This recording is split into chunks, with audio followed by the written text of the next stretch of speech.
What happens when one man tries to watch all the horror films of the 1980s? Well, we're about to find out because I'm your host, Josh Spiegel, and this is the 80s Project.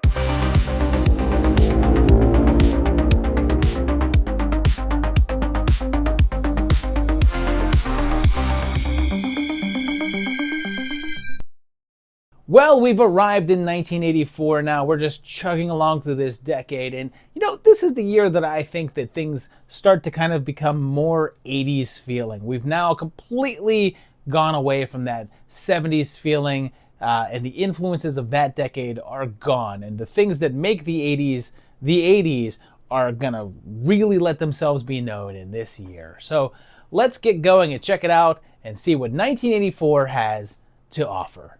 Well, this year starts off in an appropriate way, as it's listed as releasing on January 1st, but it also says unknown, so it's possible that it just came out sometime in 84, and it's Screambook. It's shot on video and has a woman discovering that her husband has a horror comic and promptly throws it away. And then it's a number of segments, seemingly the stories that are in that comic book. Like in Creepshow. The first segment is called Family Reunion, and we find out that a family got their vast wealth from the passing of a great aunt, as 10 years earlier, they killed her and tossed her into the ocean and collected her fortune. Now they're having a reunion dedicated to Aunt Eleanor, and it's great because they're meant to be adults, but they're all kids in the roles. Like this dude is probably 13, and he's asked how his law business has been going. Hey David, how's your law business doing? One of them goes to her grave, like in Creepshow. But Aunt Eleanor wants revenge and rises from the dead, and everything has these comic book looking lit panels. Like in Creepshow. Like, it even ends with the revelation of the aunt, and she has everyone's heads on platters and cuts to comic book panels. It's no longer like Creepshow. It is Creepshow. This second segment is called Tommy, which is about a little boy who's been missing for 15 years, and he's apparently been locked up in this box, but now breaks free, and is some sort of creature. The third segment is Secret of the Bottle, and we have this scientist getting prank calls, and his coworker comes in, and it's hilarious because he's about 8 years old. And I love that they're both very obviously reading off of a cue card just off to the side here. And he sent a bottle of whiskey in the mail that turns him into a masked monster. The fourth segment is Ye Old Toy Shop, which has an Evil Dead reference, and a toy store with very professional signage. And this is the most surreal segment. Honestly, I'm not even sure what's supposed to be going on in this one. The final segment is called Worms, and it's just about a teacher who is haunted by a bunch of, you guessed it, worms. And if it seems like this is a movie made by a bunch of kids, well, it is. It was both written and directed by Joe Zasso. And considering that IMDb lists his year of birth as 1970, he made this film at the age of 13, assuming that date is accurate. He didn't really stick with directing though, and only made a few other films, but he then went into acting and modeling, and was given a nickname of the horror himbo. It's basically just made with family and friends using standard grade equipment, so don't expect top quality or even medium quality, and the sound is pretty rough. It didn't really get a release as such, but it looks like they did some local showings, and eventually Zasso uploaded the film himself onto his YouTube page.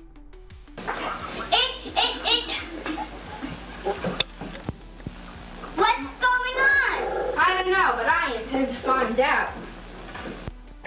And I'm giving this one a 2.5. It's really rough quality-wise, but it has a certain charm that's entertaining. It brought back memories of a time where a bunch of kids in a camcorder could just make movies by using spaghetti to stand in for worms. Its horror cultural significance is just a 1 though, since it's pretty unheard of and didn't leave much of a dent on the SOV market. Should you watch it? Yeah, you should, just for the fun aspect of watching kids emulating their heroes. I don't know.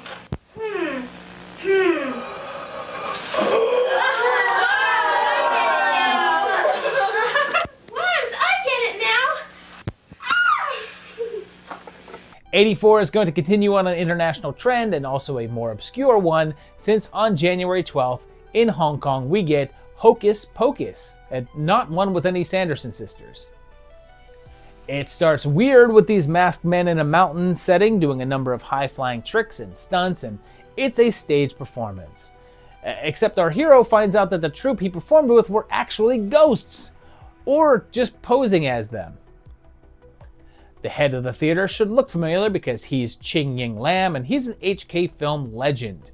He was in a number of old Bruce Lee films as a stunt fighter, but then started to get more substantial roles, and we last saw him back in Encounters of the Spooky Kind, but we'll be seeing plenty more of him later on when we get to the Mr. Vampire flicks.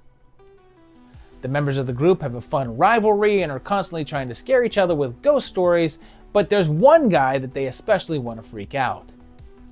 They pull a rather elaborate trick on him, making him think that he's haunted, but the troubles kick in when there's an actual mischievous ghost on hand who doesn't like being mocked and decides to play some pranks of his own.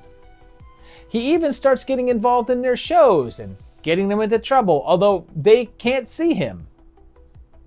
Soon enough, they figure out what's going on and have to work together to stop his shenanigans. And this is another entry of the Hong Kong horror comedy genre that was picking up steam around this time, that was kicked off by Sammo Hung, and he's a producer on this one as well.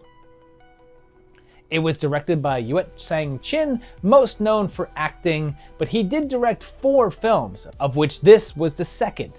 He even appears in it, playing the silly ghost, when he's not possessing people, that is. And by the way, not sure if you're aware of this, but this movie lets us know that a cure for possession is to have a little baby pee on your head. And it works perfectly, which makes me wonder why Marin and Karras went through all of that rigmarole. Wasted all of that praying and holy water and risking of lives when just a little stream of toddler pee would have done it.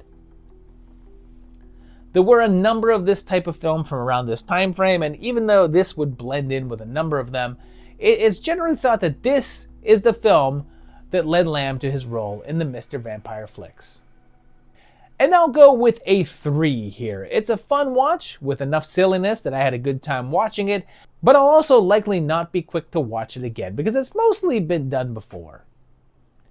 Its HCS is just a 1 though, since it's more obscure over here, and even if its home country sort of blended in with some of the others like it. Should you watch it? If you enjoy the Mr. Vampire flicks, you'll like this. It's not as good, but it has that same flavor.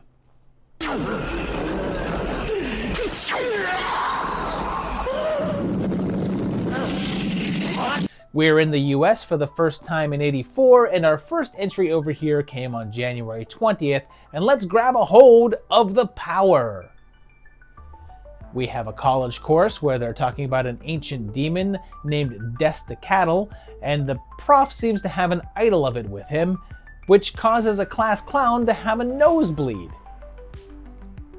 He's confronted by a colleague who seems aware that he's dipping into things that he shouldn't, but he ain't listening, because he's taken over by the power, and it kills him.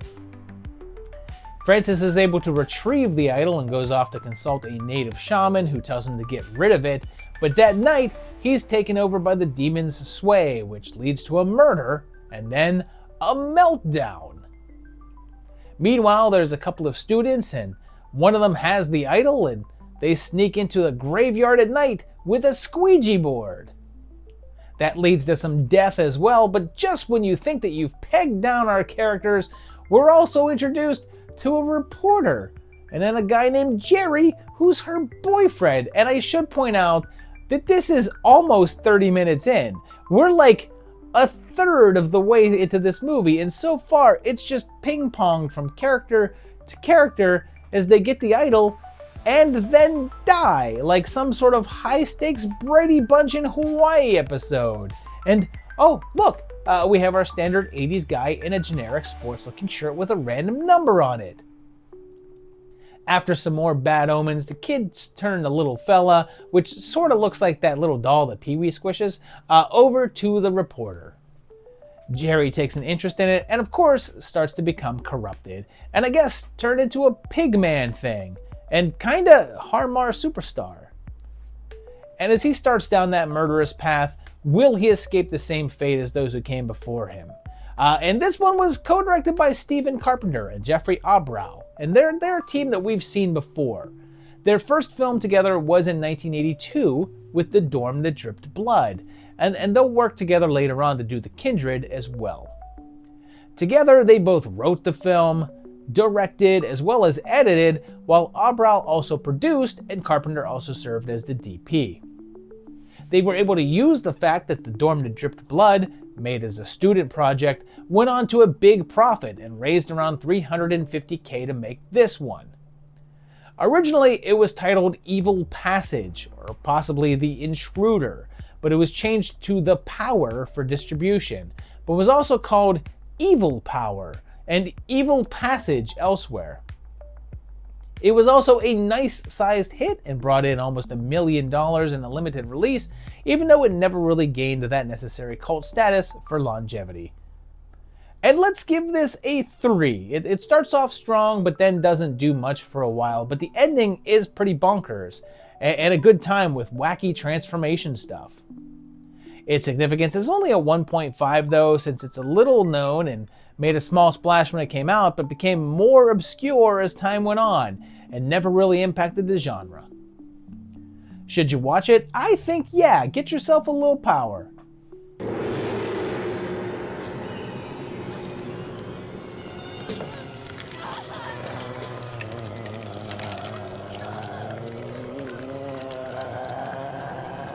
One week later, on January 27th, there was a premiere in Albuquerque for a film that would get a limited release a little later in March, and it's Soul Survivor.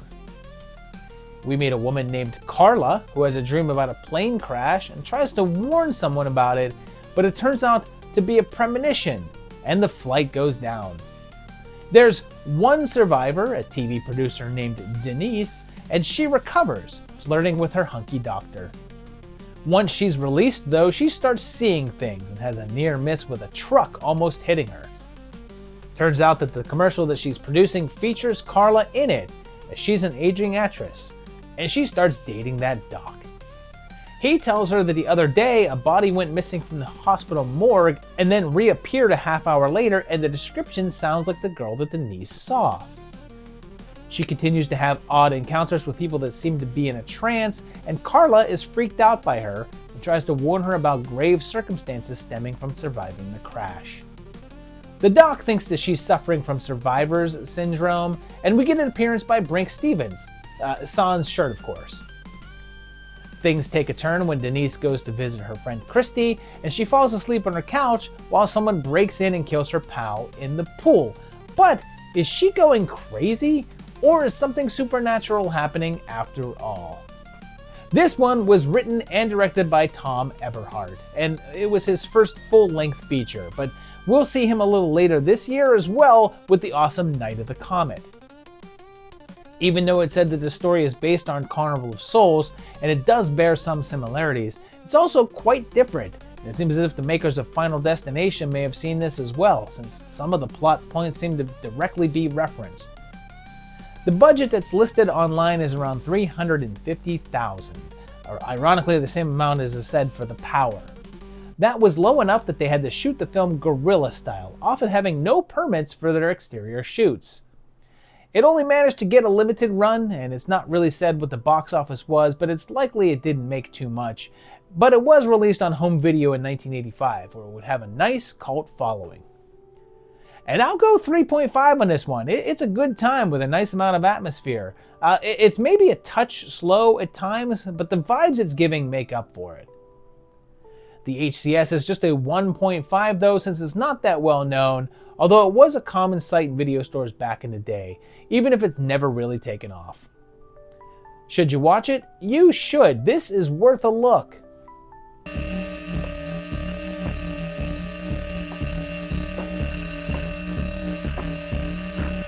We're headed back to international grounds for a film that debuted in France on February 8th. And as far as I can tell, it didn't get a run in the US, and it's Clash. Not The Clash, sorry to train in vain. There's this woman and she's making a drop off to a couple of guys out in the middle of nowhere, and it's said that there's 5 million francs at stake. The cops are on their trail and as they split up and make their way to the hideout. She takes the bus, but on the way sees some strange things, but when she finally gets there, it's just an abandoned warehouse with dust and cobwebs everywhere. Things get complicated when there's someone else there with a big dog, and then things move on their own, and a strange little girl shows up. It's not all bad though, because there's a kitten on hand, and he's the chillest cat in movies. Like, look at this guy, just letting himself get all scooped up. The loneliness and the pressure start to build up though, and when her associates arrive, it's not clear if they do, or if this is all in her head. Especially once the violence starts. And this slow burn flick is from Raphael Delpard, who both wrote and directed, who we've covered once before back in 1980 with Night of Death, which was a surprisingly charming story, and this one has a very different feel. That one had an element of camp running through it with a variety of zany characters, but this is far more stripped down, with most of the film being Martine on her own. It's certainly dipping more into the realm of art film, and even though it never feels completely surreal, it's also keeping you on your toes about what is actually reality. And I'll go 3.5 with this one as well. It's not what I was expecting, and it definitely appeals to the side of me that likes artsy-fartsy stuff, but it's giving you such a great atmosphere and striking visuals that it's hard not to enjoy. Its horror cultural significance is just a 1 though, since it's not spoken of at all and maybe means more in France, but just didn't have any sort of note here in the States. Should you watch it? Yes, although be warned that it's a particularly dense and odd film.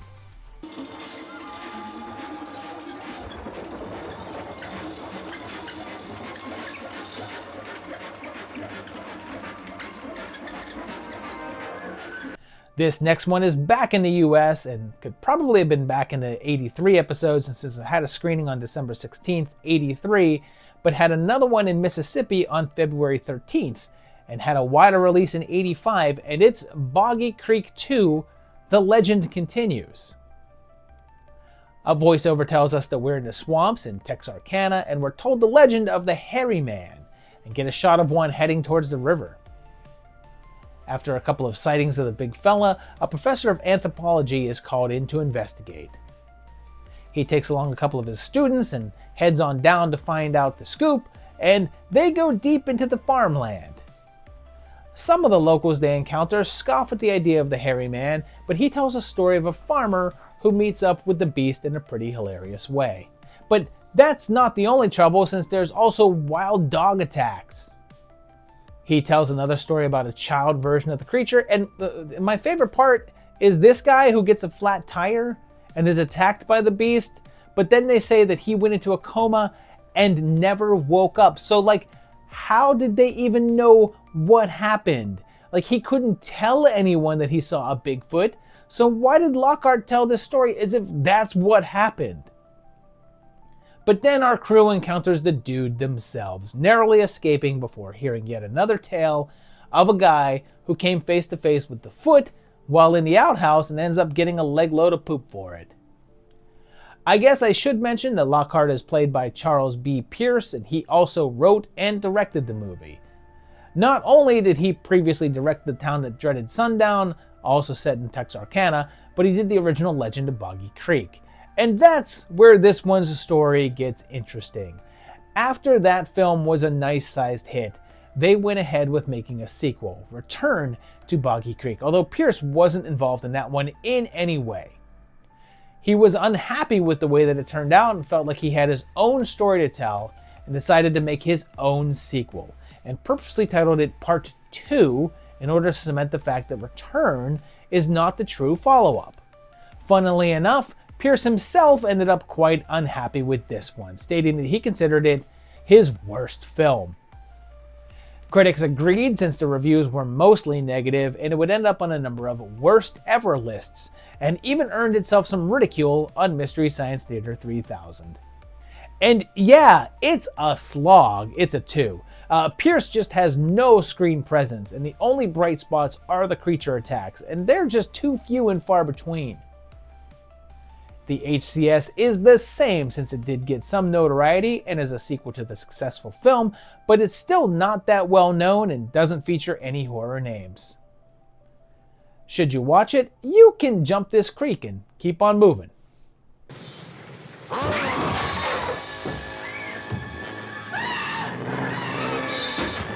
Let's go back over the ocean to Italy now for February 15th and check out a little number called The Wild Beasts. It starts off at a zoo with a blind guy recording animal noises, and his dog drinks some of that animal's water. They then trank a tiger, and I guess they really did it because it convulses. And I suppose it's the animal's actual reaction. Then the animals start to go mad as a pack of rats attacks a couple in a car, and an elephant breaks out of its pen and causes an electrical short that opens all of the cages. So they call in the zoo docs to figure out what to do. The big cats get out and started chomping, and we also meet an odd little girl. Susie is daughter of Laura. They say Laura is mother of Susie. Susie, although abandoned, is worried about Laura. But then even that seeing eye dog is out for blood. Soon, animals are loose all over the city and going on a rampage, and when they test their blood, they find a high level of acidity, and it turns out that the animals are all hopped up on PCP. All of the people then have to avoid a random assortment of wild beasts in the urban jungle while the authorities figure out how to try to counteract its effects. And meanwhile, there's a pretty hilarious bit with a woman who is chased by one of the cats and gets in her car to drive away, but it's a cheetah, so it just keeps up with her until she runs off the road. There's even a polar bear at one point, and remember what they say if you see a bear. If it's black, fight back. If it's brown, lay down. If it's polar, oh, you are so screwed. And this zoo is an Italian film, both written and directed by Franco E. Prosperi, and it's his first appearance on the project since it was the first movie he had directed since 1975. He'd only done 8 movies in total, and this was his final work, and oddly, was his only narrative film. All of his other works were Mondo-style documentary films. Of course, since they shot with actual animals, there were reports of problems on set, including an elephant stepping directly on the director's foot, a tiger getting loose and hiding out in a train station, and an actor nearly getting decapitated when that polar bear took a swing at him. The reviews for the film weren't great, and it didn't turn into much of a hit, although it did win grand prize at a French film festival, so it at least had that going for it. And I'll go 2.5 with this one. It's not terrible, but there's just not much to it. Like, with an assortment of crazy animal attacks, this seemed like it could be a bunch more fun, but sadly, I was wrong. The HCS is just a 1 because it's also mostly unknown and doesn't have any known faces in it, becoming a very under-the-radar little flick. Should you watch it? I mean, it's not the worst thing, but it's not essential at all.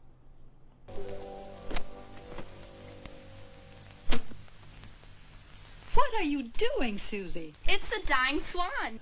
We're staying in international waters and going to Spain now, and kids, cover your eyes, because on March 5th, it's Night Has 1,000 Desires. It starts with some sort of lounge act where a man puts his assistant into some sort of trance, and then she's able to read his thoughts from across the room. Like, he goes around to various audience members and they'll give him objects, and she'll have to determine what the objects are and what they say on them. And they're also involved romantically. Irina gets a death threat and soon starts having bad nightmares, and she's also played by Lena Romay, who we last saw in Diamonds of Kilimanjaro, but also in Revenge of the House of Usher, Mansion of the Living Dead, Oasis of the Zombies, Sex is Crazy, and White Cannibal Queen. Her dreams get more and more surreal, blending into reality, but one of the guys who attended the show goes into her bed, only for Irina to appear there with him. But her dreams appear to be coming true as people start getting killed. Things get stranger when she goes off to another group's room to hang out and smoke pot, but the movie treats it like a nightmare, so she goes to see a psychiatrist, trying to figure out what the hell is going on? And if she finds out, I hope she'll tell me. And considering that Lina Romay is here, you can be sure that it was also written and directed by Jess Franco, considering that most of her films were. This is officially the 9th film that we've featured from Franco here on the project, and there's no doubt that we'll run into him again, likely soon. Most of his films in this era were more in the realm of the adult, and this one has elements of that, even if it's not a hardcore flick. But it does get rather explicit. During this time frame, Franco was associated with a company called Golden Film, and he would end up making around 20 films with them, many in the same locations with the same cast, shot back to back. Unlike some other of his films, this block allowed him complete creative control, done in the manner of his choice. The director referred to this as one of his black films, which was his term for the flicks that he did that he was trying to evoke a feeling of classic film noir, and said it was influenced by The Night Has 1,000 Eyes, a film from 1948. It's one of his more praised works due to the oddly hypnotic filming style, gorgeous location shoots, and one hell of a committed performance by Romay, who goes completely off the deep end in a pretty tough role to play, let alone to do it naked around 80% of the time. And I'm off and on with Franco, but I like this, and I'm giving it a 3. It's a bit lackadaisical at times, but it's really pretty and moody and does some good stuff. The HCS is another 1 since it's basically completely unheard of, and even though it's a Franco film, he has like over 200 films, so it's not like it stands out. Should you watch it? Yeah, I'd give this night a visit.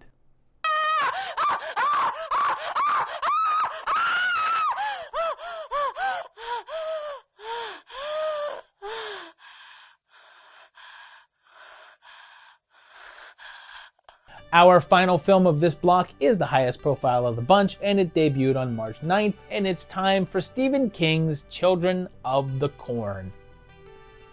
We're in a small rural town in Nebraska 3 years ago, and one day this group of kids, including creepy Malachi, led by man-child Isaac, poison part of the town and then just straight up murder the rest. All of the kids in the town kill the adults, and then 3 years pass, and there's a young couple on a trip, and this guy is either young or, 30-something, and his wife is Sarah Connor. Meanwhile, in the town, the kids are in control, with Isaac in charge, but a young boy named Joseph tries to get away. He's caught before he gets too far and is stabbed, and then gets run over by Vicky and Bert. They try to find some help, but then weird things start to happen, and it looks like there might be something in the corn, as all the children worship what they call He Who Walks Behind the Rose. Our couple finds their way into the town and start to uncover the mystery of what went on there, encountering a couple of kids that aren't corrupted by Isaac's influence. But then, when Vicky gets caught, it's up to Bert to save the day and the corn, all while having Outlander yelled at him approximately 5,000 times. Outlander! Outlander! Outlander! Outlander! Outlander! Outlander! Outlander! Outlander! Outlander! Of course, this is another Stephen King adaptation, one of many from the 80s, and this is a fleshing out of a short story from 1977. The original is only 16 pages long, so as you can imagine, the film version is quite a bit different than the story, even if the core elements are all there.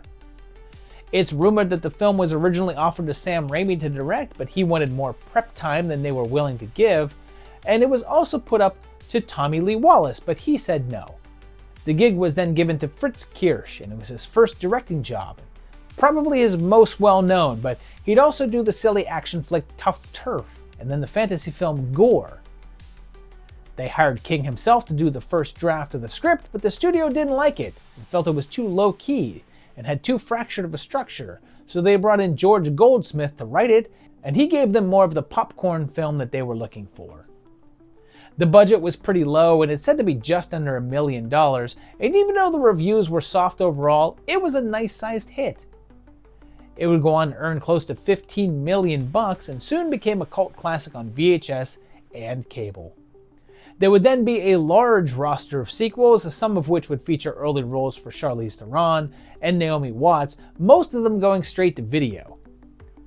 There'd also be 2 remakes, or reboots, or whatever you want to call them, and one was directed by Donald Vultures, this film's producer.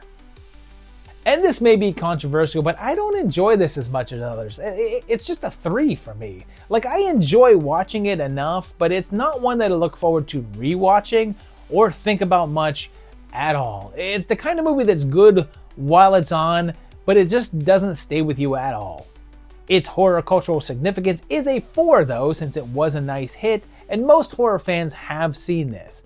Plus, it's part of King's works and spawned a long-running franchise. Should you watch it? Sure. I mean, if anything, it'll make you wary of cornfields, although you probably already were. He wants you too, Malachi. He wants you too.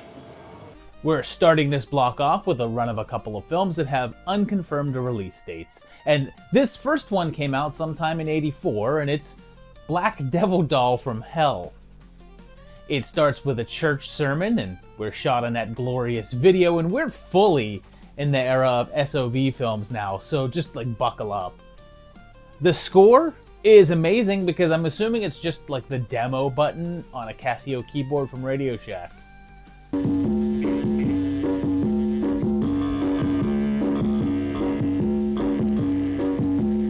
We meet Helen Black, and she encounters a guy selling electronics out of the trunk of his car, but he also offers her a nice jacket, but she says no because stealing is against the Bible. You see, Helen is extremely religious and talks with her friend on the phone, saying that she's against sex and is waiting until marriage. She then goes on down to the little knick-knack shop in her town and finds this weird-looking doll. The woman that works there tells a story of it, but it's really hard to hear because the music is around 4 times louder than the dialogue. Owner of this puppet was East Indian. It is believed that this puppet has very strange powers. She says the doll always makes its way back to the store no matter how many times she sells it, so Helen takes it. She takes Tiny Rick James out, and right away, as she takes a shower, it opens its eyes and watches her, while I don't know, either she or the doll has a fantasy about the two of them in bed together. She starts to become obsessive about it, and then one night it jumps on her back and knocks her out and starts talking. How you like that, bitch? He then ties her to the bed, and yeah, there's a puppet sex scene. And I kid you not, this goes on for a solid 5 minutes. This seems to unlock something in her as she becomes sex obsessed. But after it seems that only the doll will satisfy her, she must seek it out. Well, this slice of insanity is from Chester Novell Turner, and it was the first of 2 films that he would make, the second being the also bizarre Tales from the Quaded Zone. That film is an anthology, and it seems that it was his intention to make the Quaded Zone his first film, and this was only meant to be a segment featured there. But then he kept adding to the script and soon realized that it was too long and made it its own film. The budget was only $10,000, but keep in mind, Turner didn't have any film experience. He had to do a mail correspondence course in order to figure out how to get it done. He wanted to call it The Puppet, but was only able to get a distributor by changing the title to Black Devil Doll from Hell. It's said that the original version was also a whopping 140 minutes long, but the company trimmed it down by half and replaced the Casio score with metal tracks. It actually formed a pretty strong cult following, even if Turner himself never saw any money from it due to a crappy deal with the distribution company, and a remake was even made in 2007. And here's a wild story about the film. When the guy who plays the priest at the beginning found out about some of the context of the film, he asked to be removed, but he had already signed a likeness release, so Turner said no. The man then reported that the film was pornography and violated decency laws, and the police had to investigate, only to find that all of the documents and releases were in order. And this is bonkers. It's a 3. There's a weird low-budget trashy charm to it that I admire and enjoy, but not all that much. It's not one that I rewatch, but when I had to do so for this video, I didn't mind because I know that it's amusing. Its horror cultural significance is a 2, since it's still small potatoes in the horror world, but it did earn that cult cred and earned itself a remake. Should you watch it? Yeah, I'd play with this doll. Getting ready to bust your cherry, baby. Our next film is another one with a no known release date, but it did come out in '84, and let's check out Satan's Blade. It starts with a bank robbery in 1981 where 2 women working are shot and killed. The robbers then head up to the woods, and it's revealed to be 2 women, but one betrays the other one and kills her, although shortly after, an unseen person stabs her. The cops find the body and they contemplate closing off the cabins, but then don't, and a group of young folk check in. They're also told about a giant man and his family that used to live on the lands, and he was forced up into the mountains, so he fought back and asked the gods for help, and instead, evil spirits gave him some sort of weapon to kill anyone that trespassed. It's said that he killed his family and himself and still lurks up there as a dark presence. They opt to stay anyway, celebrating the fact that one of them passed the bar, and next door is a group of college girls. That night, one of them has a dream about this bird-faced man killing them all, but then they all go skiing. Yeah, I hope it will be crowded today. Yeah, me too. I hope it's not crowded today. Yeah, me too. Wow, she really hopes that. And so does the other girl. Stephanie flirts with Tony and tries to get him away from his wife, because this guy is just pure hunkorama, I suppose, but he remains true. As night falls, a mysterious man enters the college girl's cabin and murders them, with only Stephanie surviving. But is it that man from the legend? And how does this tie into that bank robbery? And this strange little flick is directed and co-written by L. Scott Castillo Jr., and is the only thing that he was involved with in the film industry whatsoever. If it looks like it's older than other films from this year, it's because it was shot back in 1980, but had a hard time finding distribution. Apparently, the only way that he could do this was landing a company that requested more death and nudity, so the opening scene with the bank robbery was added. The movie originally just began with the women arriving at the cabin.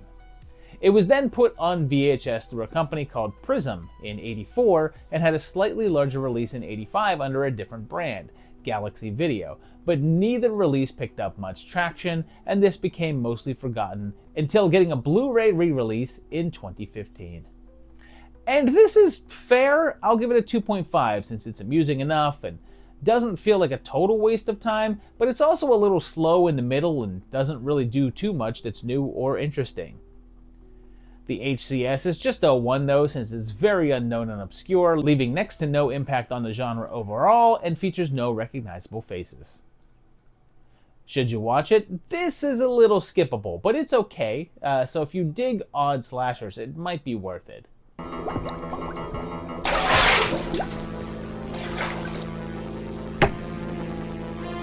Here's our final entry on this block without a set release date, and it's just from sometime in '84, and it's Fatal Games. It opens with an awesome track. Take it to the limit. Just give it all you gotta give, yeah. And some gymnastics and swimming and sports, leading to a medal ceremony with a group that are moving on to the Nationals. Seems that the group has been using some sort of steroid enhancers, and it's vital that they don't miss one. Later, after practice, they all go home, but one stays behind to lift weights and is killed by a tossed javelin. The use of drugs is questioned. But the East Germans and the Russians are doing the same thing? I'm not sure that that's a good group to be emulating, particularly in the early 80s. Shortly after, another member of the team falls victim to the hooded Spearman, and the nurse on hand is actually Oscar-nominated Sally Kirkland, here softly caressing a naked woman on a massage table. It sure seems like that they want you to think that the killer is the team javelin tosser, but he goes down early and is taken out of the running. But it's not all stalking and killing, because there's some drama that includes whether or not Phil's gonna go for baseball or gymnastics, and Fred's whoopsie-daisy on the bars. But who is our killer here? And is it really as obvious as it seems like it is? And will the team make it to the Nationals? And just so you realize how committed that this killer is to their bit, they strap on scuba gear and enter the pool where a girl is practicing, hanging out underneath, and wait for her to swim overhead and then lunge upwards with the javelin. Now that's dedication. So this is directed by Michael Elliott, and it was his first and only film, and the only thing that he was involved with was doing script revisions on a crime film that was also from '84. Outside of Kirkland, there's a couple of other names involved, sort of. Early in the film, there's a shower scene, and if you squint really hard, you'll recognize Brink Stevens back here. But that's not all. Remember I mentioned that nude massage earlier?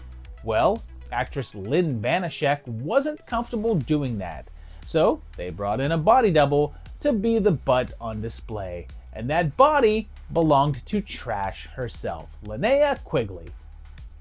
What's interesting is that this movie appears to be ripping off 1981's Graduation Day, since that movie also had an opening sports montage, a killer using sports equipment, scenes where the killer is crossing off victims from a photo, and also Linnea Quigley stepping in to be nude.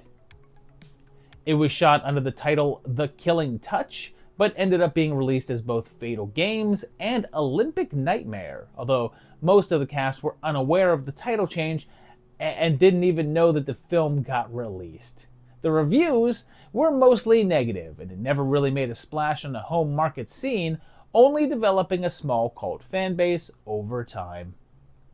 And this is alright. I'll give it a 2.5. It has fun moments and that classic slasher vibe, but it's just so damn predictable and spends too much time in the middle portion with dullness.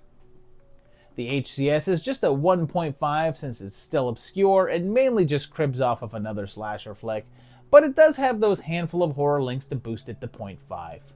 Should you watch it? You can. It's not really essential, but it's alright.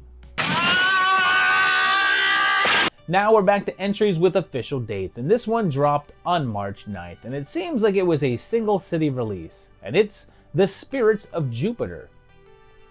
It looks like that this version is an uncut version that wasn't allowed to be showed back in the day and is said to be the true vision of the producers. Seems there was alignment of planets on Earth. There's this guy named Big Jim Driller, and he operates a mine in the mountains, and he gets word that a bunch of miners went nuts. This is pretty wild though. They take out one with a shotgun, and then this other one is holding us hostage by the neck. He has no weapon, he just has his hands on her neck, and when her father shows up, he lets her go. Like, he willingly lets her go, and the second that she's clear, they shoot him about 20 times. Even more hilariously, when he's still not dead and reaches a hand up like, what the hell guys, they shoot him again! The news reports that there's been an uptick in violent acts all over, and this guy says that Nostradamus predicted that a planetary alignment would cause great chaos. But I guess that they're not talking about that Nostradamus, and mean this one instead. And the mine gets shut down, and they say that all the other miners have left and are all sick.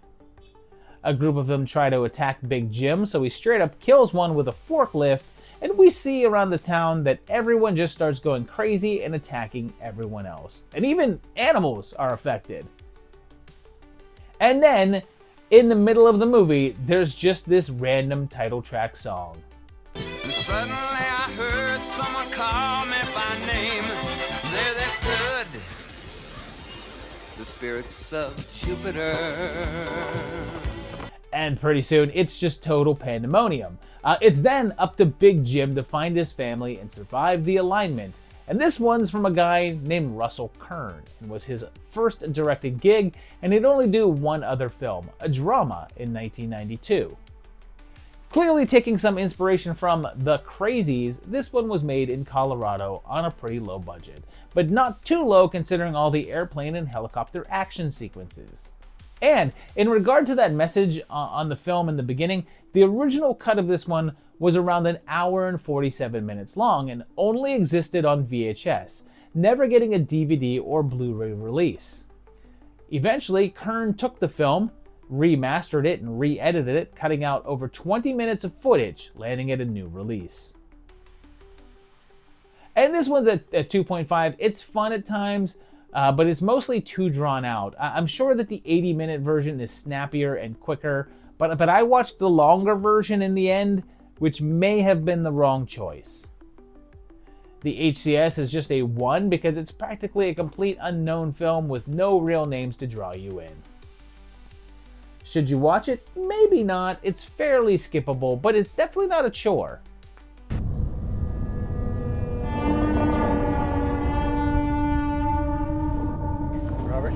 This next one was a judgment call because it says it played the Miami Film Festival at some point in February, but it had a confirmed date of March 27th when it played another festival, so I'm gonna go with that date for The Enchanted. Mr. Sumatra is here, and while out hunting with his dog, spots a group of rags-clad people in an old trailer. Later on, he meets up with Royce, the son of an old friend, and he's returning from sailing around the world on a freighter. He moves into his old family ranch, which is now deserted, and the next day he sees that weird family, and Booker says to not ask questions, and that they're just there to work. They're the Purgeries, and Royce tells them that they can work there, but there's something else lurking on the land, killing animals. Royce gets flirty with Twyla, the oldest daughter of the group, which worries Booker. She paints and her walls seem to show her family history, while Royce integrates back into their little community. They think that a wolf is responsible for killing the calves, and it soon becomes apparent that the Purgeries may have more to do with this than expected. And this practically unknown little film is from Carter Lloyd, and was the first film that he directed. And he only did one more after this, and that wouldn't be until 2004, taking a 20-year break from filmmaking. It looks like he started making this one in 1979, but it took 4 years to complete, and then he had trouble finding any sort of release path, so it only played a couple of festivals and random screenings. But then it was sold off to CBS and aired as a movie of the week, but didn't get much in the way of airings before just vanishing altogether. It's not credited as such, but it also seems to be an adaptation of a book from 1951 called The Enchanted, An Incredible Tale, part of a series that all told about the Purgery family. IMDb lists the budget here at around $1.2 million, and there's no way to know if that's accurate, but it seems right. It remained mostly unseen, but now has been released as part of a Blu-ray box set of folk horror. And I liked this one enough to give it a 3. Honestly, it's mostly dull, and there's not really much of a plot or story, but the atmosphere is great, and I did enjoy the mood that it was laying down. Its significance is just a 1 though, since it's almost lost, hardly playing anywhere, and doesn't feature anyone of note outside of Julius Harris. Should you watch it? I'd say yes, but just because it's so unseen that it's nice to put eyes on something this obscure.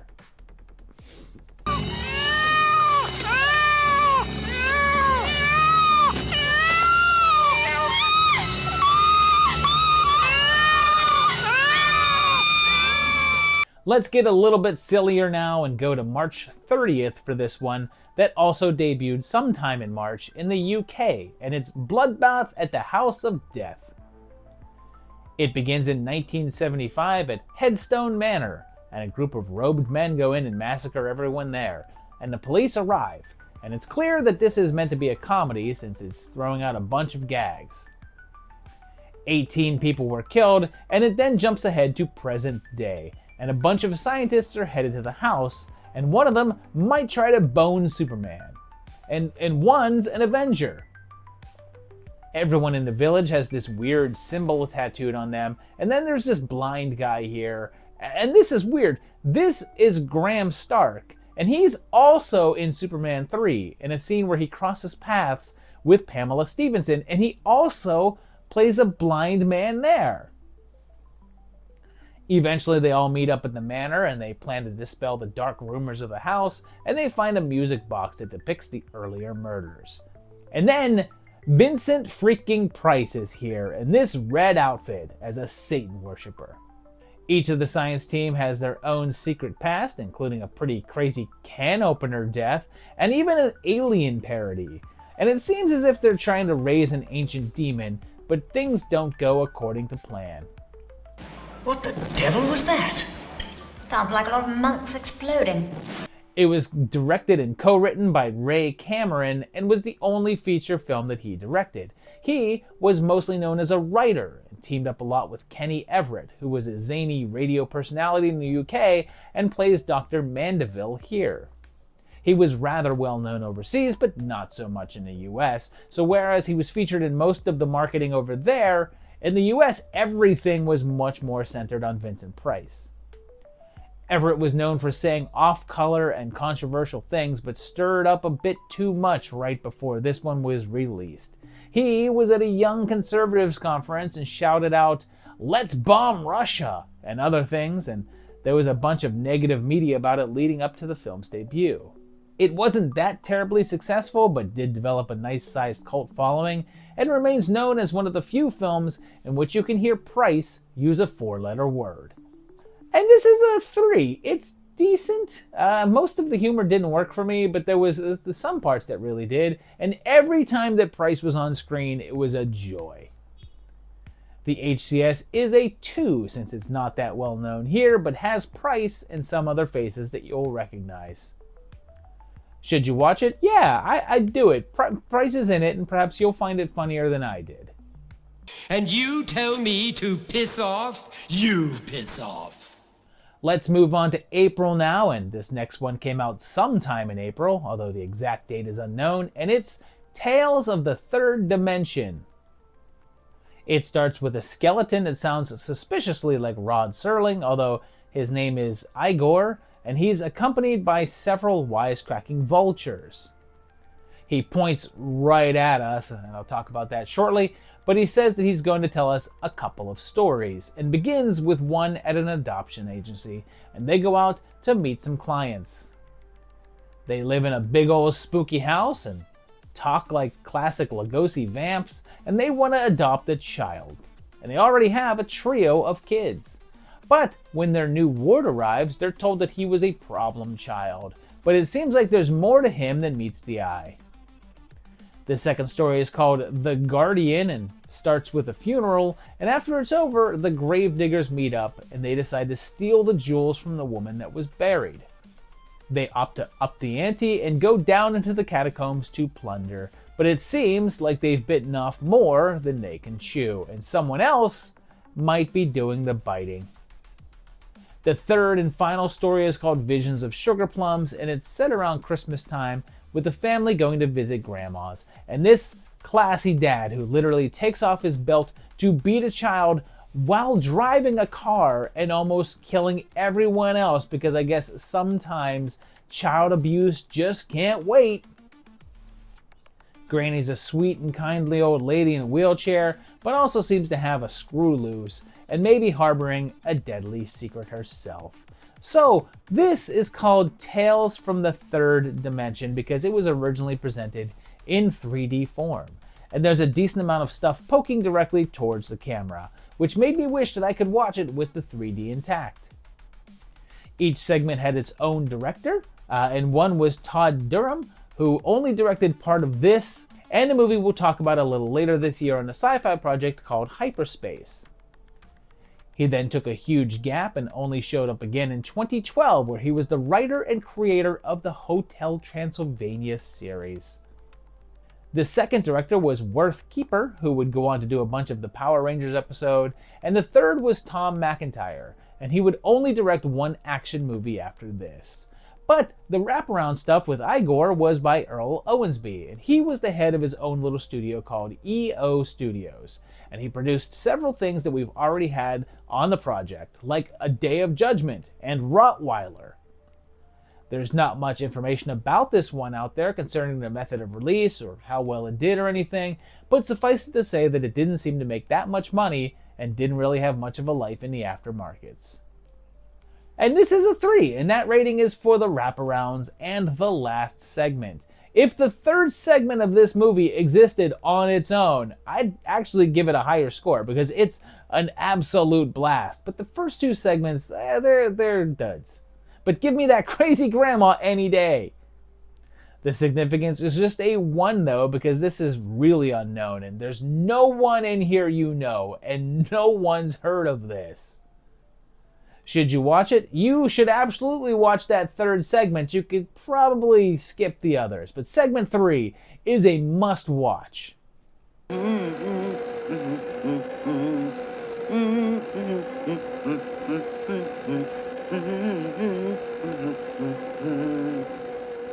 Real quick, we're going to make a little stop onto the small screen because this next one first aired on April 8th, and it's Calendar Girl Murders. It kicks off with a variety of models, including Commander Ivanova, and it's a bunch of girls that appeared in something called Paradise Magazine, and they want the police to help protect them. One of them is Captain Dallas. You're depressed, you just turned 40, you feel you lost a few steps. I don't want to hear that. I mean, Scarrett was over 50 by this point, but I'll give him 40s. Raoul is here too, and Lieutenant Stoner is assigned to the job. His kid sneaks watching this, which is basically just a new wave dance show, and they call it filthy adult entertainment. And like, what? Rip Taylor pops in, and I love Rip Taylor, famous for basically just being Rip Taylor. That night, when one of the girls goes up to her hotel room, someone enters and pushes a dummy off of a balcony, or I guess her. The man managing the Calendar Girl shoot is Agent Maxwell, and the photographer is Dr. Seaver, and the killer takes out Kara via knife next. They talk to an ex-model and he asks her some questions, and she doesn't cross her legs because after all, this is a TV movie.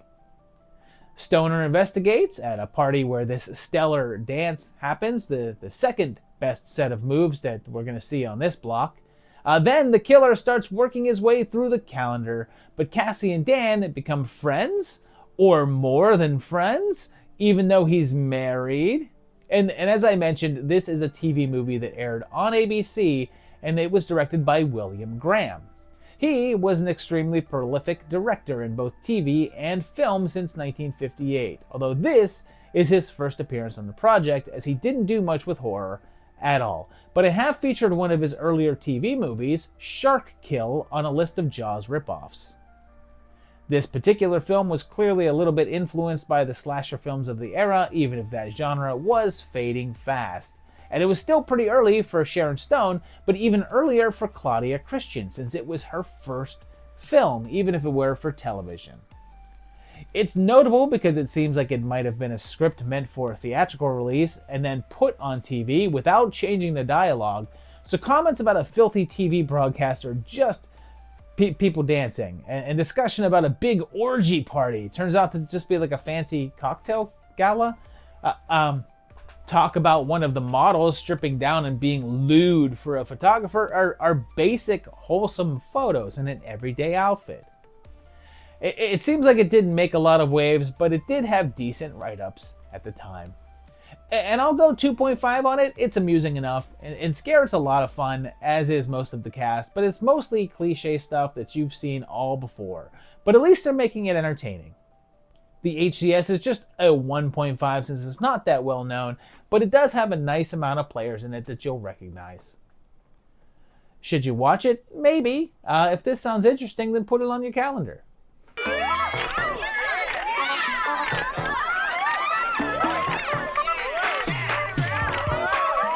This block ends in the biggest way that I know how, because on April 13th, a major saga comes to a definitive ending with Friday the 13th, the final chapter.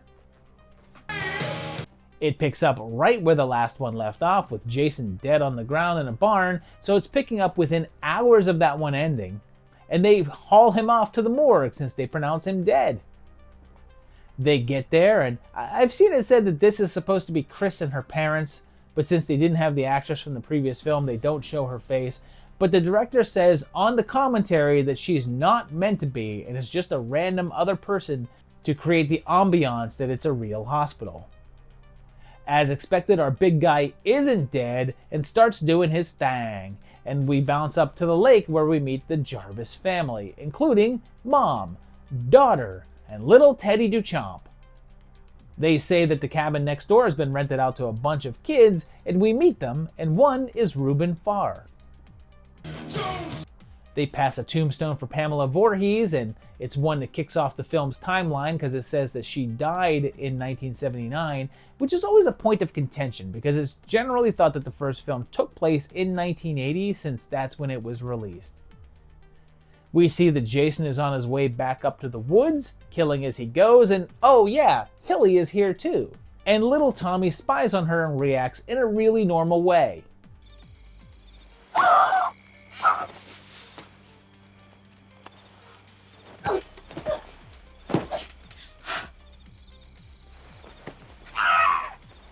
The next day, they meet a random hiker named Rob, and the others party, which leads to one of the greatest cinematic dance scenes of all time. Like you know it's coming, and here it is.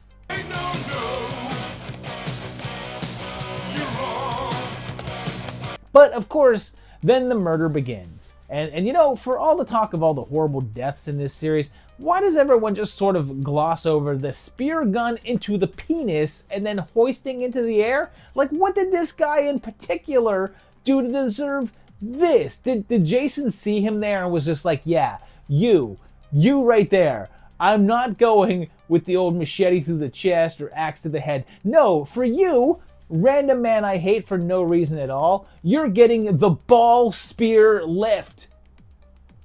And yeah, then he just silently and sneakily takes them out, one by one, including Matthew Starr, but not Gordon, because that good boy lives, following the formula of the previous 3 films. But this one changes things up when it gets to the final act, because this one's called The Final Chapter, and it seems like Jason might not actually be walking away from this one.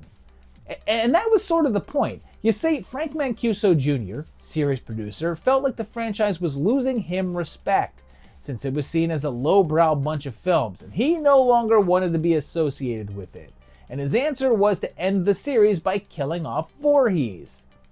He hired Joe Zito based on his success with The Prowler, and they paid him to write and direct. However, since Zito wasn't really a writer, he paid off Barney Cohen to do it.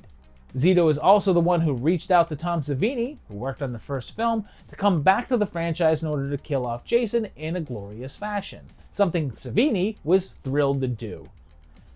The budget was $2.2 million, the same amount that the third film was made for, and it was a rush job. It was originally meant to be released in October, but they pushed up the date to April, so they had no prep or pre-production time. Filming went smoothly enough, and it was hyped up pretty strongly as the grand finale. It opened up pretty big, hitting #1 at the box office with an $11 million weekend, although it didn't really have any competition, as the #2 film was the original Police Academy in its 4th week of release. And what's wild is that 1 week later, Police Academy knocked Final Chapter out of the top spot to reclaim that #1 position, which is pretty crazy, and I bet you didn't know what a juggernaut that Mahoney and the Clan actually were. Of course, the reviews were rough, and most just called it a rehash of all the others, and it made less money than Part 3 did, although it was still one hell of a profit since it earned $33 million. Paramount was pretty shocked at its success, considering the slasher genre was waning by the point, but they figured that since they called it The Final Chapter, they'd have to stay true to it and not make any more, and they held to their promise, limiting this franchise to a mere 4 entries, and Jason was never heard from again, and there'll be no more reason for me to discuss the Friday the 13th films in the 80s project whatsoever. Seems like a shame, really. It feels like this could have gone on for at least 6 or 7 more films. Hey Ted, where's that corkscrew, that fancy corkscrew for the wine bottle? Ted?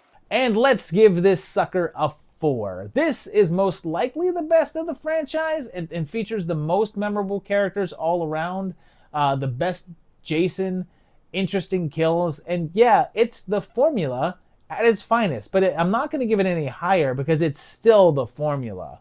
There's no way to escape that the whole first hour of this one is just the same as the previous 3, and sure, it's a better version of the whole thing, but that holds it back ever so slightly for me. The horror cultural significance is a 4, and it's another one that I want to place higher, but a lot of the series' impact had already been laid down, and this entry doesn't do much new with it, even Jason's look, but killing him off gives it some edge, and the fact that it's become one of the most notorious in the series run gets it up to that 4. Should you watch it? Absolutely. It's your chance to watch the last movie ever to feature Jason Voorhees, since they never made any more of them because this was the final chapter.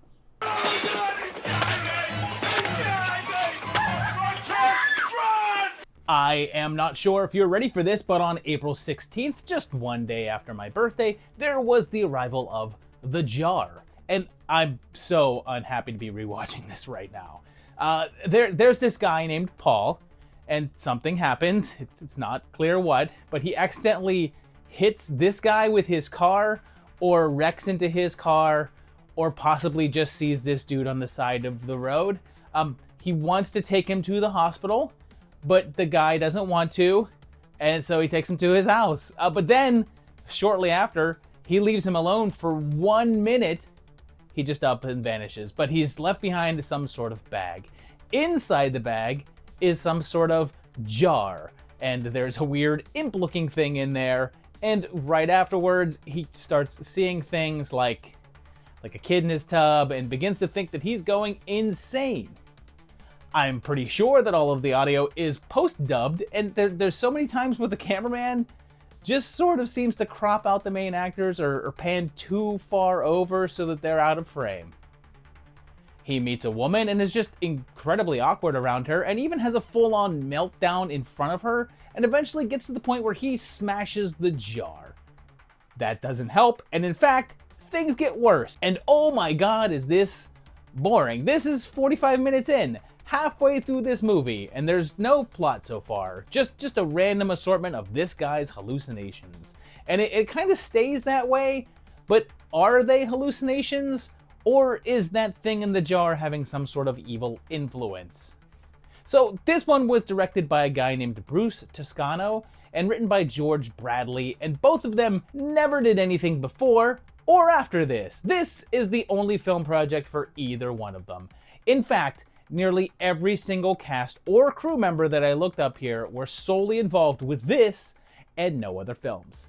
It was shot in Denver, seemingly with all local crew, and one site stated that the budget was $200,000, but there's no verification of that, so it's possible it cost considerably less.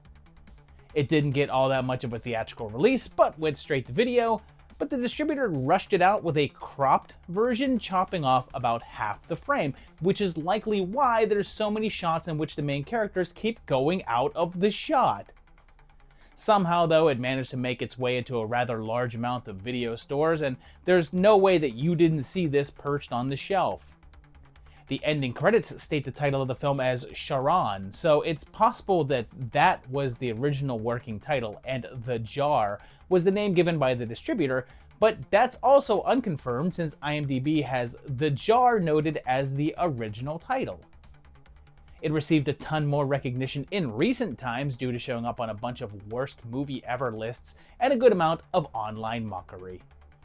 And it's not that bad, but it's also not good at all. It's a 2, maybe a 1.5, but I'll go 2 because there's some interesting things happening and a cool dreamlike tone that I like, but it's just so amateurish and unrealized that I can't recommend it. The horror cultural significance is just a 1.5 though, since it's not known, doesn't have anyone you'll recognize in it, and only gets the 1.5 based on its contemporary notoriety. Should you watch it, you should leave this jar unopened.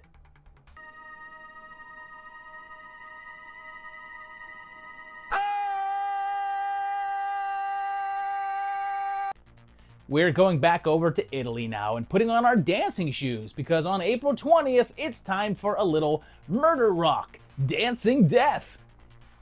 It begins with a song and some break dancers, but it's not a musical number or anything, just an opening theme and people dancing in the background. Although it's painfully clear that they're not dancing to the song that's playing.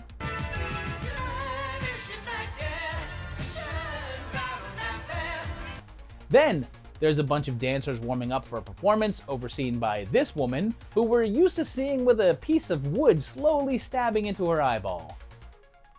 It's at a school, and there's a couple of TV producers there, and they say that they need 3 of them for a show. Candace is upset because she knows that the fact that only 3 of them will be selected will form a nasty rivalry among the group. That night, a pair of dancers decide to stay late to practice more, but an unseen figure in black gloves stabs Susan with a needle in her heart, killing her. She's said to have been the best in the class, and Lieutenant Borges is on the case, and he thinks that the killer is someone at the school.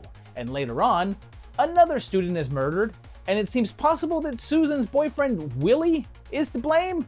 And he's played by Christian Borromeo, who we haven't seen since Tenebrae back in '82, but he was also in Estigma and House on the Edge of the Park. Seems as if the killer is bumping off the top performers in the class on down, and Candace seems especially haunted, dreaming of the killer, and believes it to be this man she sees on a billboard. That killer makes sure to call into the police, and hey, it's Al Cliver again, because it's an Italian film, and he has to be in almost all of them. Candace finds her dream killer, but I guess doesn't actually think he's the murderer since, she just sleeps with him. But is he the killer? Or is it Willie? Or is it the Academy director Dick? Or maybe it's the racist Bart, another one of the dancers? I guess the man to ask would be the legendary Lucio Fulci, as this was another one of his films. The second that we're seeing in '84 after Warriors of the Year 2072 on the Sci-Fi Project. Originally, it was conceived as a straightforward giallo film, but after Flashdance was a huge sensation in '83, the producers wanted to cash in on that and asked to have the dance scenes added. The director embraced this and included a number of stylish dance scenes and toned down the violence and sexuality from some of his earlier works. If you're looking for a gore-soaked bloodbath, you're definitely not getting it here, since the blood is kept to a minimum. He was so into the idea that he announced that this was merely the first film in a trilogy of music-themed slashers, with the other 2 being titled Killer Samba and Thrilling Blues. But this is when Fulci's health began to fail, and those projects were put on the back burner. In fact, we won't be seeing him again until all the way in the 1986 projects. Unfortunately, this one wasn't that big of a success for him, since it did middling business in Italy and didn't get a US release until 1990, where it bore the title of The Demon is Loose. And this one's a 3 for me. It has all the right ingredients, but just doesn't cook them right. It has some of that Fulci dreamlike atmosphere and logic that I like, but then it's trying to be a standard giallo film and never commits to either one, mixed with those dance sequences, which are either too plentiful or not plentiful enough, one of the 2. The HCS is a 2, since it is a Fulci film, but it's not one of his more renowned ones, and isn't talked about nearly as much as his others, but it does have some name recognition, and mainly just as being one of his works. Should you watch it? I mean, it's Fulci, so I still say yes, but it's not one of his better works.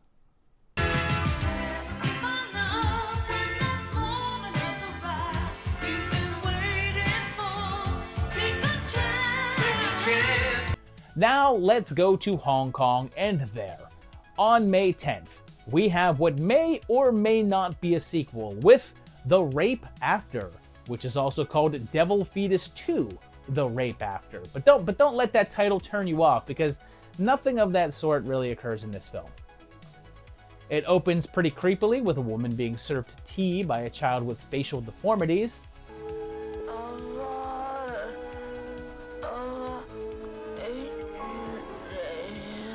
There's also this photographer who mostly shoots women, and while he's on an assignment, he spots this creepy statue and just has to have it. So he steals it. He sleeps with his model, but that night the statue seems to come to life, and it also goes to Bone Town.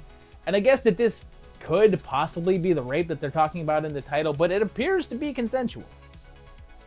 Afterwards, she starts having strange encounters, like discovering a corpse with a rat in its mouth, which is apparently her father, killed by her mother after he came home drunk one night. Meanwhile, Mr. Mo has the statue evaluated and finds out that it's worth a fortune, but also meets the daughter of the owner of the temple that he stole the statue from. They fall for each other very quickly, but then he finds out that Shu Ya is pregnant and takes her to get it taken care of. However, supernatural forces intervene and the statue thing kills the doctors. Mo then has to take her to the hospital to have the baby, but on the way they get into a car wreck and she burns to death.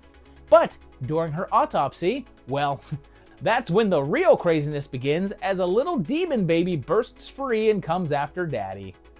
It starts killing off all of the people around him in a variety of ways, leading up to a gore-laden finale. So this goes by either of the two titles, Devil Fetus 2, The Rape After, or just The Rape After, and it's a little hard to see which came first and if this was intended as a sequel to the 1983 Devil Fetus, or if it was just a tacked-on name. It's also possible that there's no connection to Devil Fetus at all, and that the addition of that title online is merely a mistake. One thing's for sure though, there's no plot connections, so if it's a sequel, it's one in name only. It was by Tom Lau, or Moon Tong Lau, and this would appear to be the only film that he would direct.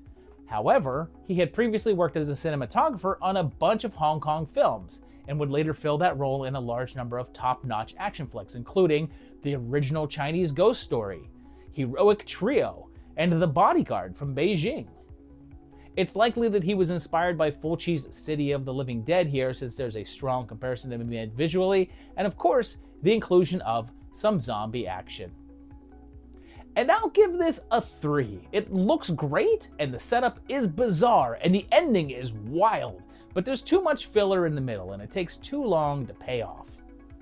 Plus, there's no one to root for. The main character guy is just too much of a jerk, and he ends up being the lead, and I just wanted him to die.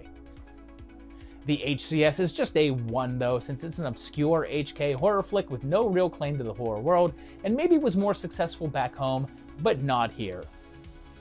Should you watch it? Yeah, particularly if you like over-the-top Chinese horror flicks like me.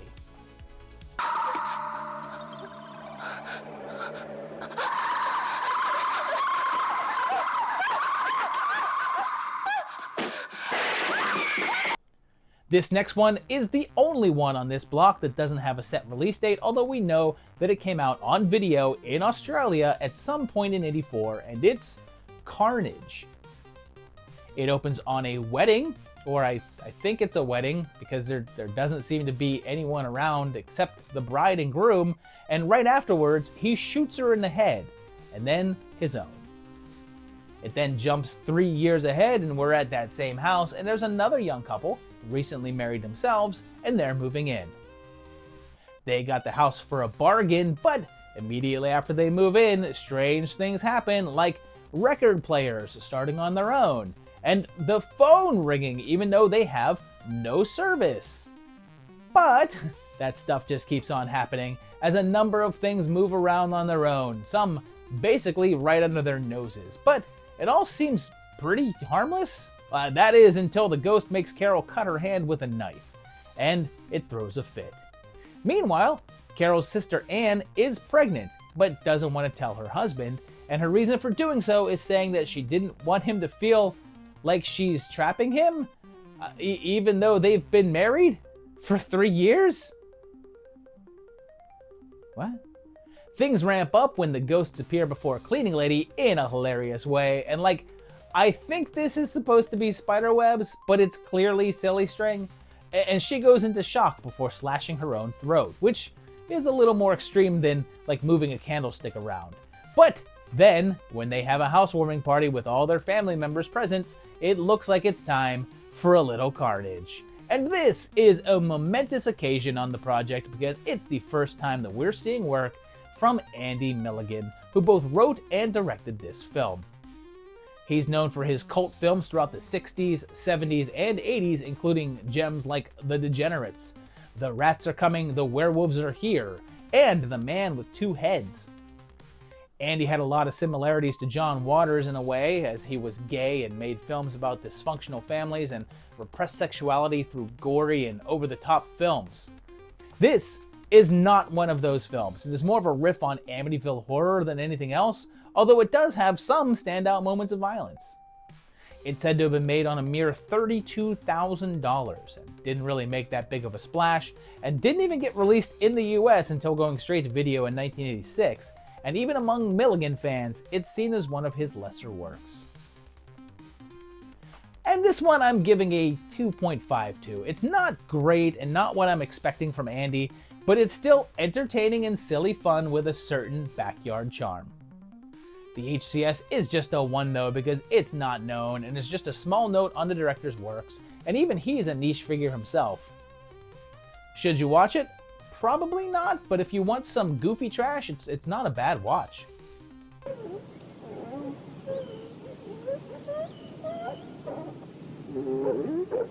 Here's a bigger name one because May 11th saw the release of yet another Stephen King adaptation with Firestarter. We meet a dad and his daughter, and she's little Gertie, and he's Daredevil's dad, and they're being chased by guys in suits. Seems like Andrew has special abilities though, because he's able to make Huggy Bear think that a $1 bill is $500. A flashback tells us that he was a part of a special test project headed up by Ynir, and while there, he met up with Abby Arcane. Turns out that they fall for each other, but also develop psychic abilities, even though some of the subjects had way worse reactions. It's all for something called The Shop, and Dad's powers are called Pushing. But he also has some telekinesis since it works on payphones too. Charlie has powers of her own as she makes a jerk's shoes catch on fire, which she's been trying to get the hang of. But one day, he came home to find Vicky dead and Charlie gone, taken by the Shop. He saves her and they've been on the run ever since. And meanwhile, the Shop is run by Jason Wynn, and he's called in Rainbird to help retrieve their runaways. And Rainbird is a Native American operative, so clearly they had to cast, General Patton. Meanwhile, Ed Norton and Nurse Ratched pop in as a kindly couple that want to help out, but the Shop is relentless, and it's only a matter of time before Charlie has to fight back as the Firestarter. But when they capture them and Rainbird convinces Charlie he's trying to help her, things are bound to get heated. And this is one of the latest of a string of King novels made into films, and this was based on the 1980 work of the same name. Universal handled it, and they originally offered it up to John Carpenter, and he was all set to go with it, but after The Thing was a box office disappointment, they let him go and hired Mark Lester, who had just done Class of 1984. He wasn't the only Thing alumni given the boot though, because the original script was from Bill Lancaster and was said to have deviated quite a bit from the source material, like changing the character of Rainbird into a woman. Even with these changes, King really liked the script and said that he preferred it to the version that eventually made it to the screen, because when Lester was brought onto the project, he ordered a full rewrite, making an adaptation that's closer to the original book. The budget was a strong $12 million, which was smaller than they had originally planned with the Carpenter version, and had some difficulties on the shoot. Burt Lancaster was originally intended to play the character of Captain Hollister, but had to have heart surgery beforehand and was forced to withdraw from the role, so Martin Sheen stepped in. Also, in the earlier parts of the film, Scott wore a contact lens to show Rainbird's damaged eye, but it caused an actual infection, so he was unable to continue to wear it, so the character instead wears an eye patch in the later scenes. Also, since this was pre-CGI, all of the fire effects and fireballs were done practically, making for some dangerous stunts. The reviews weren't all that good, and King referred to it as one of the worst adaptations of his works, calling it one of the worst of the bunch and flavorless. It did okay though and brought in $17 million at the box office, but was then a bigger hit on the home market, becoming a well-known film. A long time later, in 2002, there was a sequel miniseries that debuted on the Sci-Fi Channel called Firestarter Rekindled that focused on a now adult Charlie and brought back Rainbird, recasting him as Malcolm McDowell, another well-known Native American actor, or something. There was also a remake in 2022 from Blumhouse that brought Carpenter back on board, but not to direct, as he just did the score to the film, and was received even less favorably than this one. And I'm going with a 3.5 here. I know it's flawed, and the second half is way more interesting than the first, but I have a strong nostalgia for it, and the farm scene and the finale are awesome. The HCS is the same since it has become rather well known, has a good amount of known faces, is a King adaptation, and earned itself some follow-ups. Should you watch it? Yeah, don't be a trouble starter or a pumpkin instigator.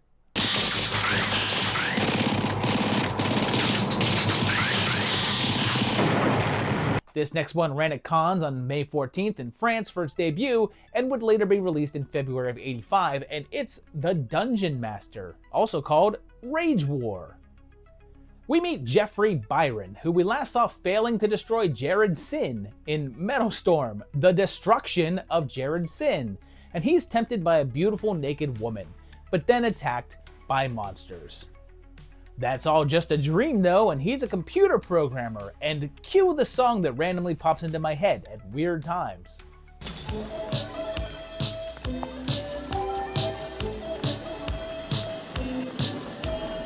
I guess he's invented glasses that allow him to access an ATM, and the program is called Excalibrate.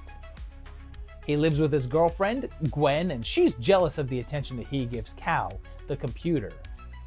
That night, Gwen is kidnapped and chained up to a wall, and Paul meets up with the villainous Mestima, played by Bull, and he's given a fancy outfit. Seems like Mestima is the devil himself, and he's looking for a challenge, and he's sent on several tasks. The first is in an ice world full of statues of guys like Jack the Ripper, Einstein, the Wolfman, a samurai, and others. The trouble begins when they thaw out and Paul has to save Gwen from them. His next challenge is a group of zombies and a little troll creature called Ratspit, including an undead version of himself. Next, he's sent to a Wasp concert and has to survive against, I'm going to guess, against the hairspray fumes. And I know that everyone calls out the Mythbuster thing, and I'll get to that, but I'll also mention that if you're a Skinny Puppy fan, there's another line of dialogue that'll stand out. There is no way to penetrate this barrier.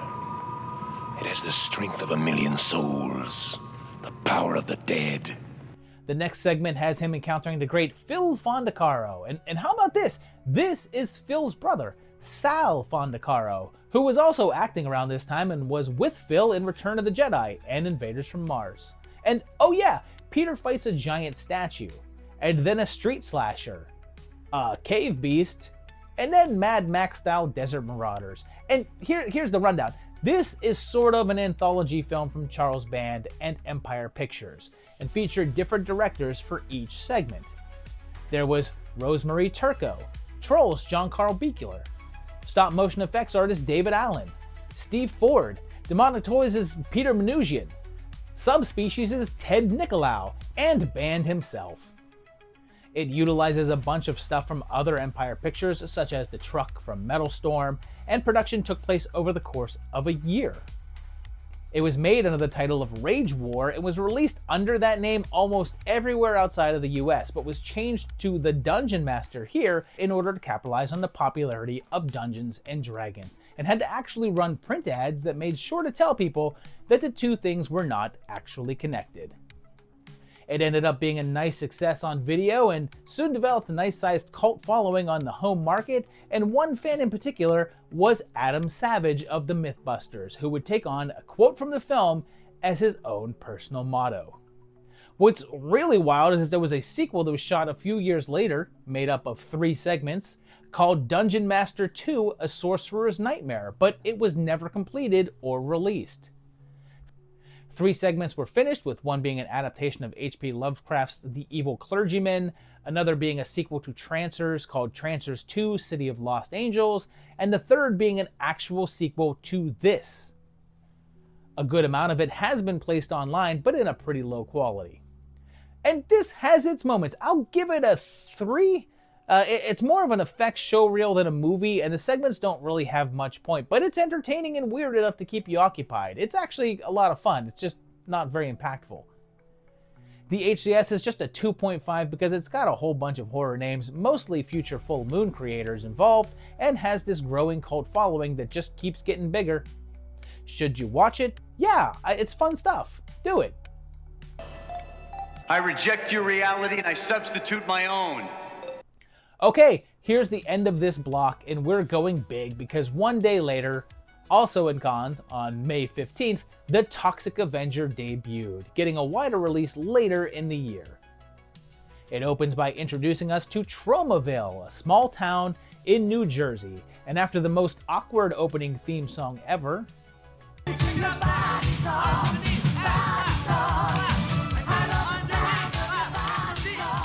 just to be clear, I love it so much, but it feels like it's from a different movie. But then we're at the Tromaville Health Club and meet the mop boy there, Melvin, and he's hassled by the cool kids there. Bozo, Slug, Julie, and Wanda. And when I say that he's hassled, I really mean that it's all his fault for stressing Bozo. He's stressing me, Julie! He's stressing me! Turns out that they're also rather awful people because they run over kids' heads with their car and take pictures of it. And meanwhile, I want to talk up Gary Schneider as Bozo. This guy is so committed to this role and goes so far over the top. Are you watching me? Are you watching me? I'm gonna kill it! I'm gonna kill it! I'm gonna kill it! Ah! He's amazing.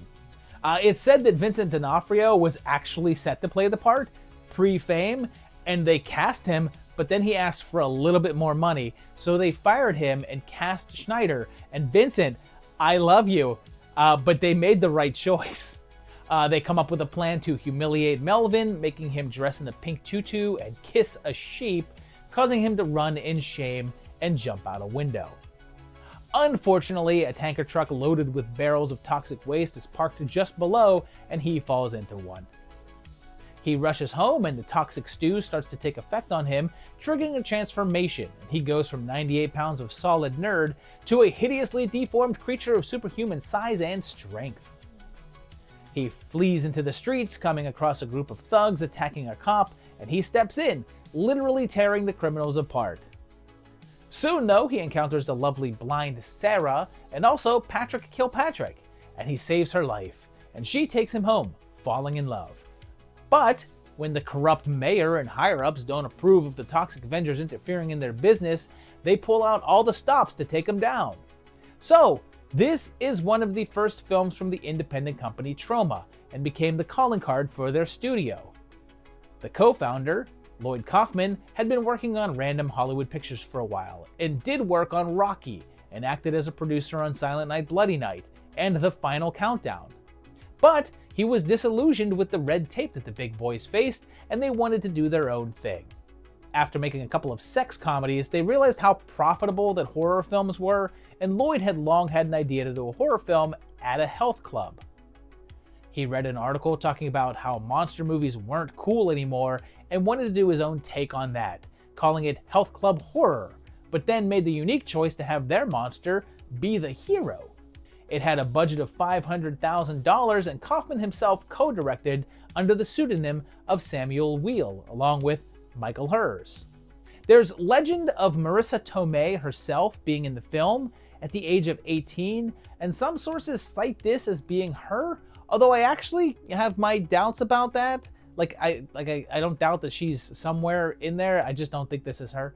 The release of the film was unusual because it played cons in May, but then had some screenings in November, and over the full year of 1985, it was the midnight movie at the Bleecker Street Cinema in New York, where it did big business.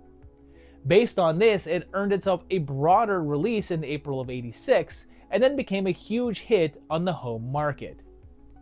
It was followed up with a couple of sequels with Toxic Avenger 2 and 3 in '89, and in Citizen Toxie, the Toxic Avenger 4 in 2000.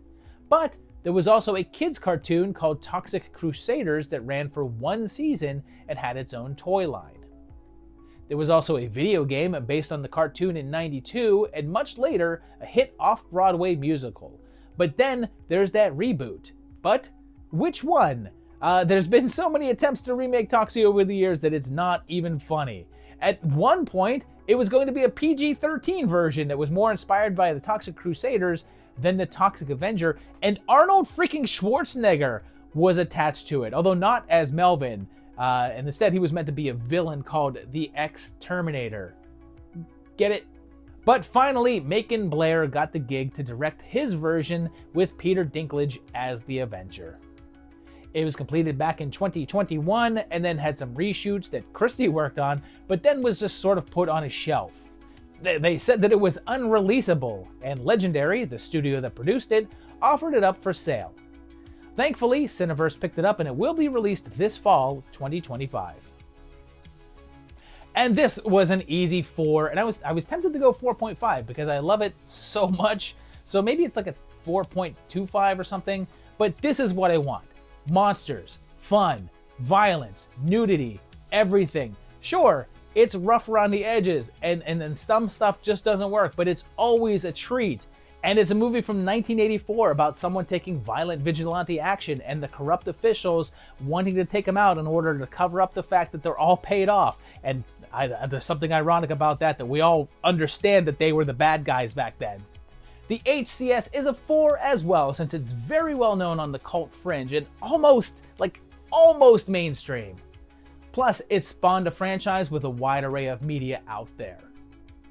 Should you watch it? Yep, book your ticket to Tromaville right now. She's stressing me, Slug. Julie is stressing me, Slug. I can't take it. I cannot take this, Slug.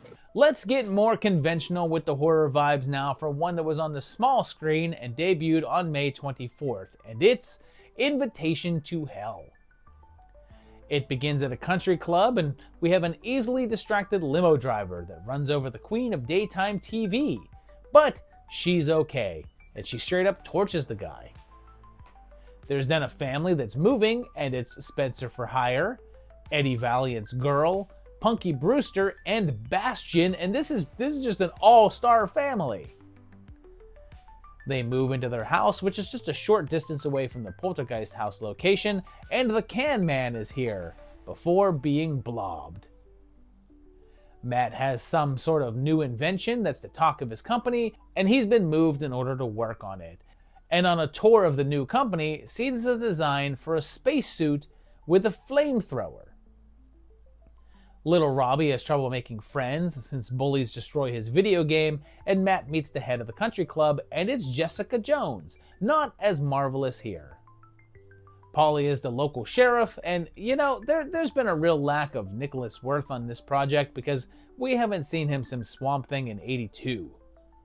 Meanwhile, Jessica is leading families into some sort of magic mist, and a woman named Grace is trying to get to confidential files, and RJ Fletcher shows up as Matt's boss.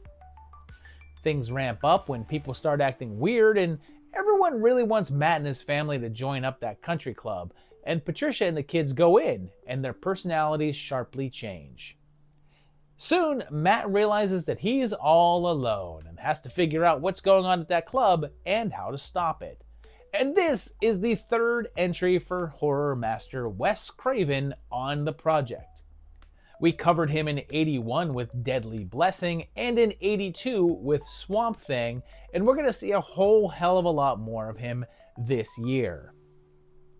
This one was done for ABC and began life in a weird way.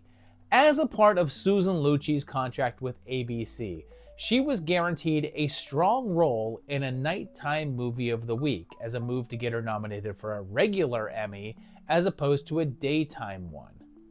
This was the project that they developed in order to appease that contract clause. They brought on Craven to direct, but by the time that he had joined, most of the pre-production was complete, so it was simply a matter of just going to set to direct the scenes. Even though most of the casting was complete, Wes was still able to get gigs for some of his favorite recurring actors in smaller roles like Worth, Virginia Vincent, and a cameo from Michael Berryman. There's not really rating information about it or anything, but it did get some attention and was nominated for a Primetime Emmy, but not for Lucci, for art direction, although it didn't win. And this is a 3. It's not great, but it is silly fun and doesn't make much sense, in the best way possible. I mean, the ending has him going into hell in a spacesuit, so I had to give it points for that. The HCS is a 2.5 because it's a Wes Craven film, and for that alone, it earns points. But it's not one of his filmography that anyone talks about and didn't do much for his career in the long run, considering it was a quick work for hire. Should you watch it? Yes, consider this your invitation. Tell me where my daughter is. But I am your daughter. This next one had a debut on May 25th in New York City and a very limited theatrical release, but then mostly went straight to video with Fleshburn. It begins with a scroll that tells us that Calvin Duguay left 5 people to die in the desert back in 1975 after an argument, and he was evaluated to say that he couldn't distinguish right from wrong, so he was institutionalized. While in there, he has flashbacks to being in the military, and one night just up and escapes. And it's actually really easy. He just sort of leaves. He randomly kills a man who picks him up, and when we get a good look at Duguay, it's Billy, but I guess he's the predator now. Right afterwards, he shows up at the house of the lawyer that was responsible for getting him put away, holding him at gunpoint, and then also the sheriff that took him in. And then a couple of psychiatrists who declared him insane. He ties them up, puts them in the back of a Jeep, and drives them out to the middle of nowhere, and leaves them there. They rally to try to figure out how to survive the brutal sun that's bound to hit them the following day, and face broken legs, snakes, and the elements. They don't really do much of anything due to the guy's leg, and mainly just argue amongst each other, and that's what happens for like an hour. Finally, Duguay shows up and starts shooting at them, but it seems like they have more to fear from each other. And this one is from George Gage, and it was the second film that he directed after a 1978 sports film called Skateboard. It'll be the last thing he directs until 1996 when he made the switch to doing documentary shorts and features, which he still does to this day, along with his wife Beth, who co-wrote this film. The budget was $3 million, and it seems to have been financed by a pair of professional tennis players who occasionally dipped into film production. It seems as if one point Robert Ginty was slated to be involved, but for whatever reason, that didn't happen. The poster points out that it's from the author of Death Wish, as it was adapted from Brian Garfield's 1978 novel Fear and a Handful of Dust, which was also this film's working title. It was not a hit though, although it did get decent play on HBO and cable services. And it's okay, it's a 2.5. There's never really seems to be much at stake here, and except for the moments with the guy shooting at them, they don't really seem to be in all that much trouble. I feel it either needed to go trashier or more serious, and not the middle of the road tack that it went with. The HCS is just a 1 though, since it's not talked about, not known, and didn't leave any impact on the genre. Should you watch it? I'd say skip, but it's certainly not a bad time.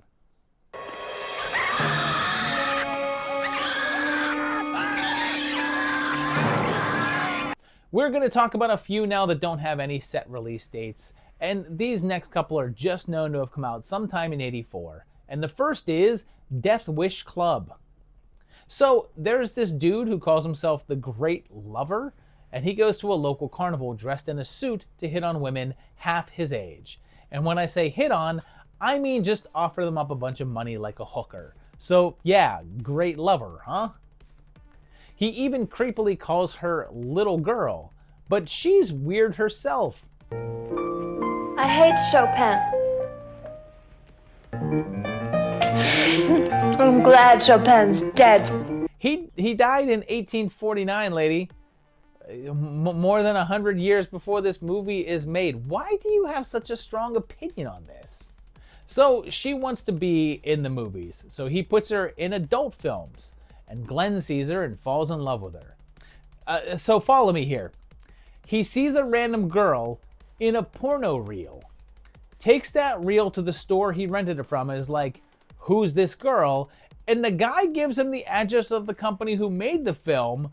So Glenn actually goes there and asks the director where to find the porn star in the film he just watched. And the director tells him where to find her. And yeah, that's perfectly normal behavior. Let's give the obsessive stalker detailed directions on where to find the girl he claims to love from watching her in one smut film. Sure.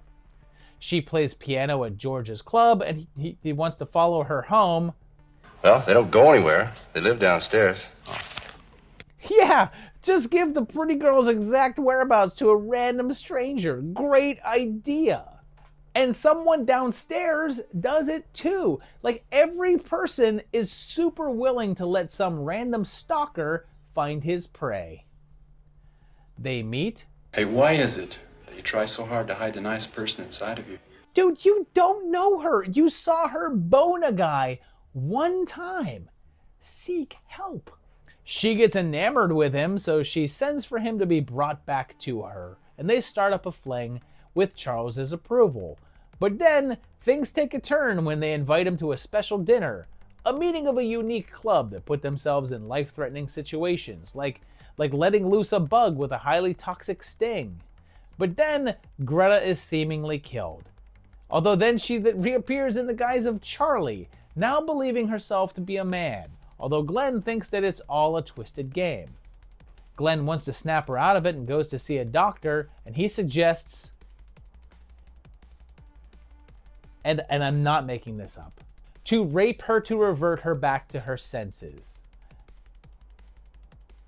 Yeah. But then they also finally come back to the Death Wish Club stuff. Finally. So this weirdness of Creep is from John Carr, and it was his first film in almost a decade since he did Fugitive Lovers in 1975. It was based on a book called Greta, and it was first released under the title The Dark Side to Love. But then, later, it was put on home video as Death Wish Club, but was also released later on as Carnival of Fools. But then, there's the wilder part. This film will be chopped down to around 20 minutes long and included in the anthology film Night Train to Terror, which we'll discuss in the 85 project and talk about what happened there. And look, this is a 3.5. This is a weird, creepy, just mind-boggling movie that doesn't make a lick of sense, but you'll literally be completely curved by every single choice that it makes, as it doesn't follow any sort of narrative logic, but it's really wild and fun. The HCS is just a 1 though, because no one knows what this is, and there's really no one involved with any industry cred. Should you watch this? Yes, and question your sanity right after you do.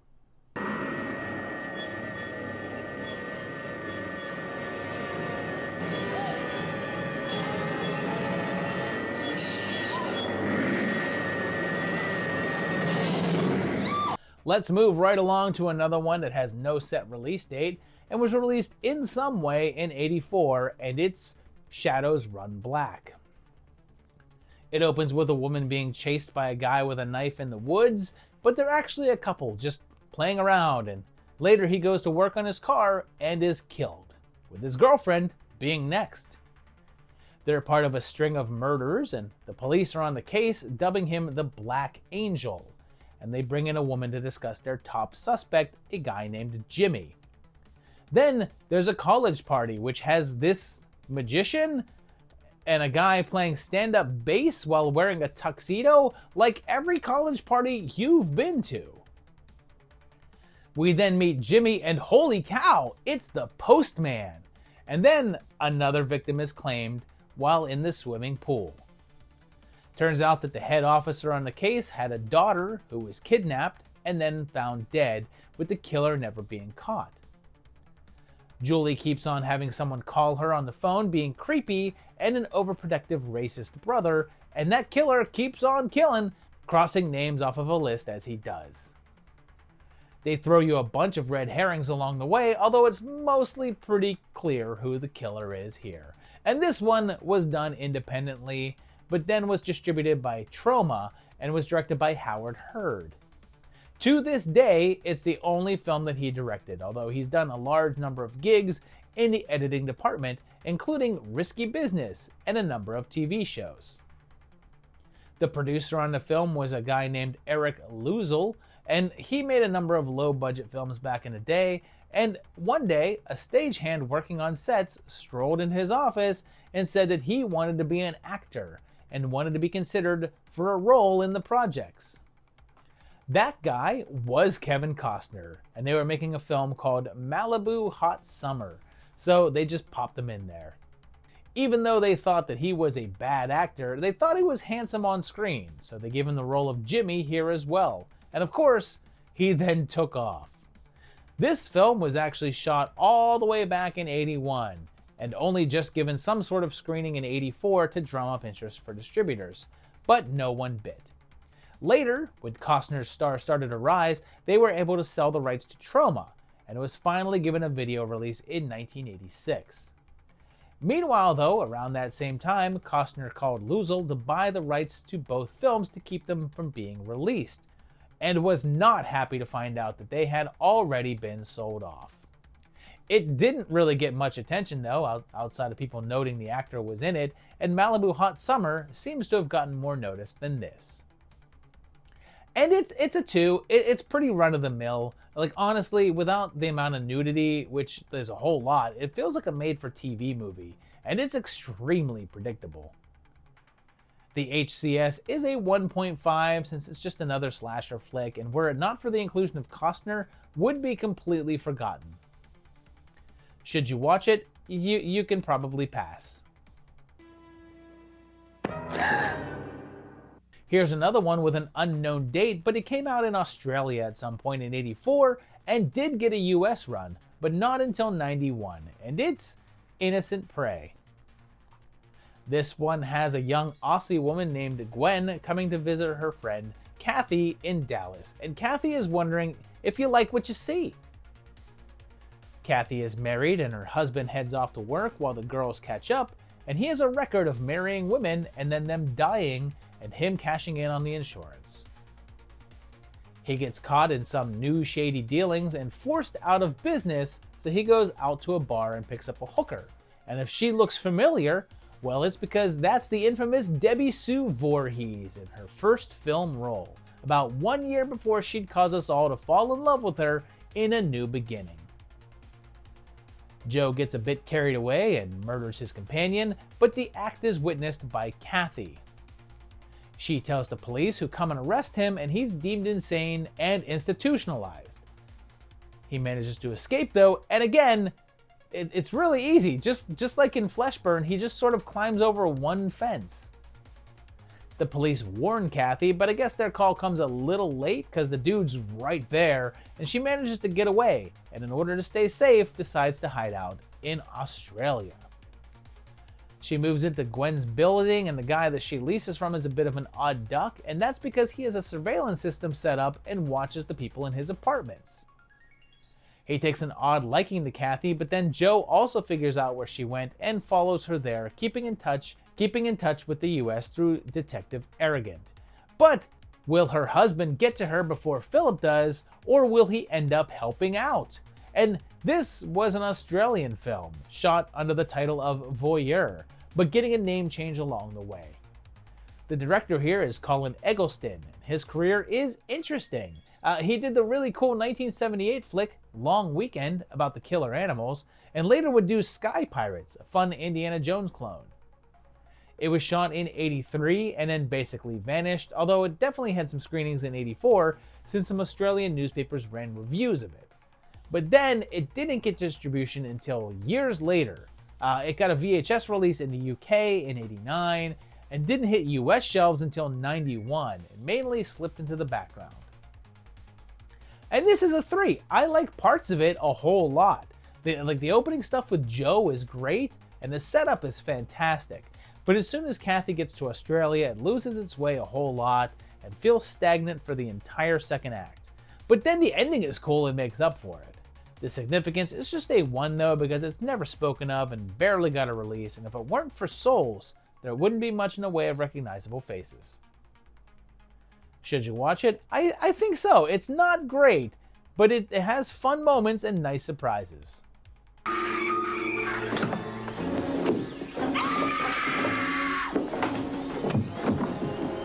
Okay, we move away from our entries with completely unknown dates, and let's look at one with a partially unknown date since it came out here at some point in June of '84, but it looks like it did have a date of March 15th in the UK, but it's Blind Date, the one without Bruce Willis. This kicks things off with a woman being chloroformed and then straps her to an operating table and starts to scalpel. Joseph Bottoms is here, and we last saw him on the sci-fi project in Wishman, but also here in the horror project with The Sins of Dorian Gray and The Intruder Within. Here he plays a guy who loves his dentist and works for a fashion magazine.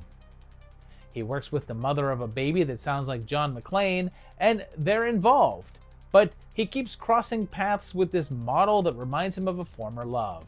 And when I say crossing paths, I mean that he spies on her with binoculars, and she's the barbarian queen herself, Lana Clarkson. Jonathan is rich, and I guess to show that, he plays Atari on like 6 different TV screens, and I guess this is supposed to be a sign of success, but it just looks like it'd be distracting. Deanna Troi is here, though not for long, as she's another victim of that killer from the intro. Well, Jonathan believes that model is his ex, since she was attacked by a bunch of thugs and hid away afterwards, and he never saw her again. And while spying on her, he gets into an accident and is rendered blind. They say that they're not sure why he's blind, as he should be able to see, and he tries to adjust to his new situation. His doctor is, "What are you doing, Dave?" And they suggest trying out a new experimental technology where they hook him up to electrodes and it works like a sort of a sonar. And it works, but he has to walk around with these headphones on all the time. He uses his newfound partial vision to go right back to spying on Rachel, eventually even breaking into her place to watch her sleep. And man, this block is filled with lead characters who cross over into creep territory. But then, Jonathan and that killer cross paths, and he sees him, or well, as much as he can see anyone, and he has to try to help to bring his murderous spree to a halt. This one was from director Nico Mastorakis, and he's been in the game for a while by this point, working in film since the late 60s. He had previously gone into the horror world in 1976's Island of Death, and we'll see him again with the Zero Boys. This one saw him doing a very giallo-inspired flick mixed with a dash of US slasher, but it didn't get much of a wider release, although it did get a decent amount of cable play, and oddly, the credits promise a sequel called Run, Stumble, Fall, although that never came to be. And this is interesting. I'm giving this a 3 as well. It's perhaps too long and doesn't get to the point fast enough, but it's well done and has good character stuff going on. The HCS is just a 2 since it's another one that didn't get a lot of press or attention, but it had some cable love and enough known stars to get it an extra point. Should you watch it? Sure. Make a date with it tonight.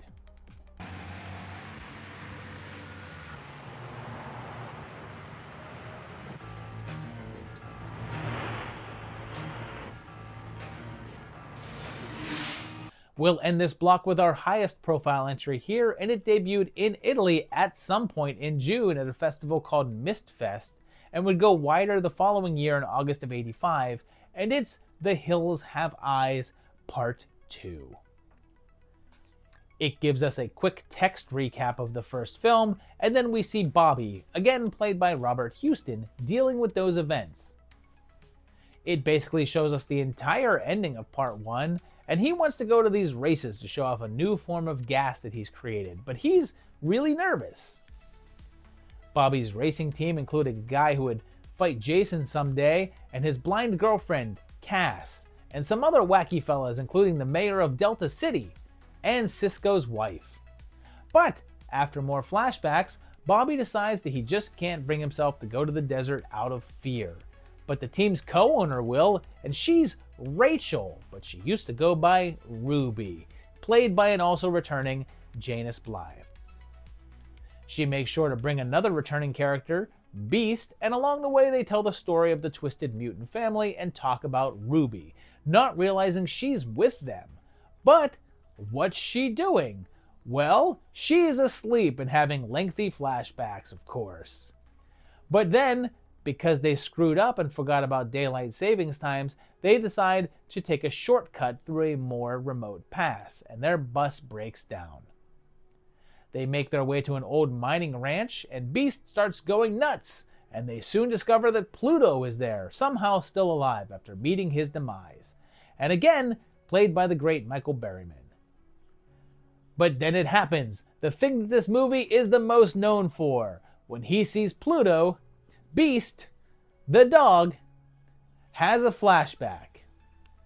Yes, the dog.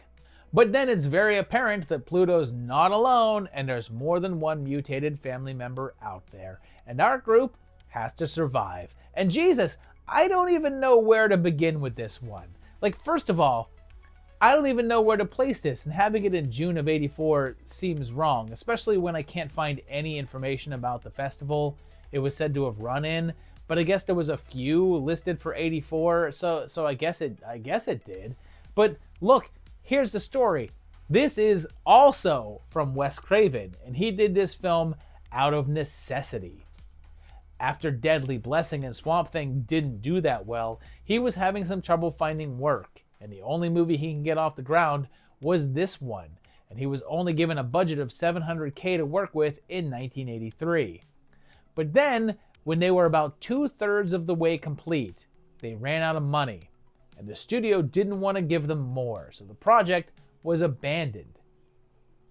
If you go by the reports of those festivals, it seems like a rough cut was thrown together for screenings, but it's also possible those screenings have the wrong dates, and this actually might belong in 1985, because, as we'll see in a couple of episodes, later in '84, Craven would have a massive hit with A Nightmare on Elm Street, and the director would suddenly be in high demand. So they either begged him or held him to some sort of contract, but they got him to complete the film, and he did so by splicing in a whole bunch of flashbacks to pad the runtime and get it to feature length, hence the dog back. It was unanimously torn to shreds, and even Craven disowned it, but it barely even got a release, playing on only a handful of theaters and then being rushed to the home market right after. One interesting note about the unfinished nature of the film is the fate of Ruby. She's a main character, and in an original script was meant to fall into a pit of spikes, but instead she's just knocked down and hits her head on a rock. It's insinuated that this kills her, but it's also possible that she survived, I suppose. Of course, much later, there was a remake of the original film that had a sequel of its own, but it's not a remake of this particular film and follows a different plot. I should also point out that this film has a score by Harry Manfredini, and even his heart isn't in it because it's basically just his Friday score again.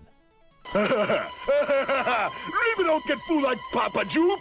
Oh no! And it's a 2. There's some fun things here and there, like for instance, dog flashback, but it's mostly just sloppy and dull. The HCS is a 2.5 since it's by one of horror's biggest legends, a sequel to one of his bigger films, and got a lot of shelf time in video stores, but never reached any higher in terms of recognition. Should you watch it? Normally I'd say no, but the dog scene does have to be seen to be believed. The Reaper sucks! Usually these blocks end with the highest profile film, but this one is starting with it because on June 8th we had the release of Gremlins. This has legendary musician Hoyt Axton as Rand Peltzer, an inventor, and he's in Chinatown, San Francisco, and he goes into an antique store, encountering the guy who wouldn't let Grasshopper take the pebble from his damned hands, and his grandson. While there, he sees a little critter in a cage called a mogwai, and he wants to buy it, but the guy won't sell it, probably because mogwai is the Cantonese word for monster or evil spirit. But the kid sneaks it out and sells it, so Rand takes it back to his little town on the Universal backlot. And yeah, if you're curious, this is the town square from Back to the Future as well. Here's the clock tower. We then meet Billy Peltzer and his dog, and his neighbor is Walter Paisley, and he heads to work, passing by a theater showing E.T. and Close Encounters, because these were the working titles of both of those films. He works with the girl of your dreams coming out of a pool, and here comes the judge, and butts heads with the town meanie pants who has some grits that you can kiss. On Christmas Eve, Rand gives the mogwai to Billy, his son, and they name him Gizmo, and oh my god, is he cute. But there's 3 rules that you have to follow with him. He hates bright light, and sunlight will kill him. He can't get wet at all, and he can never be fed after midnight. Billy's friends with little Tommy Jarvis, and he's the one that breaks a rule and splashes water on Gizmo, causing him to reproduce and create 5 new mogwai, including one with a stripe on his head. But there's something off about these new guys, and when they play a trick to get fed after the witching hour, they turn into these cocoon things. Shortly after, they hatch into green reptile-like creatures and go on the attack. And this story started with screenwriter Chris Columbus, and he wrote it as a spec script to show off his writing skills. Somehow, it came across the desk of Steven Spielberg, and he wanted to turn it into a film. And keep in mind, the original version was way darker. In that version, Billy's mom was decapitated and tossed down the stairs. Barney was straight up eaten, and the Gremlins killed and ate an entire McDonald's worth of people.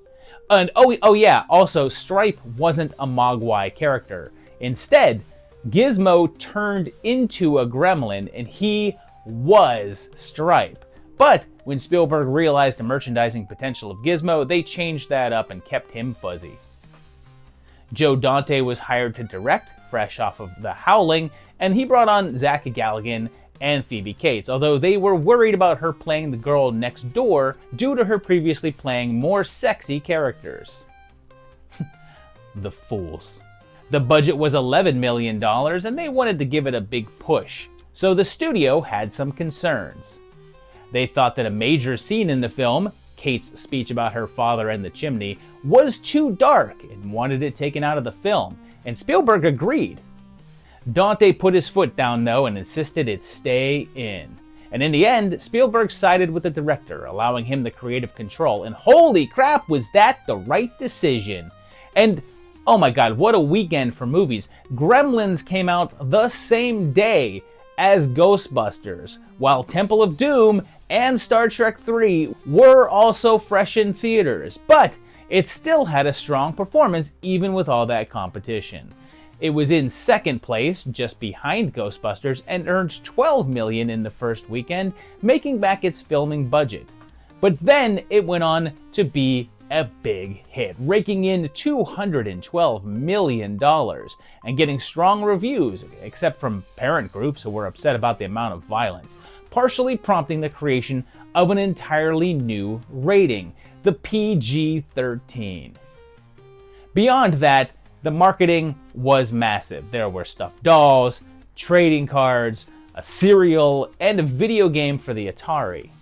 There was also a novelization that explained where the Mogwai came from, stating that they were the work of an alien scientist, creating the perfect companion, although when only 1 in 10,000 were kind, with the remainder being evil-minded, they were launched off the planet.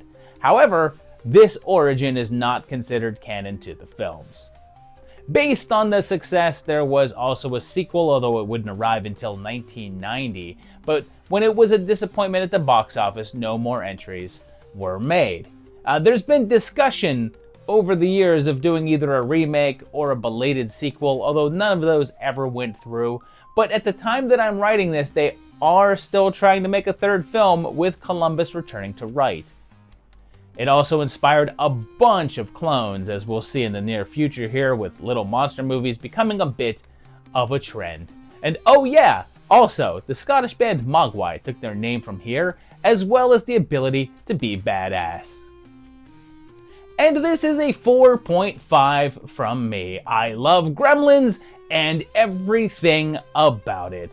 I saw it at the theaters with my grandmother, and she was straight up appalled by it, and it's always stuck with me as being this great monster movie that's kinda horror, kinda kid-friendly, and just like everything I want in a movie. The HCS is the same since it's massively known, created a wave of imitators, became a household name, and forced a reevaluation of the film's rating system. It only doesn't get the 5 because it never really has been able to build up that massive film franchise that some of the others have. Should you watch it? Yes, but don't get it wet. Let's go now to the small screen for something that I didn't know existed before this, but I'm excited to check out, and on June 17th, we had a TV movie simply called Frankenstein.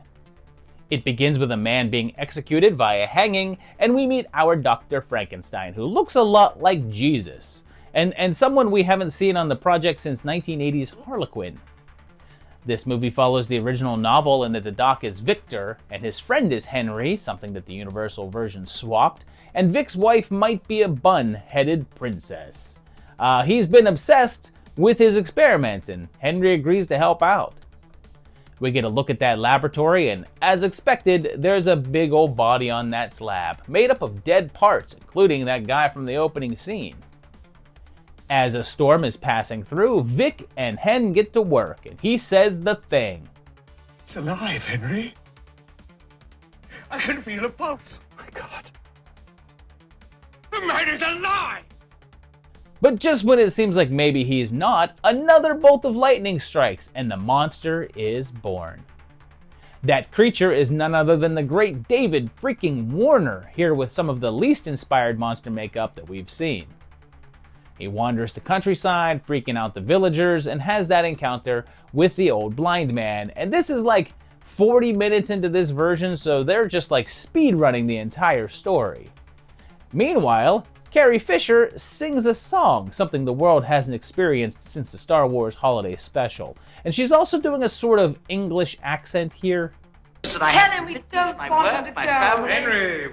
It then basically gives us the book version, speeding along to the finale on the Doc's wedding night. And yeah, this is a TV movie. It was made for Showtime.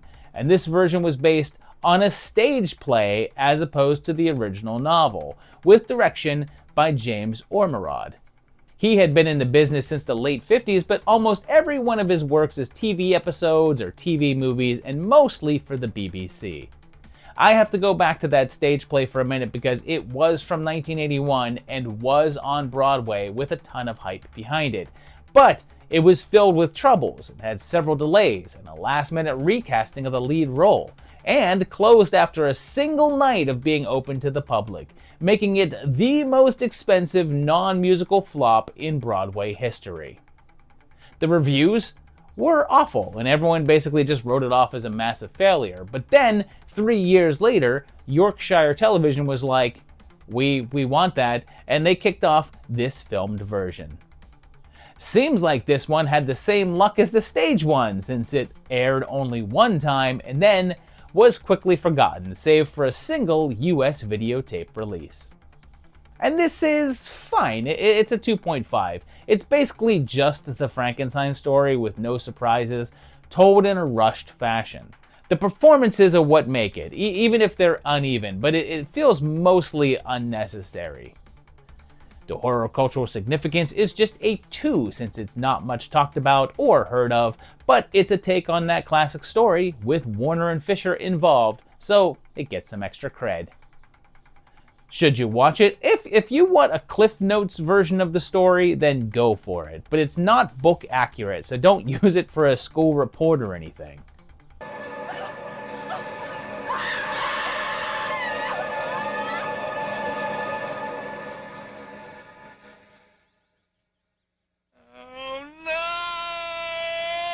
We're going back over the ocean now for a film that's debuted there on June 18th, and it's time for El Siniestro Dr. Orloff, or the Sinister Dr. Orloff. The only version I could find of this one was in Spanish, and I couldn't find subtitles anywhere, so I had to put my Spanish skills to use, and they're not great. So let's just see what we can make out here. It begins with a young woman drunkenly returning to her apartment, only to be attacked by a man hiding in her closet. And I think he cracks her neck and takes her with him. He goes right out the front door with her nude body draped over his shoulder, which I'm sure no one thought was weird at all. The guy works for a man played by Antonio Mayans, who we saw not that long ago with Night of a Thousand Desires, a little earlier in '84, and he talks about his father, and it's clear that he's the son of Dr. Orloff. Orloff is a character from a 1962 film called The Awful Dr. Orloff, and was played there by Howard Vernon, and he returns to the role here. Baby Loff is kidnapping women to take back to his lab to assemble parts in order to bring his dead mom back to life. And what a weird coincidence that this is right after a take on Frankenstein, and is itself a version of that story. Dad disapproves of what he's doing though, setting up a bit of an internal struggle. And this is yet another film by Jess Franco, his 10th on the project now, and his second entry for 1984. It's a rare film of his that doesn't feature Lena Romay, although she's credited as doing a voice, likely as one of the phone calls here.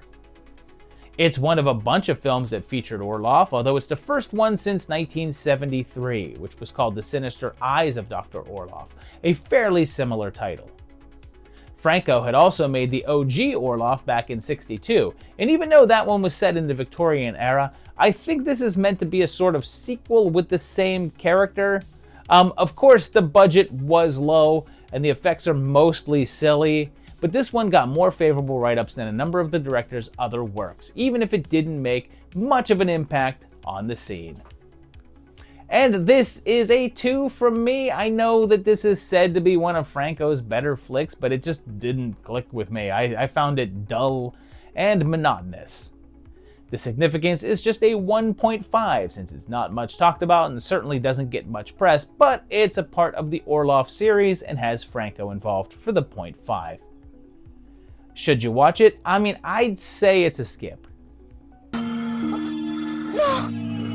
Oh, no! No!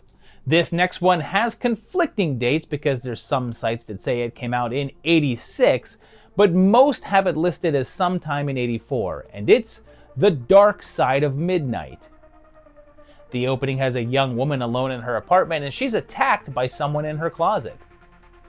The police are on the case and say that the killer is super strong and crushed her throat and skull with his bare hands. Seems they're planning on building a university in the town, so they want to keep stories of the murders out of the press, but the dude keeps on a-slashing, killing a little kid, and making this girl hilariously jump through a window. She survives but is badly wounded and goes into a coma, and the investigation continues between a bunch of people with impressive mustaches. But they have to seek some outside assistance by another mustache, although a slightly less bold one.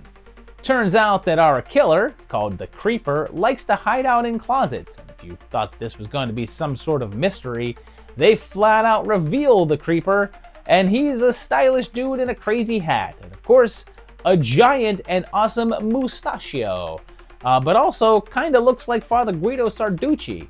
But then, there's this guy, also with stash. Everyone here has a lip caterpillar, except like one guy, and that kid that died.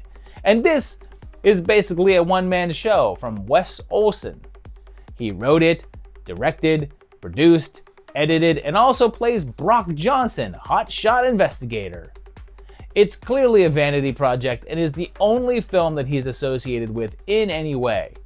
Of course, his character is talked about as being the coolest, bestest, most rad dude in the entire world, although Olson himself doesn't really have the presence to back any of that up.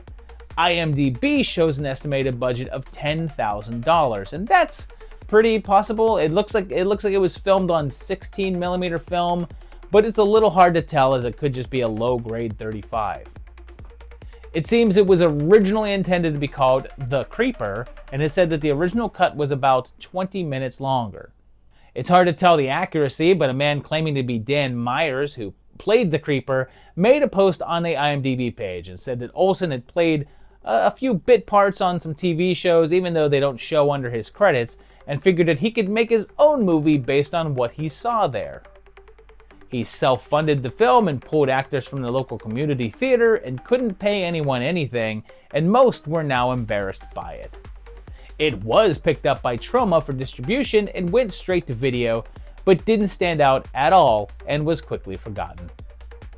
And I'm gonna go with a 1.5 here. I was hoping this would be so bad it's good, but it's mostly just mustaches and room talking and talking. There's no vibes or mood or tension or anything. It's just flat.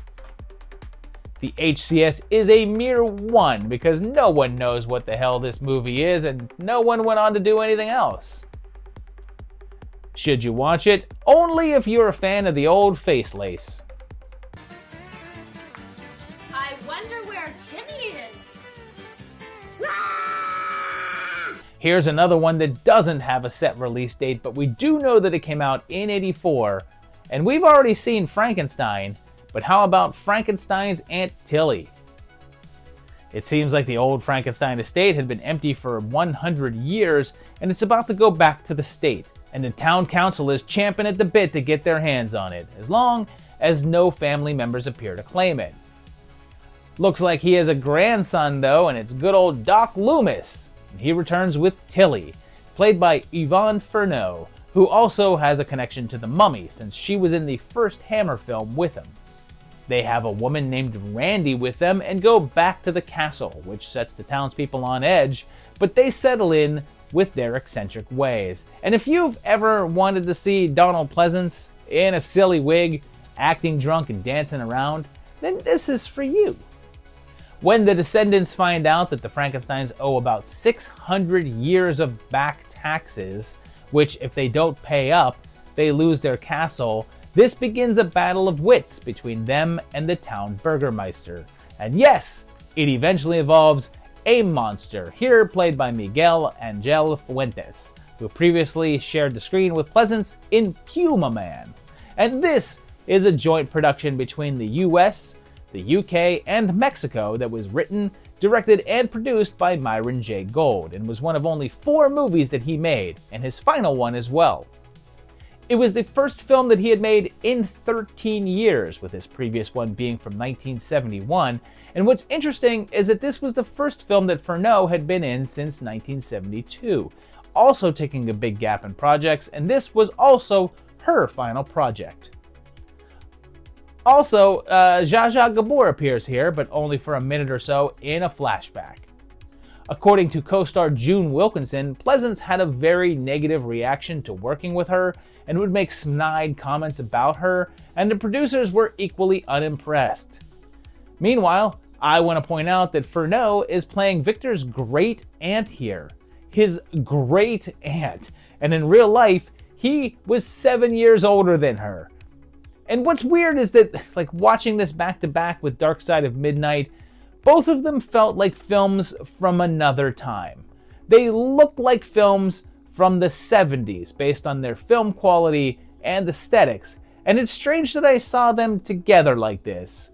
And this is just dreadful. It's a 1. I can't think of one positive thing to say here. It's not funny, it's not scary, not interesting, and it just feels like it goes on forever. I hadn't heard of this one before watching it, and I almost wish it had stayed that way. The HCS is a 1.5 since it's also buried out there and lost to time, but it gets the 0.5 for the presence of a handful of known actors. Should you watch it? Nope! Prune this one from the family tree.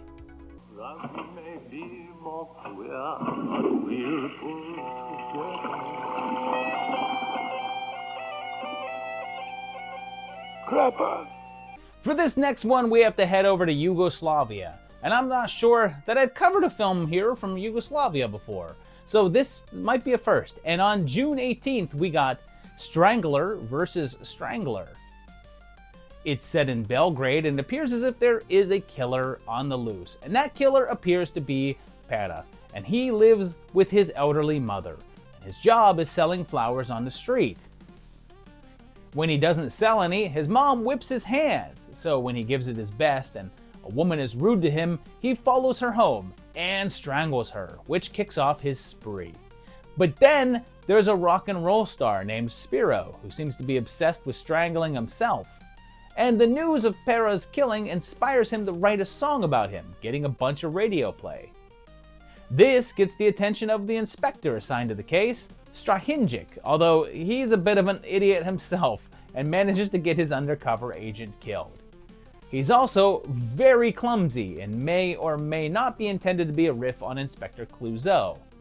But things take a turn when Pera is enamored with the song's success while Spiro gets interested in a radio show host, and eventually all three of the players converge in a death-filled farce.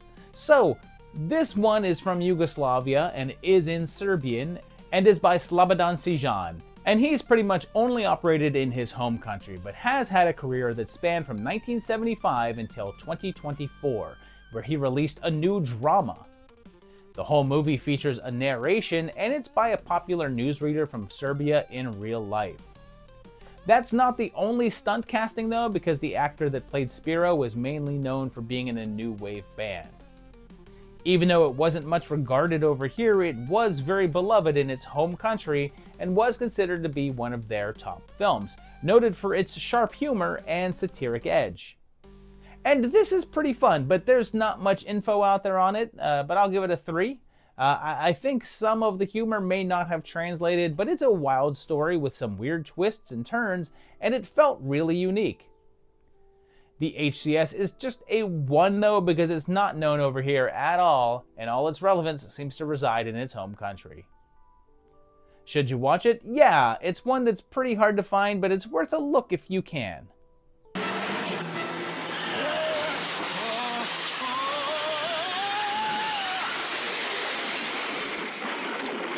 This block ends on a little more obscure note, and we're headed to Australia for the July 5th release of They're Playing with Fire.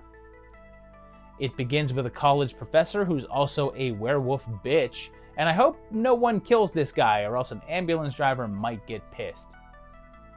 She hires a student to do some work on her yacht because a professor has a big yacht for some reason, and she lounges around in a loose bikini and then seduces him. And she's Sybil Danning. Does she have to seduce? Like she could literally just ask.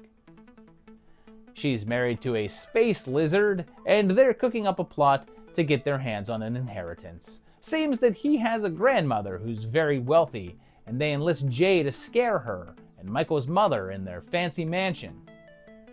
He gets spotted and runs away, but right after, someone else enters and kills them both with a gun. They all go to the scene, but no one seems to know what happened, and the trio don't trust each other. And is there a shark in the water?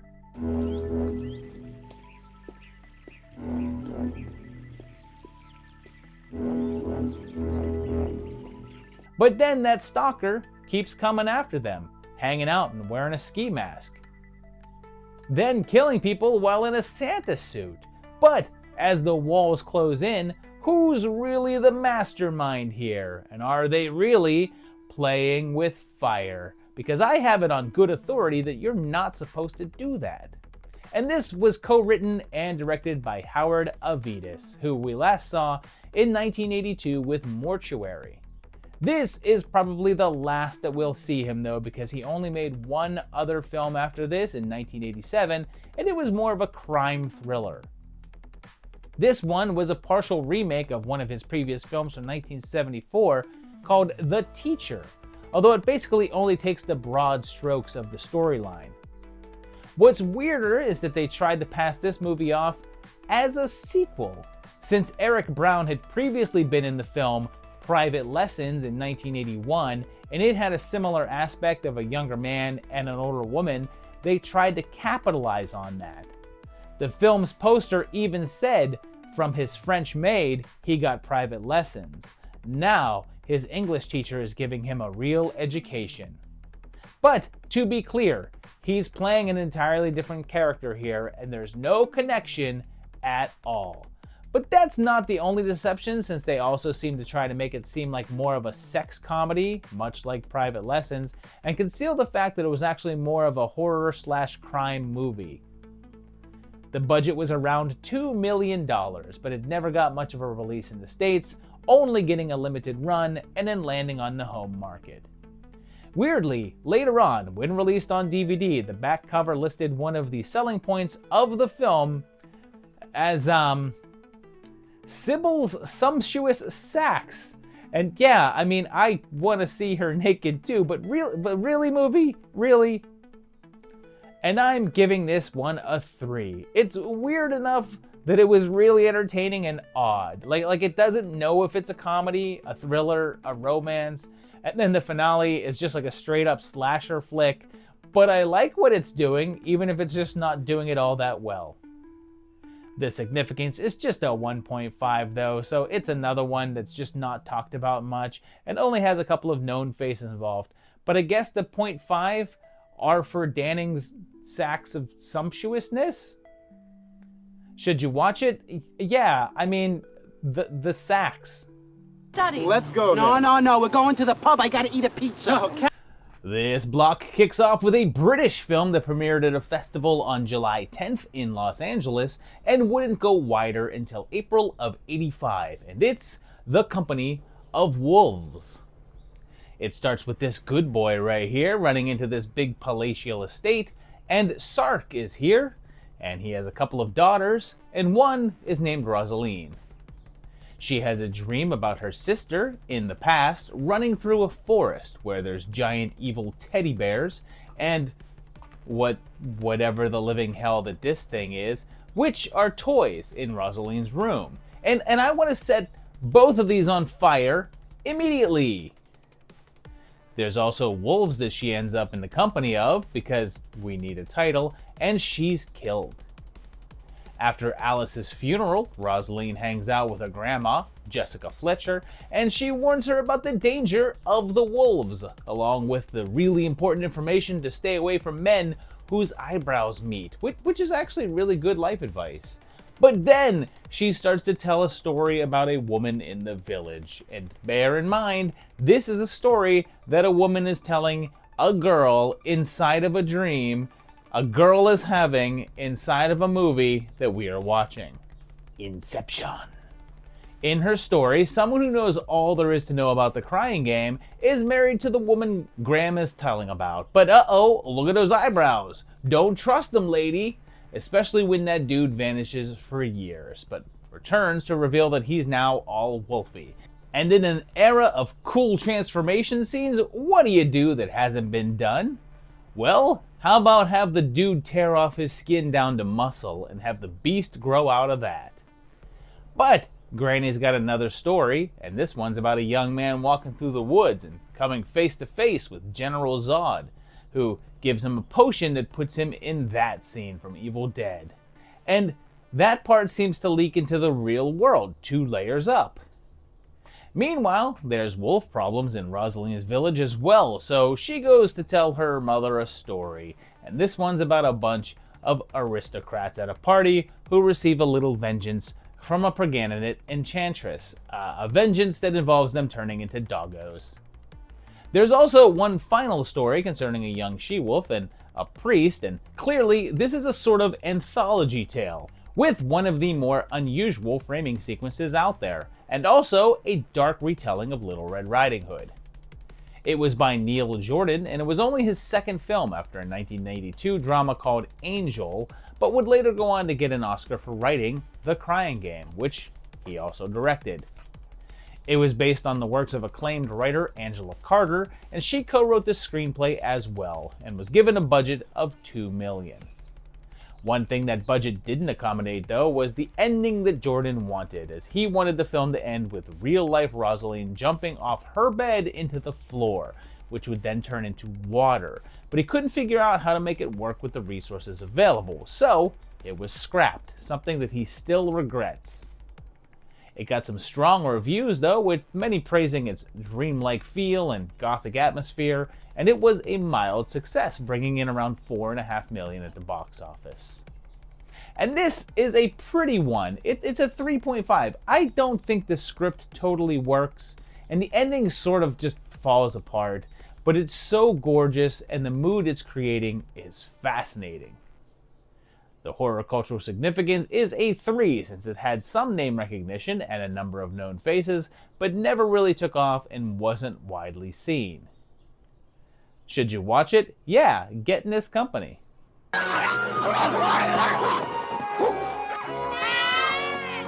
This next one was tricky because of a title issue that I'll talk about later, but it also didn't have a confirmed date and is only known to have been released in Indonesia at some point in 1984, and it's Revenge of the Ninja. It's got this very elaborate looking gang looking to get this necklace off of a guy with just the most amazing hair, headband, and mutton chop combo. They all try to take it, but he wipes them all out and is seemingly bulletproof as well, until he's not. He vanishes and the leader, an Old West looking gunslinger, gets the necklace, but whoops, it's a fake. But then there's this shirtless fella, and that's Barry Prima, action star, and we just saw him over on the Sci-Fi Project in The Devil's Sword. But here he gets a love montage that includes him crashing a dune buggy for some reason. But his lady friend seems to have pissed off the wrong people. She kicks all of their asses thanks to the spiritual help of Kohar, who then gives her the red stone and asks her to guard it. She has to wear it, but then there's a big disco scene involving a massive helm, and yes, I looked up what they were called because I was just going to say pirate ship steering wheel. Ricky gets concerned about how Maya is acting, so he seeks the help of a spiritualist, which means strobe lights, I guess. But then, when that gang finds out that she has it, the battles begin. And there's not a lot of horror here, and it's more fantasy, I guess, and I was a little confused as to where this one belonged in terms of putting it here or the Sci-Fi Project, since that's where I would normally put fantasy-driven films, but I went with here. And it's by Ratno Timoer, and that's a name that we haven't seen since 1981 with Gundala, the superhero flick. This has several different titles, and it's weird that it got a release here as Revenge of the Ninja, considering there was another film with that name in 1983, although that was a more straightforward action film. There's also a fight with a hunchback at one point, and he's defeated by deflating his back by stepping on it. And the very ending of this film features zombie attacks, which is the main reason for placing it on the horror project, but they're not in it very much. And I'll give this one a 2. It's charming at times, but for the most part it's an incoherent mess and starts to swing to the boring side. The HCS is just a 1 since it's not known at all and is barely horror and is mostly just mistaken for that other film with the same name. Should you watch it? I'd say you can pass.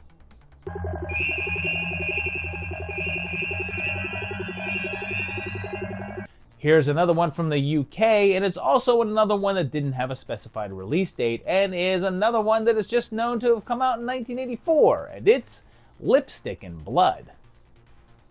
The opening is pretty hilarious as we cut between a stripper on stage and a guy fondling a gun, and I'm sure that those two things don't have any subtextual meaning at all. He goes to watch the show, and the music is legitimately solid 80s tunes by a band called Field of One that I liked enough to try to find afterwards, but no dice.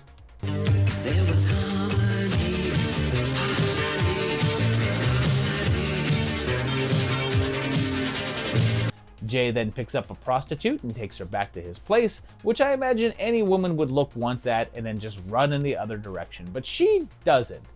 But she does write "whores hate their clients" in lipstick on his mirror. Or maybe he wrote it because he killed her and stuffed her in his closet, because dude's crazy. That dancer is Jenny, and she lives with her parents, but Jay is stalking her and is just generally acting nuts. You smell like plastic. Well, yeah. It'd probably be more surprising if it didn't. But Jenny has a boyfriend, and they're planning on getting married, and she's only dancing to earn money for their wedding. As you can imagine, Jay's pretty unhappy about that, so he kidnaps her at gunpoint, takes her out to the countryside, and forces her to put on lipstick. He then assaults her, but then decides to take things further by going to get her fiancé as well, and straight up shoots him. So now Jenny has to stick with him and hope that she doesn't end up covered in both lipstick and blood. And this one is curious because it's shot on video, and it's from a very established director with Lindsay Shantive. He'd been making films since the early 60s and was responsible for a couple of James Bond knockoffs called Number 1 of the Secret Service and The Second Best Secret Agent in the Whole Wide World. This one was apparently his tip of the hat to giallos, something he had done earlier with a film called Night After Night After Night, although actually on film there. It didn't really make any sort of dent in the box office over there and has since become practically completely forgotten. And this is a 2.5. There's not much to it, but there's this weird sleaziness to it that's oddly appealing, and Joseph Peters is really committing to his dark role. Plus, that soundtrack is just irresistible.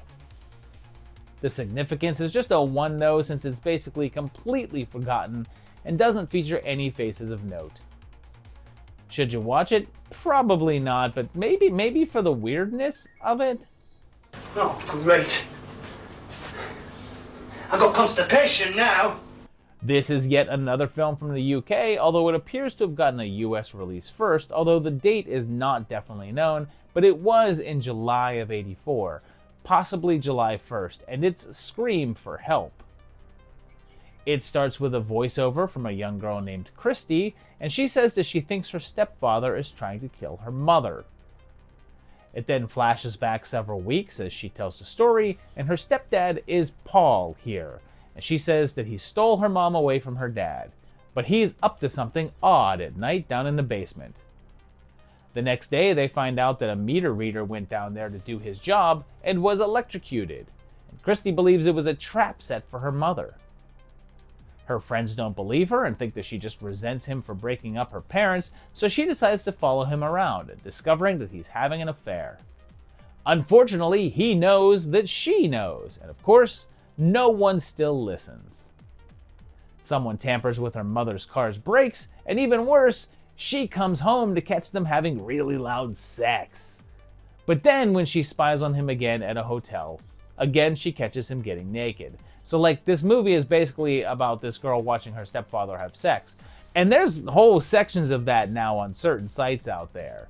But then, Christy's friend Janie, who goes out of her way to say that she's only 17 years old, even though the film earlier gave us a prolonged nude scene with her, is run over by a random car in a pretty spectacular fashion. Things get more complicated when Janie's boyfriend starts putting the moves on her, like a couple of days after she dies, and it's like, why didn't you guys just bone at the funeral? But is Paul really trying to do in Karen, or is something else at play here, especially when it turns into a full-on home invasion flick? And this one is from Michael Winner, the director of the Death Wish films, or at least the first 3 of them. But he'd also dipped into the horror world with The Sentinel, an awesome flick from '77. The script, however, was by none other than Tom Holland, and is his lesser-known entry cushioned around a bunch of bigger works. Seriously, right before this he wrote Psycho 2 and Cloak and Dagger, and right after he did Fright Night and then Child's Play, so it was a small script right in the middle of big stuff. Funnily enough, it was meant to be directed by Richard Franklin, who also did Psycho 2 and Cloak of Dagger, but since he was starting to make bigger profile pictures, he decided that doing this low-budget horror thriller would be a bad career move and dropped out. The budget was somewhere between $3 to $6 million, and it seems like it may have gotten a limited release, but there's no financial information, and it appears as if the bigger push was made on the home market. And this is really solid. It's a 3.5. It's like this weird little thriller that seems like it's doing one thing, but then just becomes this whole other, much more violent thing. Holland's a solid writer, and even with low production values, this was a ton of fun. The HCS is just a 1.5 though, since it didn't make any sort of impact and had no real stars, but had Winter and Holland involved to give it that extra 0.5. Should you watch it? Yeah, give this one a chance. Not only is he an incompetent murderer, he's a total asshole. Here's another one that just has a release date of sometime in July, although it's possible that it got a release back in May, and it's Disconnected. This one also starts with a pretty strong new wave track as a young woman named Alicia helps out an old guy by letting him use her phone. But then, he just vanishes with the receiver off the hook.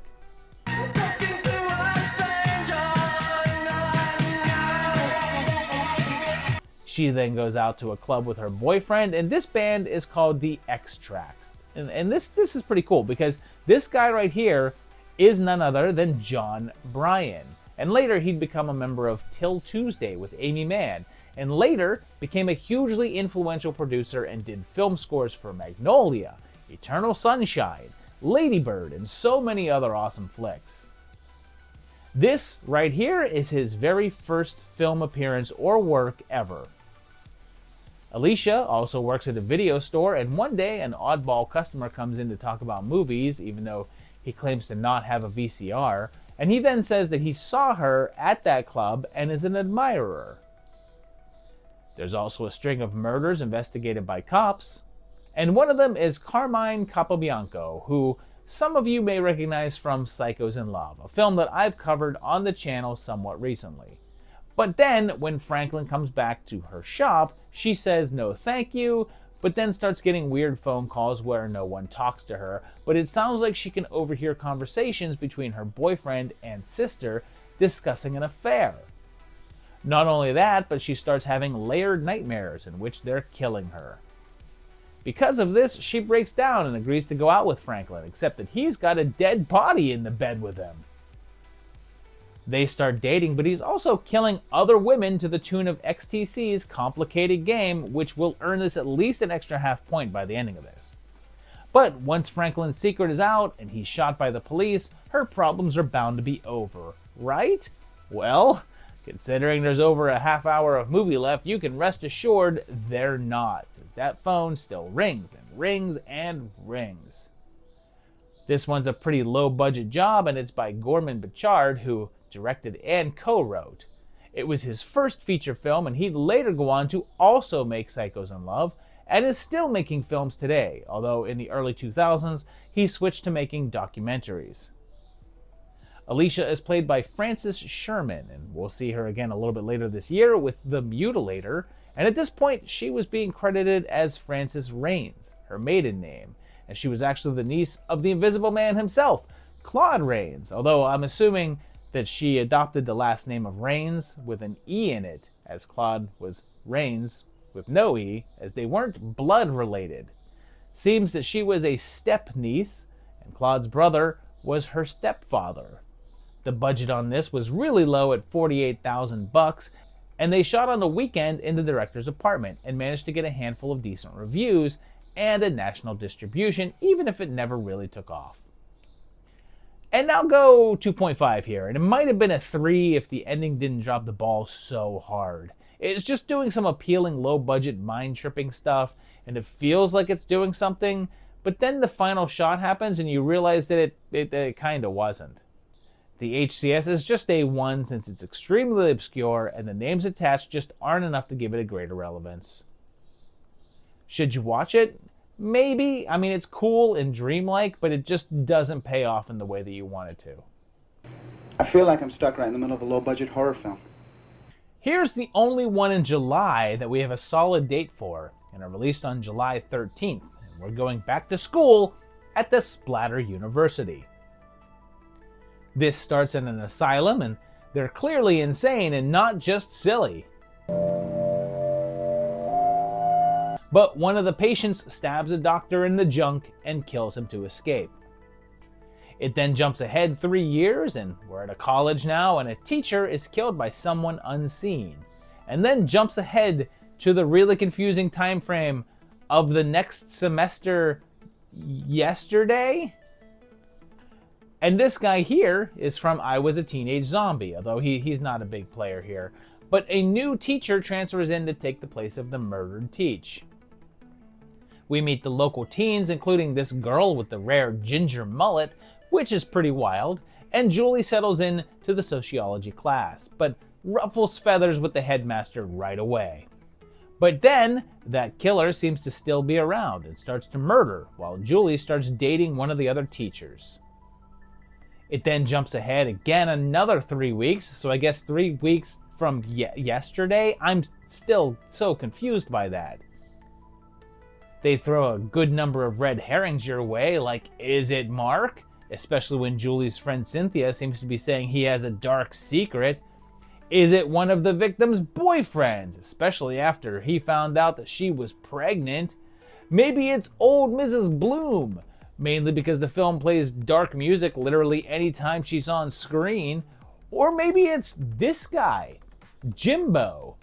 And this is going to blow your mind because we had that early appearance by John Bryan earlier, but this dude right here is Jim Martin, otherwise known as Sir James Martin of Faith No More. He's virtually completely unrecognizable here without his trademark hair and goatee, and he was actually in the band by this point, but it was before they released an album. And the director here is Richard W. Haynes, and it's his feature film debut, but he'd go on to a couple of other things, the most notable being co-directing Class of Nukem High with Lloyd Kaufman. Apparently this was shot mostly in 1981 but ran short, so they couldn't find distribution, but were able to shoot an additional handful of scenes the following year to get it up to a regular length. The shoot was troubled because they were originally told that they had 2 weeks to use the college location, but when they found out that they were making a slasher film, they cut their time short and were only given a week, prompting them to cut scenes and rewrite others. Also, the script was meant to be a dark comedy, almost a parody, but the producers intervened and wanted a more standard slasher film, cutting out the script's more overt jokes. The budget was really low as well at $50,000, and it was eventually released by Troma, forming a relationship with Haynes, and he'd continue to work with them on a number of projects. Also, if you look at the box art, you'll notice Vice Academy's Elizabeth Catan as the model there, although she's nowhere to be found in the actual movie. And this is decent. It's a 2.5. It's mostly by the numbers and not doing anything unique, but it's pretty fun at times, and I did like the weird downer ending, but not really enough to boost it any higher. The HCS is just a 1.5 since it did get some video store action and was ever so slightly recognizable on those shelves, but not much, and didn't make any impact on the genre. Should you watch it? It's probably worth a shot, but it's also fairly skippable. Put his head on my shoulder, and I thought he was gonna cry, but instead he started to kiss it. And then he started to move down towards my breasts. And then... Here's another one that I wasn't totally sure where to place, and it's another one without an exact release date, but it did come out sometime in August, and it's Dreams Come True. We have this young man named Lee, and he works in a factory and lives with his mother, who can't move and can only communicate through eye blinks. When Lee dreams that a co-worker will get injured at work, the next day he sees it happen, but then meets a woman in the best way, go-karting. They instantly hit it off and start doing the deed because that's the power of the cart for you, and the scene is surprisingly more explicit than expected. That night though, this happens.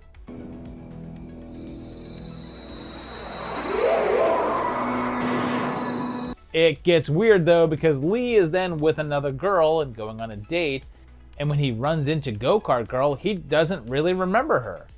But they talk anyway, and then start dating, but during the night, it happens again, to her as well.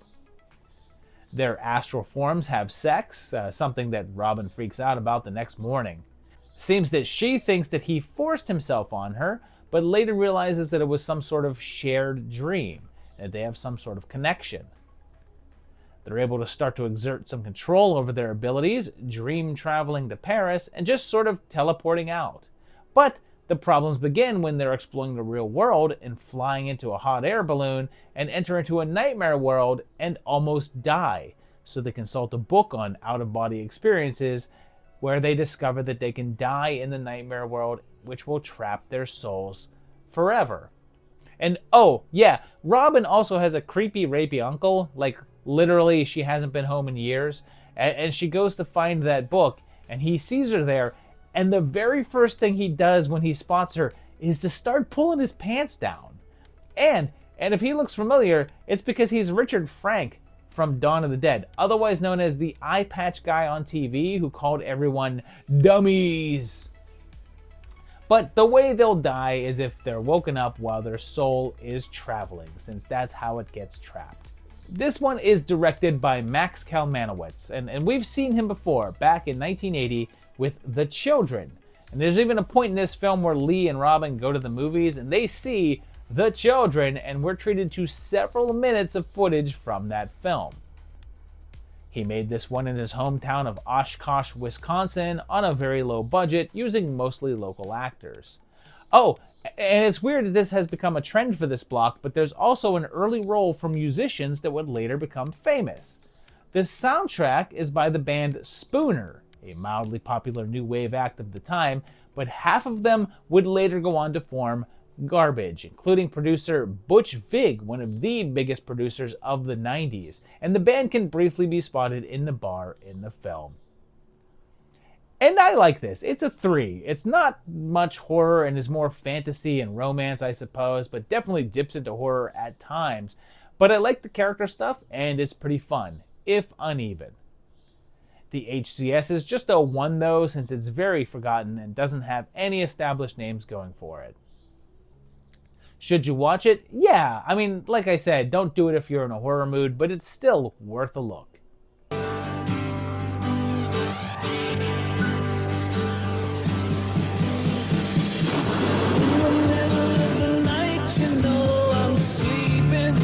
Hey, speaking of themes for this episode, that last one was about sex outside the body, and our next film, which came out on August 11th, is Sex Beyond the Grave. This has a family in a big house, and one night, a family goes up to the gate saying that they're being chased, so they're let in. They have a ton of cash and jewelry with them, but they're found by soldiers, and the father and son are killed, but the mother is raped and then killed, and the actor is said to have left the house haunted. It's then modern times, and Tony Liu is here, who we saw a while back in Human Lanterns, and he's a professor with a wife and child.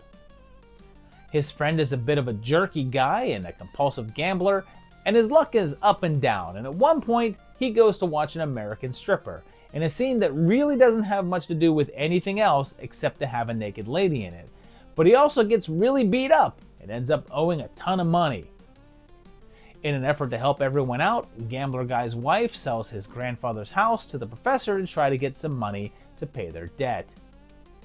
Weird stuff starts right away, and soon there's haunted rice cookers, floating mahjong tiles, and ripped pants. Hilarious video game hauntings, leading up to the most hilarious floating kid, flying refrigerator, and flying dolls.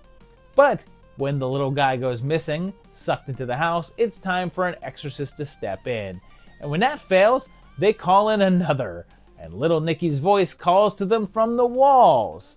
And they have an animated doll. Little kid trapped in the walls of a haunted house. This all sounding a touch familiar. And yeah, this is essentially a response to Poltergeist, except with the inclusion of a magic fetus in a box and zombies. And it turns out that it's up to Goofy Tao to make things right, since it's in his bloodline that caused the trouble in the first place. And this was also from the Shaw Brothers, the Major League Chinese production team responsible for so many action sagas. This one's throwing a bit of everything against the wall to see what sticks, and lifts audio cues from both Phantasm and Flash Gordon. The director was Chun Kung Chiu, and he had only done a handful of films before this, but nothing of much impact. And this would be his final film before taking a 16-year break, only returning to direct again in the year 2000, where he made 2 films and then no more.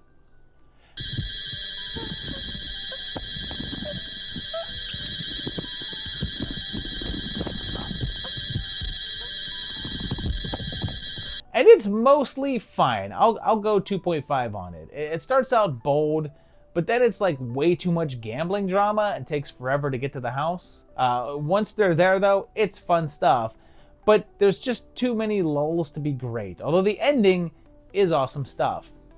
The significance is just a 1 since it's not known in the US and seems to not even be that big of a hit in its home country. Should you watch it? Maybe. There's some great moments, but they're just too cushioned by other stuff.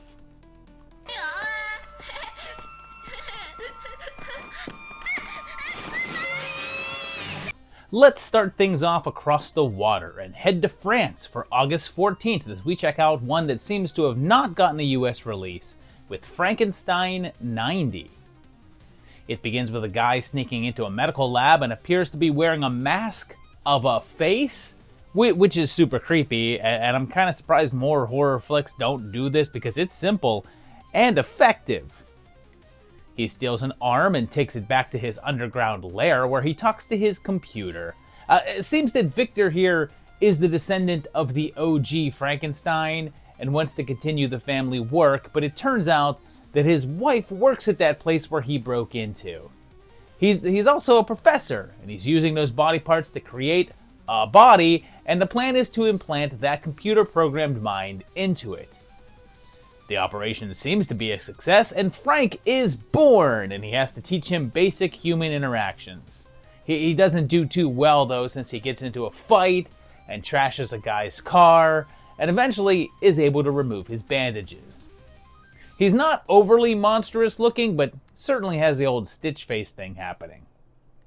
Things take a turn when he wants to display affection with a hug, and gives one to the maid and accidentally kills her, and then just starts roaming around the countryside getting into shenanigans. And I should mention that Victor is played by Jean Rochefort, and he's not very well known over here, but in France, this guy's an actor's actor, and one of their biggest award winners.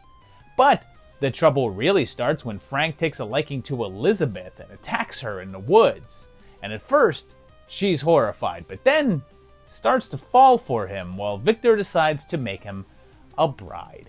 And this, of course, is sort of a riff on Frankenstein, and it was directed by Alain Jessuat. And he'd been making films since the 1950s, mostly all in France though.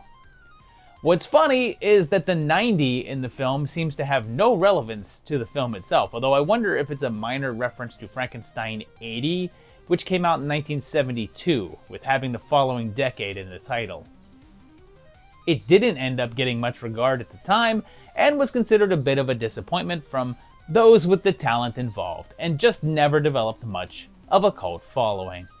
And it's okay, I'll give it a 2.5 out of 5 here. Like, most of the comedy just does not hit for me, and I don't know if it's because the humor didn't translate, but a lot of it just felt stale.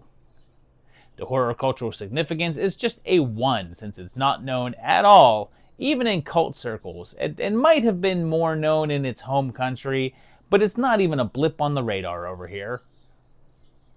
Should you watch it? You can probably pass, unless you're trying to watch every version of Frankenstein out there.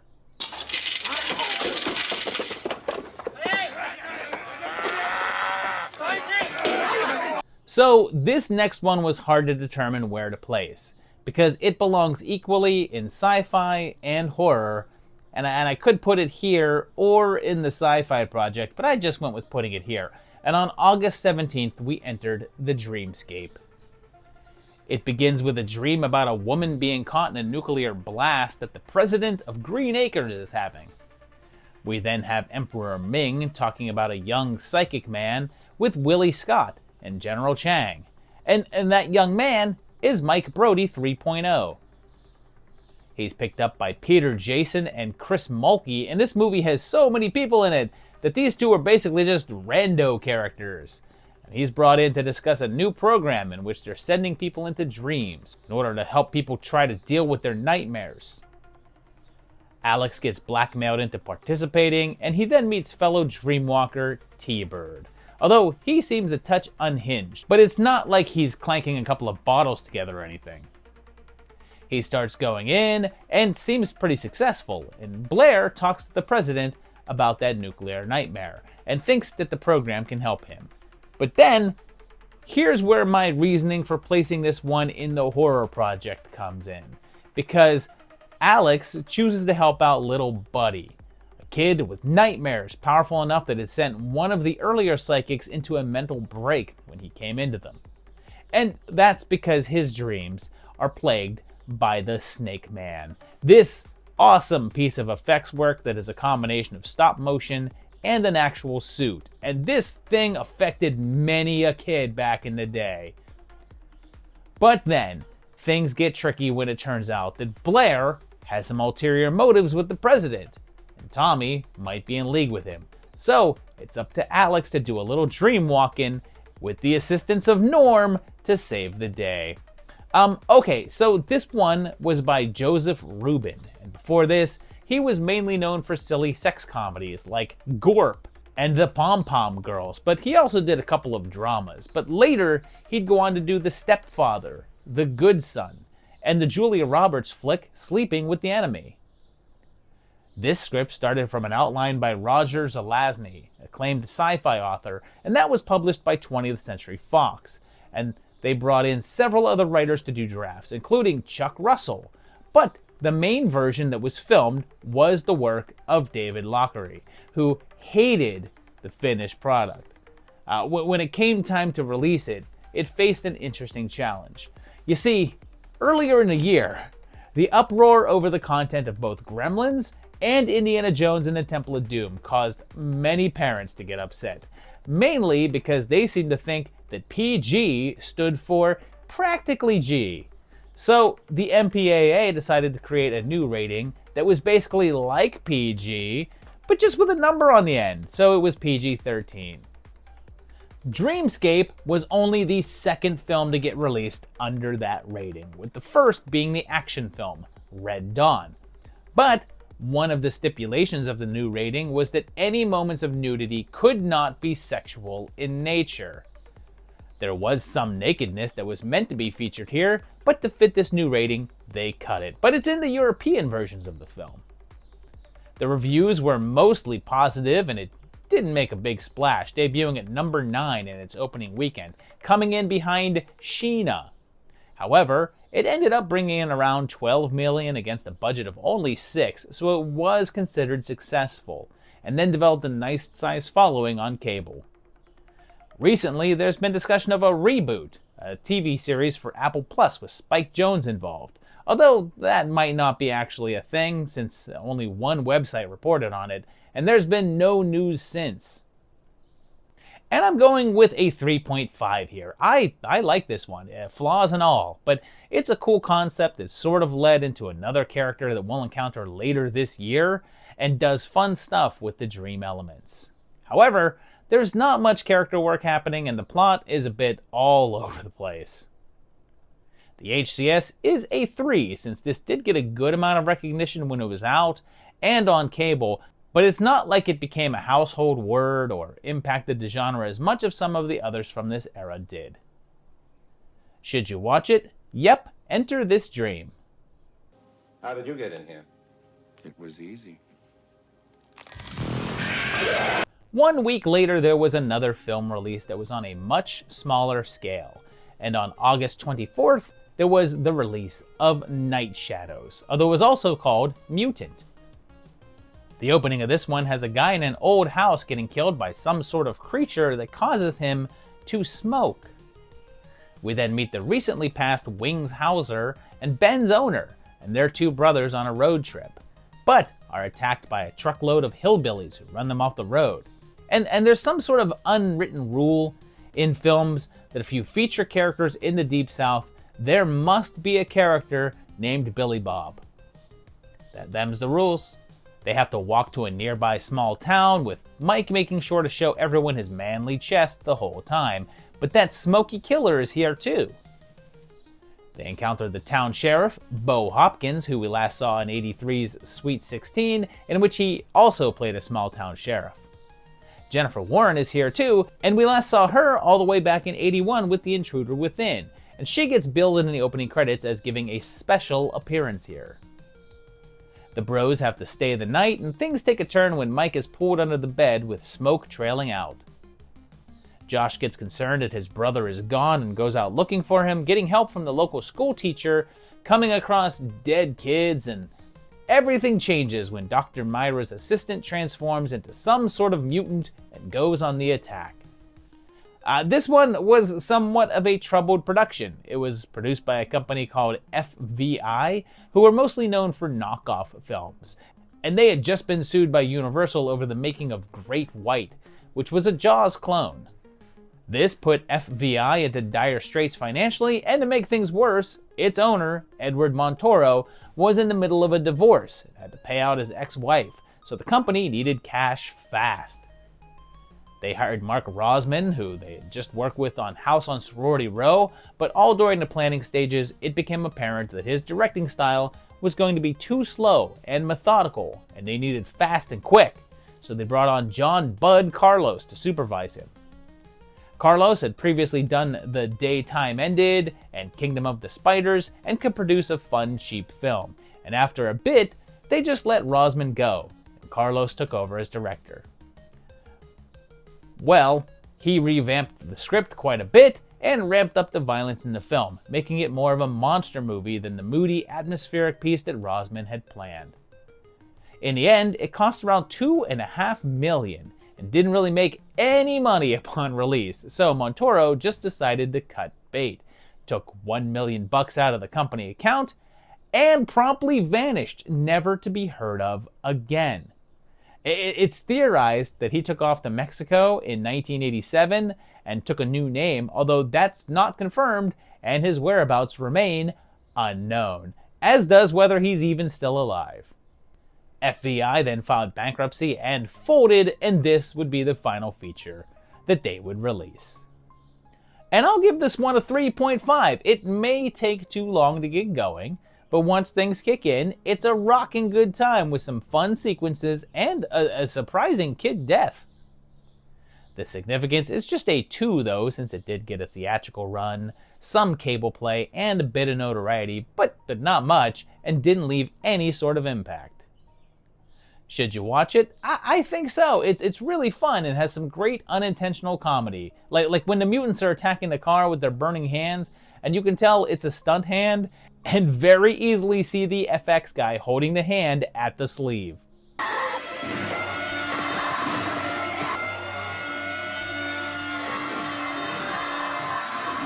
Alright, on August 31st, we get what is likely this block's biggest release, with an addition to the English lexicon with the arrival of Chud.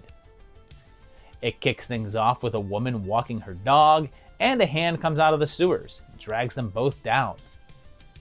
We then meet a photographer that's also Kevin McAllister's dad, and he's a bit down and out, and lives with his model girlfriend, and has a new gig in which he's assigned to photograph the homeless.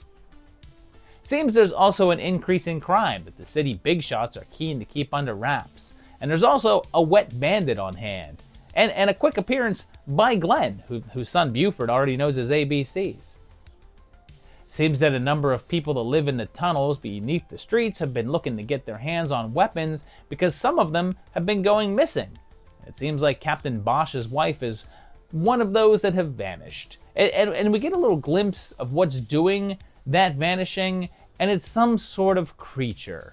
But when they try to figure out what's going on, they come across a big cover-up over the transport of radioactive material. And this guy from the Nuclear Regulatory Commission is involved, and the program is called Chud, which is said to stand for Cannibalistic Humanoid Underground Dweller. But when George and AJ both end up down below, and the NRC plans to block off the sewers and flood them with a poison gas, a confrontation ensues. Plus, for a brief moment, you'll catch a small role for Walter Sobchak and Eddie LeBeck, both very early in their careers. And the journey this film has taken is straight up wild. It's directed by Douglas Cheek, and he only directed 3 things. a TV show in the 70s called Vegetable Soup, a religious documentary in 2003, and this movie. He did do a ton of other work as an editor though, and the budget was pretty small at only $1.25 million, so it's wild to think that this was a cheaper film than Mutant, but it apparently was. The reviews were soft though, and LA Weekly even had the headline, "Chud is crud." It was only given a limited release, and the largest number of screens it played on was 310. But this is what's interesting. In its opening weekend, it was number 13 at the box office, which doesn't sound that impressive. But it had a higher average theater gross than any other movie that weekend. It did around $5,700 per screen. And to compare, the number one movie that weekend was the Clint Eastwood flick Tightrope, and it was on 1,500 screens and only pulled in around $4,600 per screen. That means that each theater with Chud was more packed than the number one movie. There was a sequel a little while later, in 1989, called Chud 2, Bud the Chud, although it's extremely different. It seems to be a sequel to an entirely different movie, since the Chuds look and act different. And occasionally it's claimed to be an abandoned Return of the Living Dead sequel, although that appears to only be rumors. But then, something weird happened. Over the years, the word Chud just sort of entered the public lexicon. The meaning has changed over time, but at times it's just been a general insult, and at others a political one. There's also been talk of doing a remake, and at one point Rob Zombie was hinted as being involved, but nothing official has ever been solidified. One other minor note is the fact that John Hurd and Daniel Stern are lead characters here, and would later both go on to be in Home Alone films, but shared no on-screen scenes in those.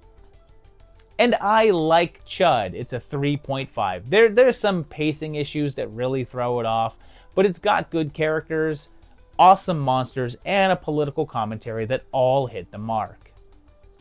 The HCS is a tough call, so I'm going to go with a 3. And like, I know that people know the term Chud, and it had societal impact because of that, but it's not like most people that know the word have seen this film, or maybe are even aware that it exists, so some of that impact isn't due to the actual product.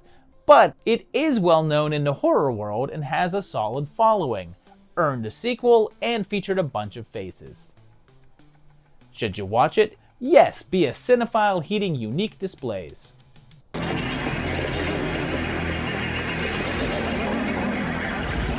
Let's go into the month of September now and scale things down quite a bit and look at one that came out on September 5th with Blood Theater.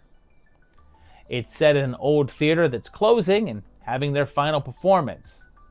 The owner is peeved that it's closing though, and when he finds out that his girlfriend is cheating on him, he sets a fire and locks everyone in, while also stabbing the ticket booth girl to death. Later, there's a $25,000 reward offered to anyone willing to reopen the theater, and we meet the seedy owner of a cinema chain, and his secretary is Mary Bland. He reveals that he bought that old theater and is transferring some of the staff over, and he offers them a $1,000 bonus if they're able to pull off a successful opening night, and they head off. It's pretty hilarious because there's this one blonde girl, and for some reason, all of her lines are overdubbed, even when none of the other characters are. You guys aren't going to see us around here anymore. Why? Is it a new requirement to have an IQ over 50 to work here? No, you're still here. They start to try to fix up the place and start having odd things happen, like the lights going on by themselves, and a couple of cheerleaders are stabbed. We also get to see trailers for some of the movies they're running, like Clown Horrors of Hollywood. And sure enough, the killings keep on happening, and soon all hell is breaking loose. And this little number is both written and directed by Rick Sloan, and was his feature film debut. After this, he'd have a pretty notorious moment when he'd make the legendary So Bad It's Good film Hobgoblins. After that, he'd create the Vice Academy series of films, and much later on, Hobgoblins 2. An interesting bit is that the fake movies that they highlight in this one, with that trailer and a bunch of posters, are things that he had shot earlier. It seems that he had a penchant for shooting fake trailers, and several had run before the Rocky Horror Picture Show at some convention screenings in California, and got the drive to then make the full feature. It wasn't a smooth shoot though, because the actress playing Jennifer, one of the lead characters, dropped out of the film after a good deal had already been shot, and they had no other options but to cast another actress and reshoot all of her scenes. It didn't get much of a release, but it did get some play on video shelves and on cable, and Sloan was able to get more films made because of it. And I'll give it a 2.5. I think it's fun and silly, but it's not great, and it does tend to get a bit tedious and ends up being really anticlimactic. The HCS is just a 1.5 though, because it's not all that well known, and really only has Voronov involved, but it's had a little bit of buzz and did start Sloan's career. Should you watch it?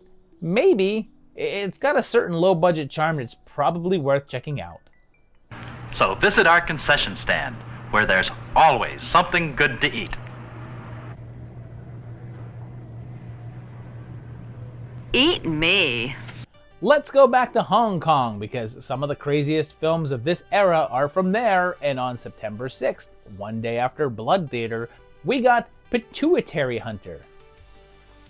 It opens with a bunch of corpses at a morgue that have been tampered with, and their pituitary glands have been removed. And right off the bat, I'm thrown back to this era of ridiculous subtitles. There was a period in which the translations were just so all over the place and didn't make any sense. Like this guy saying the killer won't be a crazy fellow. Or this guy saying, "You've better to go hell." So yeah, there's this doctor named Dr. Kwok, and he's a backstreet doctor without a license doing illegal operations to a badass soundtrack.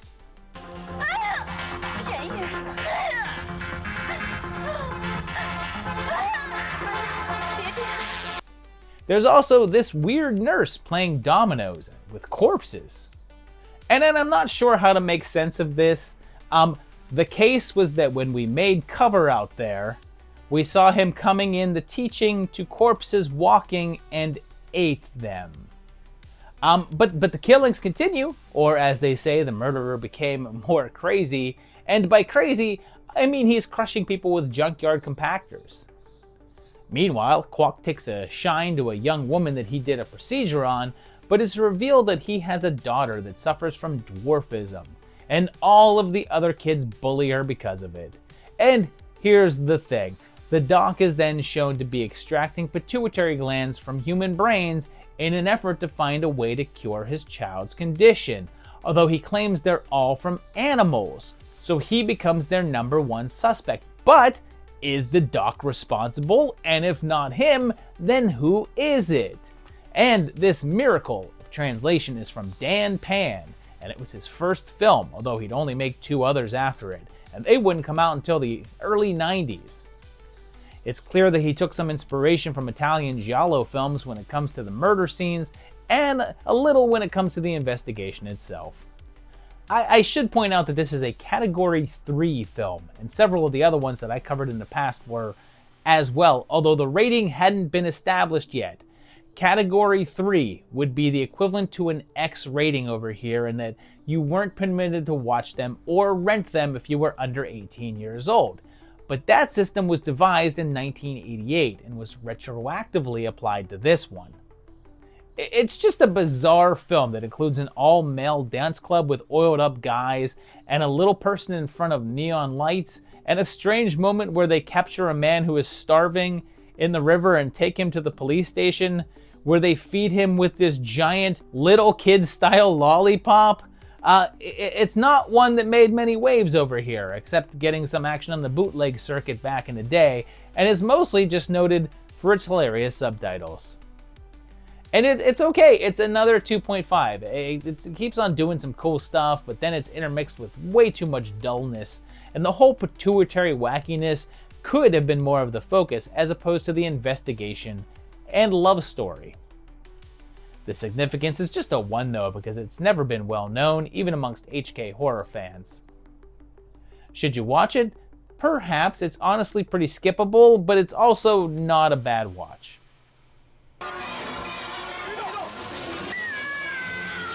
We're gonna stay in the realm of the international right now as we cruise over to Italy for a film that debuted on September 7th and got an American run in '86, and it's Devilfish, otherwise known as Monster Shark. There's a wrecked ship and a man floating in the water, and they retrieve him, but he's missing a few body parts. We're in Florida and we meet Stella, a dolphin trainer, and this weird signal drives her fishy friend's batty. She works with Bob here, and he was able to get a recording of the unusual sound when he was out on the water, but when he checks the tape, there's nothing on it. So they call in Peter, who we last saw in 2019 after the fall of New York, and actually where we last saw Valentine Monnier as well. But then there's this woman who is threatening to go to the press about secrets that she knows about some sort of project, so she's killed. But then, when they start casting the teeth from the victim's bite wounds, they notice that they don't seem to be that of a shark. Bob, Stella, Peter, and Peter's lady friend Sandra go out to sea to investigate and pick up the signal of a really large creature down below, and later, a couple is attacked on their boat by something that appears to have long tentacles and big-ass teeth, and appears to be some sort of genetic throwback to the dinosaur era. But then there's double-crossing, romance, death, and a computer that talks, and it's literally a guy doing the funniest fake computer voice around. 8 months, no data found. But then, when they realize that the creature can actually self-reproduce, the race is on before they're overrun with underwater monsters. And this one has a big name attached to it since it's directed by Lamberto Bava, son of Mario Bava. And this is the 3rd time he's been on the project after 80's Macabre and 83's Blade in the Dark. You wouldn't quite know it by the credits here since he made it under the pseudonym John Old Jr. By this point in time, the number of Jaws knockoffs had drastically dropped off, but it's clear that this one was a part of that, although it's clear that they wanted to distance it a bit from that by adding the octopus element to it. The original Italian title was Shark, Red Ocean, but elsewhere in the world it was just called Monster Shark. It was the US that gave it the Devilfish title, and at some releases it was Devilfish, all one word, and in others it was the Devilfish with a space in between. It wasn't really a success in any way though, and the reviews were mostly negative, and it eventually got riffed on by the MST3K guys in fairly memorable episode. Also, if you're prepped and ready to check out some cool creature effects, well, you're not going to be happy. And sorry Lamberto, but I'm just going with a 2 here. This is way too sluggish and poorly paced to really be fun. The monster attack scenes are a good time and worth checking out, but they're like 4% of the total runtime. The HCS is just a 1.5 since it did get a touch of recognition, but not much, and it only has Bava's name to carry it, as well as the fact that it gets called out as a Jaws clone. Should you watch it? You can probably cut bait on this fish. Are you able to accept info useful to the Sea Killer project? Okay, much like Dreamscape, this next one is a movie that I'm not entirely sure belongs here, since it's probably more action than horror, but let's go to September 20th and look at The Ninja Mission. It begins with a man being chased and shot at, but for some reason, the enemy's gun sounds like a laser beam. But I think it's just supposed to be guns with silencers on them. Seems this young lady is on the run, but she's being protected by ninjas, and this guy named Mason, who's some kind of secret agent. Seems that Nadia's father is working on some sort of nuclear fission device and is planning to defect, so the KGB is after her to blackmail him. He's in their custody and the CIA sends some men in to rescue him, but unfortunately they're double-crossed and killed. But meanwhile, Nadia celebrates the fact that people are trying to kill her by performing a very 80s song on stage in a transparent shirt. Like you do. Too bad the KGB shows up and manages to kidnap her, leading to a really prolonged chase scene. So, they assign Mason to take ninjas and head to Russia to get her and her father back. Things then get really dull for a while. A long while, actually, and not much happens at all, and I started to wonder why I'm putting this on here.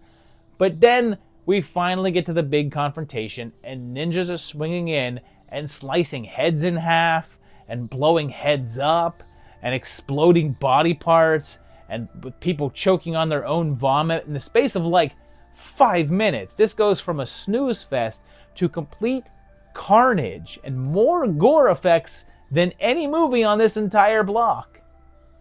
And this is a Swedish film from Mats Helge Olsen, and apparently this bloody streak that this turns into gave him a taste for horror because his very next film was Blood Tracks, which we'll cover on the 85 project. And here's what's really wild about this one. It was released in Sweden a little bit earlier in the year, in June, and in the US here in September, but it wasn't a success in either of those two countries. However, it did amazingly well in other areas of the world and pulled in a ton of money, and for a while was one of their highest grossing films. And yeah, this is mostly pretty snoozy stuff, so it's a 2. If it weren't for a handful of fun action moments and that insane gore sequence, it'd be a complete waste of time, but those aspects save it a bit. The HCS is a 1 since it's not that known over here and really isn't horror anyway, and likely doesn't even belong here. Should you watch it? I'd say no, but if you do, skip to about 1 hour and 20. What the hell? Let's dive right into everyone's favorite spooky month as we go to October, and we go to an entry that came out on an unspecified date there with Bloodsuckers from Outer Space. It's got a farmer out working, and there's some sort of mysterious windstorm. And right after, he starts spewing up blood, while the cows just sort of like, look on, like cows do. And he becomes some sort of zombie thing that looks suspiciously like those from Mutant. The police come out to investigate and find blood everywhere, but they want to cover it up so as not to freak out the locals. But some scientists are able to wrangle up another transformed person, and it can talk. Jeff here is a new photographer, and he really wants to escape the farming life and has a bit of a temper. The military gets called in, and they try to break down what happened.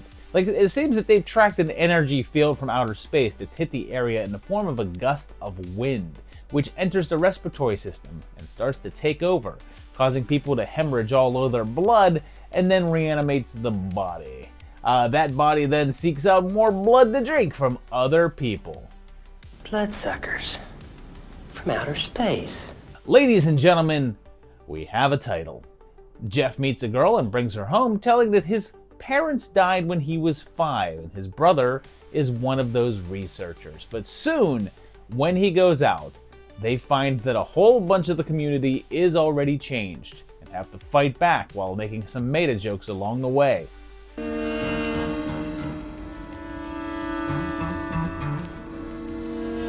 Damn, that incidental music's scary. And this little backyard oddity is from Glenn Coburn, who both wrote and directed, and also plays the character of Ralph in the film. It was his first movie, and he'd only make a couple more, although he'd return from nearly a 20-year gap to do a movie called Brain Tumor, in which he would again appear as a character named Ralph. I don't see a budget listed anywhere, but this is clearly done on the cheap, and it debuted at Joe Bob's Drive-In Movie Festival where it got some attention. It never really took off though, and only circled the cult scene for quite a while, and recently started getting some more belated appreciation.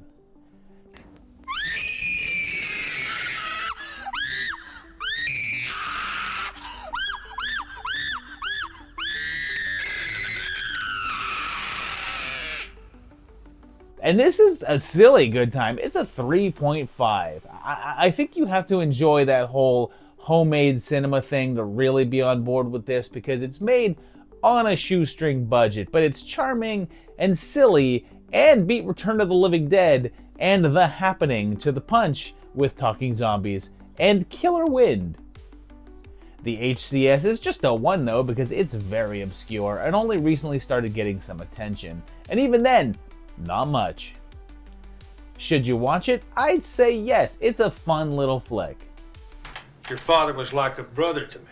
My father was your brother. Well, I guess that explains it then.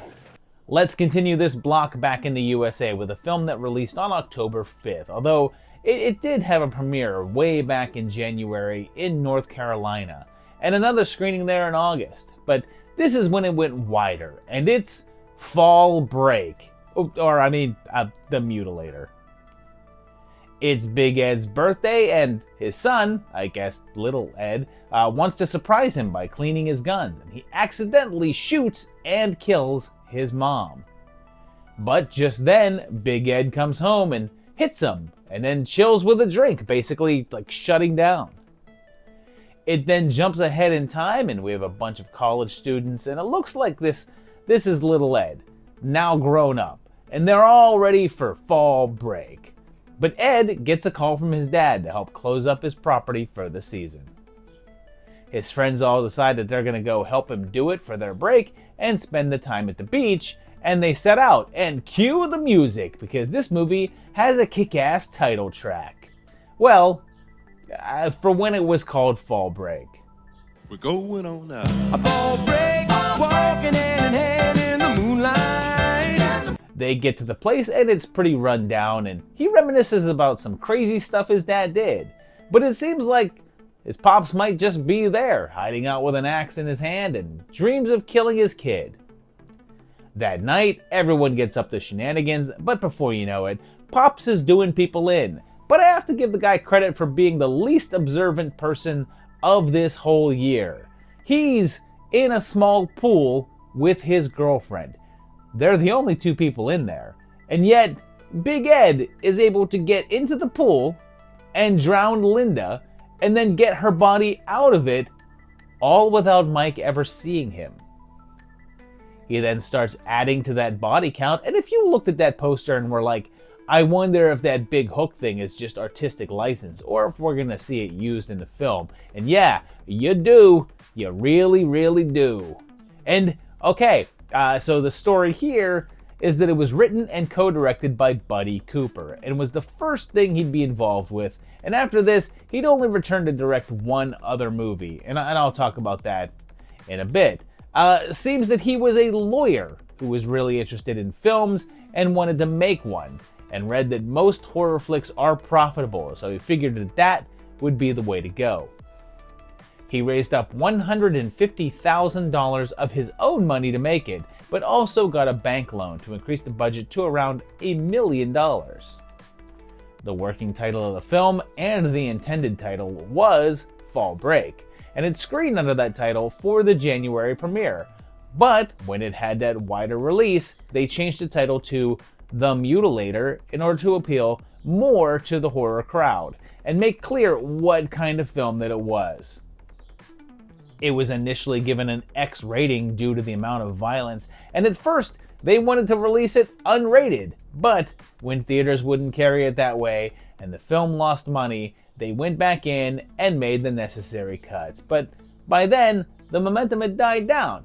It didn't really get any attention at the time and didn't sell a lot of tickets, but it did get a nice placement on a number of video store shelves and over time developed a nice cult following. It eventually became enough for Cooper to return to make a sequel with Mutilator II in 2023, more than 40 years later. And I like this more than the usual slasher flick, so it's a 3.5 from me. It just has more in the way of atmosphere, and those kills are above and beyond. And come on, that theme song.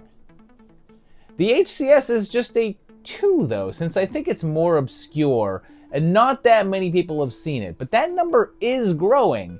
And I think that after a few years that number would go up, but it's still getting up there, and I think everyone knows that box cover, even if they're not familiar with the contents of the film. Should you watch it? Yeah, take a break and watch it.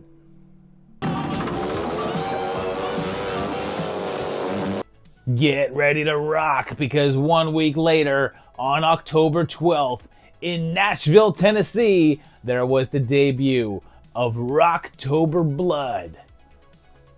We open on a recording session with Billy I as he jams to I'm Back and just wails.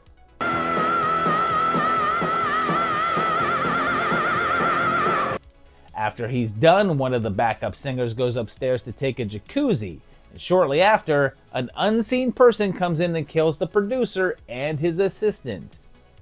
When Lynn comes out, she discovers the bodies, and it appears to be the work of Billy, and he's gone mad. But before he can kill her, a security guard intervenes. We jump ahead 2 years. Not to mention the near-fatal stabbing of Lynn Starling. But that was a year ago. Oh. Well, which is it, movie? And find out that Billy was caught and went to jail and was given the death penalty. The band decided to reform under the name Headmistress with Lynn as the vocalist, and they're getting ready to kick off a new tour. But right after, a man in a monster mask shows up and takes it off to reveal that it's Billy underneath, seemingly back from the grave. In order to calm down, she goes for a relaxing stay up in the woods, but is soon bothered by someone following her, and then strange phone calls, and before long, a murderer is there, knocking people off. And it looks like Billy is actually back? But how did he survive his execution? Unless he didn't, because it could just as easily be that Lynn has gone off the deep end herself. Well, she had better figure it out fast, because her big Rocktober Blood tour is kicking off soon, and Billy might just be planning his comeback there. And this one comes from director Beverly Sebastian, and it's her first film on the project, but it'll likely be the only one, because most of her other films are action-oriented as opposed to horror. But she made the classic Gator Bait back in '73, and right after this one also did Gator Bait II: Cajun Justice. She frequently teamed up with her husband, who would co-write the scripts, and they did do this one together. The band that's featured in the movie, Headmistress, was an actual rock group called Sorcery, and they performed the songs for the soundtrack. And it didn't really get a strong release, it sort of just like faded away, but it's since grown in cult stature. But there's all kinds of controversy around this one that has held it up from getting a proper re-release. For a while, the rights belonged to Lionsgate, and they claimed that the original negatives were destroyed in a vault fire. Or, at least, that's what a number of people claimed. But that fire was never reported in any media, nor any industry trades. And after the rights lapsed, all that they turned over to the Sebastians was a tape master of the film, so the quality was low. So, to drum up interest and money in making Rocktober Blood 2, Billy's Revenge, they offered up a new remastered Blu-ray pressing of the original film to fans, intending to use the money from the sales to create it. But when people instead received a shoddily done Blu-ray ROM pressing of the VHS quality master that was already available, people were pissed. Since they were using the fundraiser through an animal charity, it made refunds not accessible to angry buyers, so they were stuck. And then to make matters worse, the Sebastians then announced that they used the money to purchase a new barbecue smoker, possibly to open a restaurant with, which just made people angrier. Finally, though, TerrorVision bought the rights from them to do a proper restoration and reissue of a Blu-ray, although it has not yet been released. And I like this, but I do wish it were better, so it's a 3. The setup is great, and the finale is a blast, but there's too much nothing happening in the middle, and the last half hour of the film stops the narrative in its tracks to just be a concert, which is cool if you're in the mood for a concert, but you're in the middle of a movie here, guys. The HCS is a 2, since I feel like it's starting to be a bigger deal, but it's still this obscure film that not a lot of people have seen, and there's no real star attractions featured. Should you watch it? Yes, you should. It's definitely a fun watch.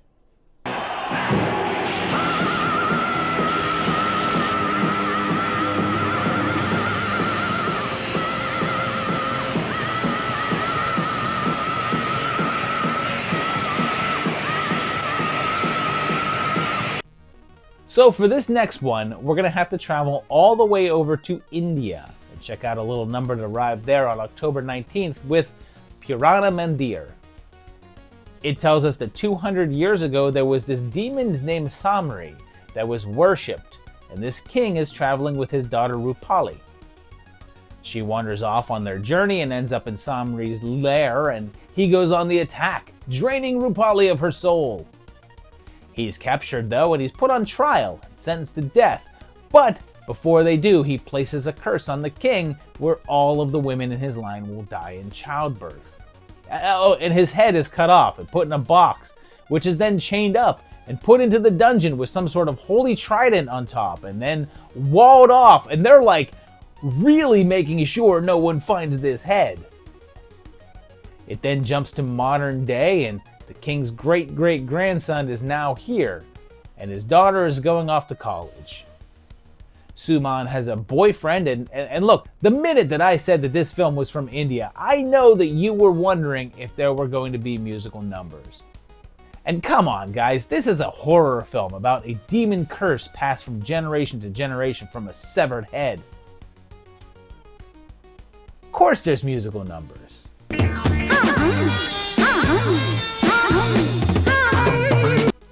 Dad disapproves of Sanjay though because he's a silly commoner, and when I say disapprove, I mean he hires people to literally whip him. This makes him sad, so he sings about it. So Pops reveals the nature of the curse, and if they get married and have a child, Suman is doomed to die. They believe they can break the curse by going to the castle where the head is buried away, and they encounter a number of odd people there, while also having fantasy sequences with women covered only in hay, which I guarantee was itchy as hell. After a whole bunch of random encounters, including blood showers, they end up smashing through the wall, and the head is reunited with the body, so Samri is back. And this is the work of Shyam Ramsey and Tulsi Ramsey, and they both directed a number of big hit Bollywood horror flicks over the decades, including the movie Mahakal, which was basically a remake of Nightmare on Elm Street. This one was a massive hit over there and spawned an entire subgenre of films with similar storylines, and even had a sequel in the following year, simply called Samri. And this is a 3, and honestly, there's some really amusing sequences here. But the damn thing is 2 hours and 20 minutes long, and there's just so much that's unnecessary. Like cut this down by about an hour, this would have been higher. The HCS is just a 1 though, although it's way more important in India, but here, it's completely obscure. Should you watch it? I'd say yes, but be prepared for it to be overly long with some silly songs, but big chunks of it are really rewarding. बोल कटेले हमने बड़े संगीन जुर्म किए हैं मगर बड़े रंगीन किए हैं. Here's one that looks like it arrived on October 24th in Italy, although it is a US film, but it wouldn't get released here until 1985, and it's The Devil's Gift. There's a psychic woman, and she's doing the Ouija board by herself, and lady, you're not supposed to do that. And she's trying to reach someone named Thomas. A storm breaks out, complete with earthquakes and lightning, and it seems to possess a toy monkey. And we meet a kid and his dad, and it's the kid's birthday. His mom is out of the picture, and David has a new girlfriend, and she brings little Michael that monkey. But look! Someone else got him a damn AT-AT, so anything else is just gonna be silly. Afterwards, David starts having nightmares and noticing that his houseplants are all dying off, but when that monkey clangs its cymbals, he sees a fly just drop dead. But then things seem to escalate as it seems to have a mesmerizing ability, causing Susan to start a fire in the kitchen. It takes the life of the family dog. Meanwhile, this is the most intimidating method of asking about breakfast ever. You want your eggs scrambled or fried? Hard or soft? Medium. With cheese? What kind? Swiss or cheddar? American. Toast? What kind? Wheat or rye? White. You know what you're gonna get. A knuckle sandwich and a kidney fries. Hello. Like that kid is backing away scared, and I would be too. He gets concerned enough that he goes to talk to a psychic, and she suggests that a spirit could have entered through an idol, and he realizes that it may be the damn monkey. But will he figure it out before Susan can kill little Michael? And this one is by Kenneth J. Burton, who also co-wrote the script, and it's one of only 2 movies he was involved with. Although the other film is Merlin's Shop of Mystical Wonders, and that movie is an anthology that features an edited down version of this. Now, if you saw Oz Perkins' film, The Monkey, you'll notice a certain similarity here. That film is based on a Stephen King short story from 1980. And this story seems to be some sort of adaptation of it, considering both have a death happening after the cymbal clash. But there's no mention of any credit given here. One thing King's story didn't have, though, is the Bethagram. It's like a pentagram, except it's more like a kid's toy sheriff badge. It wouldn't really get much of a release and was rather ignored until it was chopped down to use in Merlin's Shop, and that film went on to be featured on MST3K and got the riffing treatment. And this is a 2.5. It just feels like a dull TV movie with very low stakes throughout and has a really slow middle. Honestly, were it not for a fun finale and wild closing scene, it would just be a 2. The significance is a 1 though, because it's not known at all, isn't discussed, and doesn't feature anyone you'll recognize. Should you watch it? Probably not, although you won't be too upset if you do.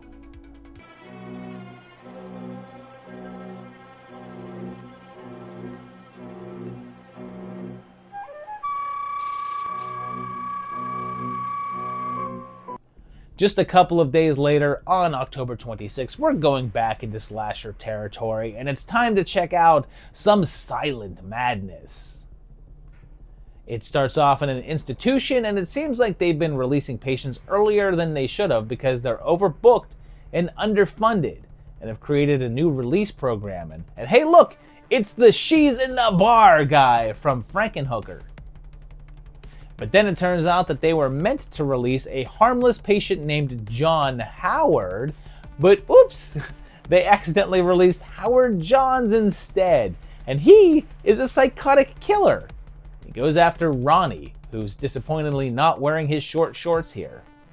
And you'll notice that things keep flying at the camera, and I'll come back to that.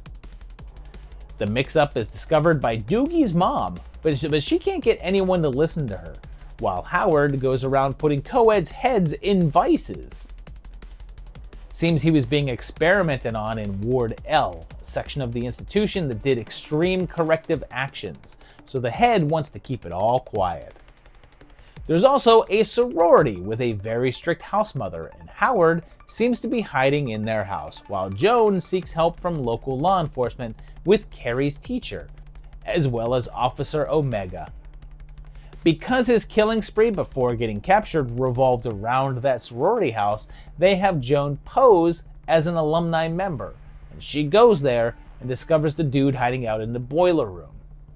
Trouble is, no one believes her, and the institution decides to try to handle things themselves in order to keep a lid on the whole thing.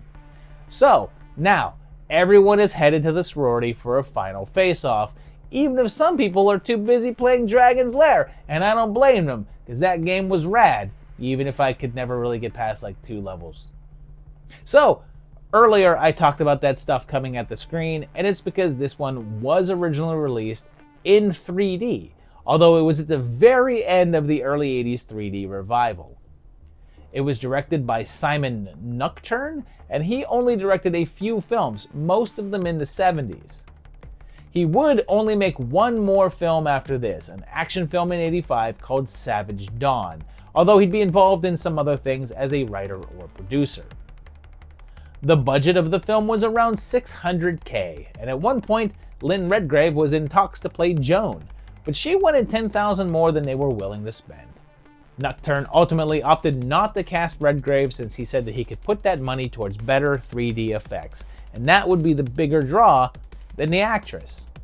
Also, at some point, Maureen O'Sullivan of Tarzan fame was meant to play the house mother, as was Shelley Winters, but for one reason or another, they dropped out before filming began. It did get a small theatrical run, although it was never able to find any sort of wider distribution, and was mainly available on the home market, where it would eventually build up a small cult following. And I like this fine, it's a 3. It feels like standard stuff, but it's done well, and it's entertaining even if the middle drags a fair bit.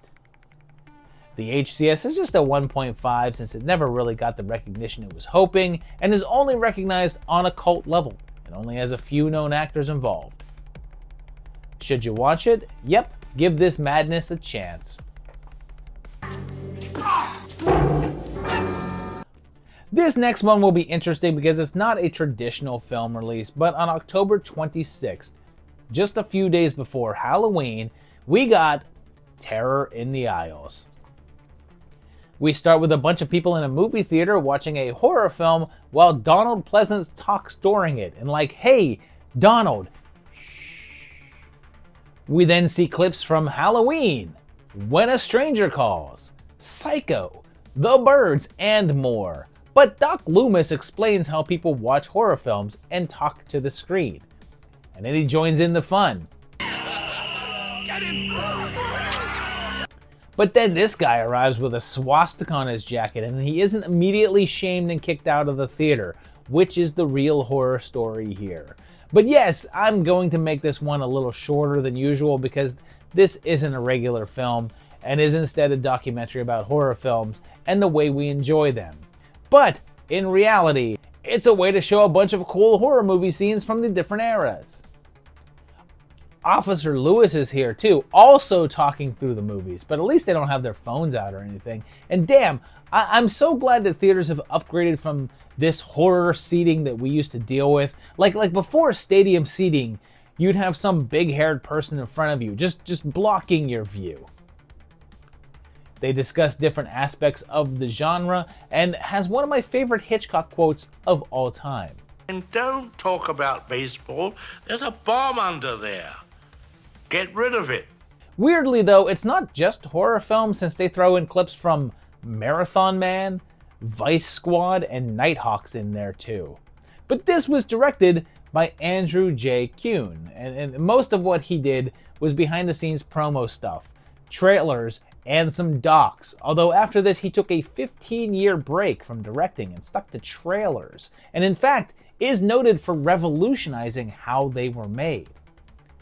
It actually got a theatrical release and had a weird problem.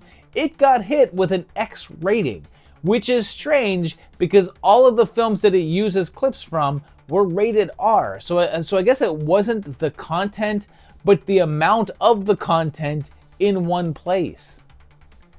They had to trim out some of the moments from the movie in order to get the R. So again, in order to get an R rating, they had to remove footage from other films that were rated R.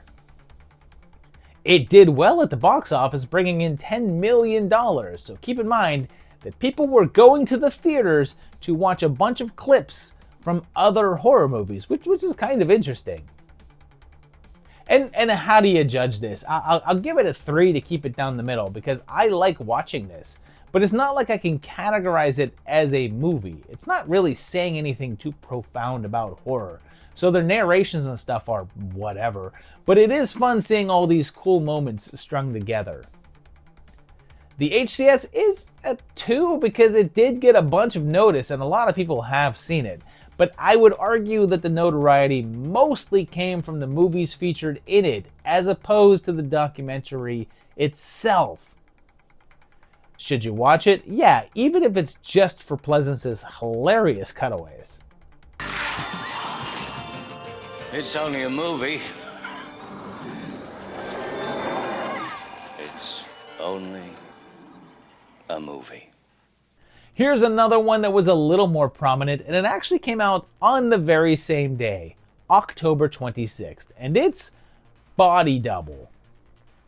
It begins with a glam vampire in a coffin, but it's just a film shoot, and the actor has frozen up due to claustrophobia. The vamp is Dr. Gordon, and the director is Sipowicz, and hey, it's Tale of the Pup. This little place is still there.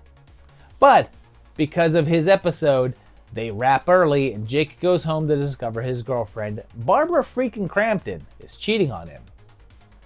He goes to auditions and also an acting class, and one of his fellow students is Star-Lord's grandpa, and it seems like he has a childhood trauma about being in tight spaces. When Sam hears that Jake doesn't have a place to live and he's going to be away on a job, he offers for him to house sit at his friend's spaceship house. Now, this is a real place. It's called the Chemosphere, and it was built in 1960 as the most modern home in the world. It's been featured in a bunch of movies and shows, like an old Outer Limits episode, and the 2000 Charlie's Angels movie. So, when they get there, Sam shows Jake one of the neighbors, an attractive woman who dances nude in front of her window. But as he keeps watching her, he sees her visited by an abusive man. He becomes a touch obsessed and starts to follow her around. She shops in lavish stores and is also being trailed by a strange-looking man who tries to steal her purse, and they end up kissing. That night, though, while spying on her, he sees that man enter her place and races to try to save her, but arrives just as she's murdered by a massive power drill. He gets scrutinized by the police, but then things take a turn when he's watching an adult film, one that features a working girl, but also Brinke Stevens. And when he notices Holly's specific dancing, he realizes that she might have been the body that he was watching. So who was that in the window? And who died? And what's going on? And why does it also involve a full-on musical interlude from Frankie Goes to Hollywood? So this one is another entry from Brian De Palma, and we've only had him on the project so far with Dressed to Kill in '80. But in between then and this one, he'd done Blowout and Scarface. And if Dressed was his tip of the hat to Psycho, this is definitely doing the Rear Window thing and throwing in some Vertigo for good measures. In fact, it was Dressed to Kill that inspired this movie, because they were interviewing body doubles for Angie Dickinson's in that one. And De Palma wanted to devise a thriller around that idea. He wanted to push the envelope and make something that bordered on an X rating, and even wanted to have adult actress Annette Haven play Holly, but the studio said no, although she does have a cameo in the Holly Does Hollywood trailer. It had a $10 million budget, but the reviews were mixed, and it debuted on the same day as The Terminator and Terror in the Isles. Both of those films beat it though, and it only went on to earn around $9 million, a bomb. It got some mixed notices too, since it got a Golden Globe nomination for Melanie Griffith's performance, but also a Razzie nom for Worst Director. It did get some cult notoriety though, and even a Bollywood remake in 1993, complete with musical numbers. And this is a solid film. It's a 4. It loses me a bit near the second half when the plot contrivances get a little far-fetched, like he sees a porn star that he thinks is involved, so he goes down to the porn company and auditions and ends up with a lead role opposite her in order to meet her. But it's got great tension, a nice atmosphere, and a good amount of enjoyable moments going on. The HCS is a 3.5 since it's by a major director and did get a good amount of attention and notoriety, but it wasn't any sort of hit at the time, and it didn't leave too big of a mark on the industry until much later on. Should you watch it? Absolutely. If anything, just for the relax sequence. It's cinematic magic.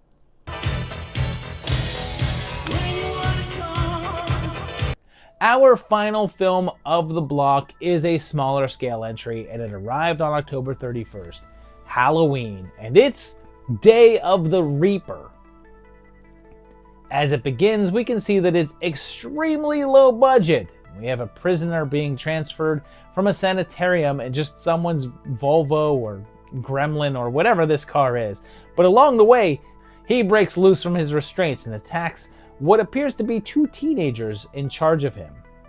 For some reason, he was being transported in a flannel shirt, complete with a hood on his head and big black gloves. He's shot, but it doesn't seem to have any effect, and he kills them both, escaping into the woods. We then meet a young woman, and she seems to be the survivor of the rampage that got the killer put away in the first place. She says all her friends are dead, and that he's sentenced to execution but fears they will escape and come after her. I should mention that this is all silent, with only music or narration over top of it.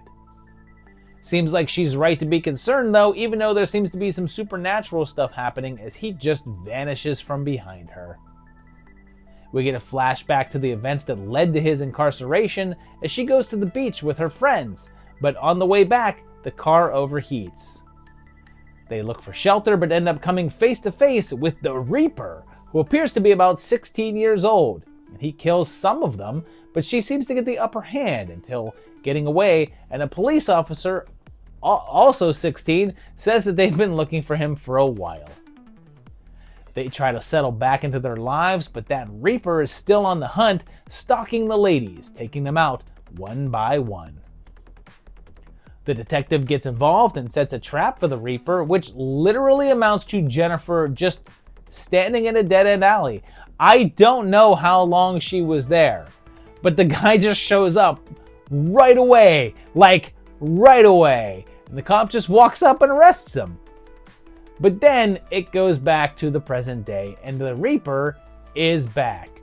Or is he? Because this movie has some twists it wants to throw out. And it's from Tim Ritter, and we'll be hearing more about him in the future, as he's the director of some classic low-budget fare like Killing Spree and Truth or Dare, but he's still active and did Sharks of the Corn and parts of Catnado. This was his first film, made on Super 8, with a mere $1,000 budget that he raised by working as a dishwasher. Now, I've said this in regards to other movies at some point, but Super 8 doesn't really work well with sync sound, so you really can't record sound while you're filming and then match it up later like you can, but it's a really difficult process. So most Super 8 films just add the sound later, which is what they did here. So all of the dialogue is post-dubbed. It didn't get a lot of attention at the time, but it earned itself a cult following over the years after Ritter's later works gained some popularity. For a while, it was only available in a really shabby transfer that was hard to see due to the quality level, but it's recently been remastered and is now available. And there's just something about that backyard charm I love, so I'll give this a 3. It's silly and cheap, but this is a bunch of teens making a movie and clearly having fun doing so. Is it bad? Sure, but you can also see that this is someone who loves the genre, and the seeds for making enjoyable trash are here. The significance is just a 1.5 though, because it's still not known at all. It didn't impact the genre at all, but I'll give it the 0.5 for kickstarting Ritter's career, even if he's still an underground name. Should you watch it? If you're interested in seeing some fun homemade horror, sure.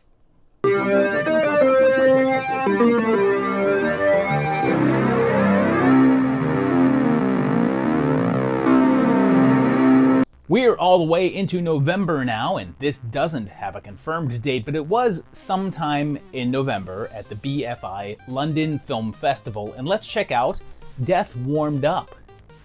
It begins with a young man on the run, and he runs to the hospital and overhears an argument about experiments on rats that went wrong.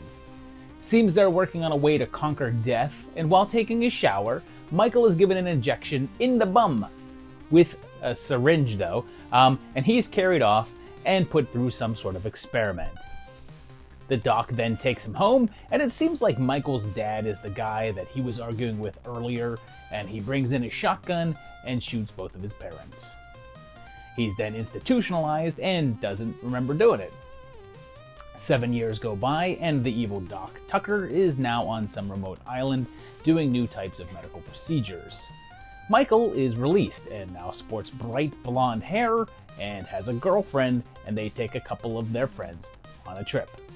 Oh, yeah, Michael is Iolaus, and their trip is taking them to Howell's Island, where it seems that he's looking to get even. There's other people on the boat though, and it seems like they have some problems, complaining about burning inside them, and they get into a little altercation with them. Everyone on the island seems to act kinda weird, like this guy, who seems to be having a full-on meltdown, and then his head explodes. Our crew finds a bunch of tunnels and gets chased by dudes on cycles, leading to a face-off, and there's occasionally this noise that makes me want to run for the border. But then all the test subjects are loose and on the prowl, causing chaos around town, and it looks like Michael is going to have to survive before getting revenge. And this one is from New Zealand, and is said to be their very first theatrically released horror feature. The director was David Blythe, who also co-wrote, and he has a couple of features before this, but they were more dramatic in nature. His very next film was also horror in nature, since he went on to direct House 3, or The Horror Show, but he ended up getting fired really early on into production. He'd still do either horror or horror comedy afterwards, and also directed some Power Rangers episodes. This one got some buzz when it was released, since it won top prize at the Paris International Festival of Fantastic and Science Fiction Film, but also got attention in Australia, where it was banned due to the amount of gore featured throughout. Weird thing about the marketing was the box art, which is pretty recognizable, but doesn't depict anything that's actually featured in the film itself. And I thought this was fair, so I'll give it a 2.5 out of 5 tapes. It does some cool stuff, and I love the vibes it's putting out, but the plot's such a mess and hard to follow that you lose a bit of interest. And I think that it's weird that the gore caused such a stir, because there's really not all that much. The horror cultural significance is a 2, since I think that box art became pretty recognizable, but not that many people have seen this, and the fan base can be described as cult at best. Should you watch it? Yeah, I mean, it's probably worth warming up to.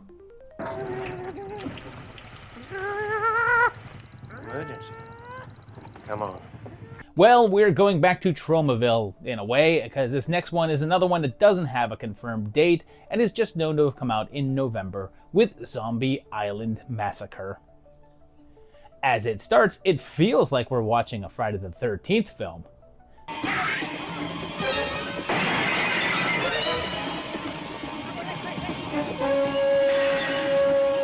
But it's just because that opening score is by Harry Manfredini, and it starts in classic 80s horror fashion with a nude woman in a shower, and it's Joe and Sandy, married couple planning a tour on their vacation.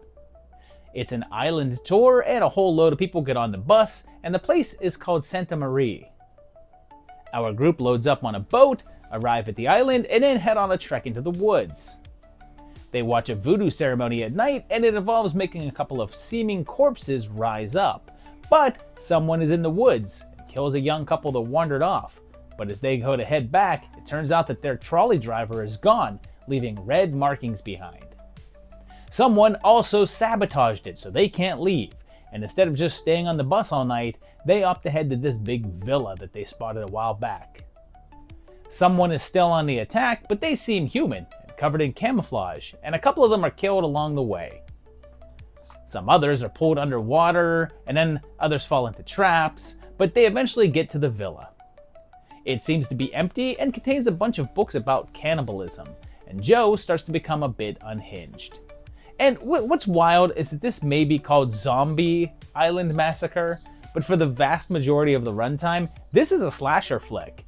And when Whitney here shows up, it seems like he may know a little more than he's letting on. And this was by John Carter, not of Mars, but of Newark. And this may be his only directorial effort, but he had a huge career as an editor. He edited The Karate Kid 3, Boomerang, Sister Act 2, Friday, Barbershop, just a laundry list of big films. This was filmed under the odd title The Last Picnic, which is weird because there's no picnic in the movie, but hey, there's not much in the way of zombies either, so there you go. I mentioned that it was a Troma film, but they didn't make it. It was done independently, and they just handled the distribution. And I assume that they picked it up due to its female lead. You see, Sandy was played by Rita Jenrette, and she was the wife of a South Carolina congressman. He ended up getting convicted for taking a bribe, and she testified in his defense, and then did a pictorial and interview in Playboy. In the magazine, she claimed that she and her husband had sex on the Capitol steps at one point, and got a lot of notoriety and wanted to leverage that into a film career, and this was her first feature. It wasn't really a hit and sort of faded away, and not even the Manfredini score, which really is just the Friday score with minor changes, could boost its reputation. And this is another 2.5. I like it fine, but it's mostly just a run-of-the-mill slasher flick that takes too long to get itself going. It's got a cool vibe though, and I like the island setting, but the characters are too flat, and the music just feels too much like a clone. The HCS is just a 1.5 since it didn't make a dent at all in the horror community and never even built up a fun cult following, but it managed a little bit of airplay and showcases on video shelves back in the day. Should you watch it? You can probably pass, although if you're trying to watch all the 80s slashers, don't skip it even though it doesn't appear to be one on the outside.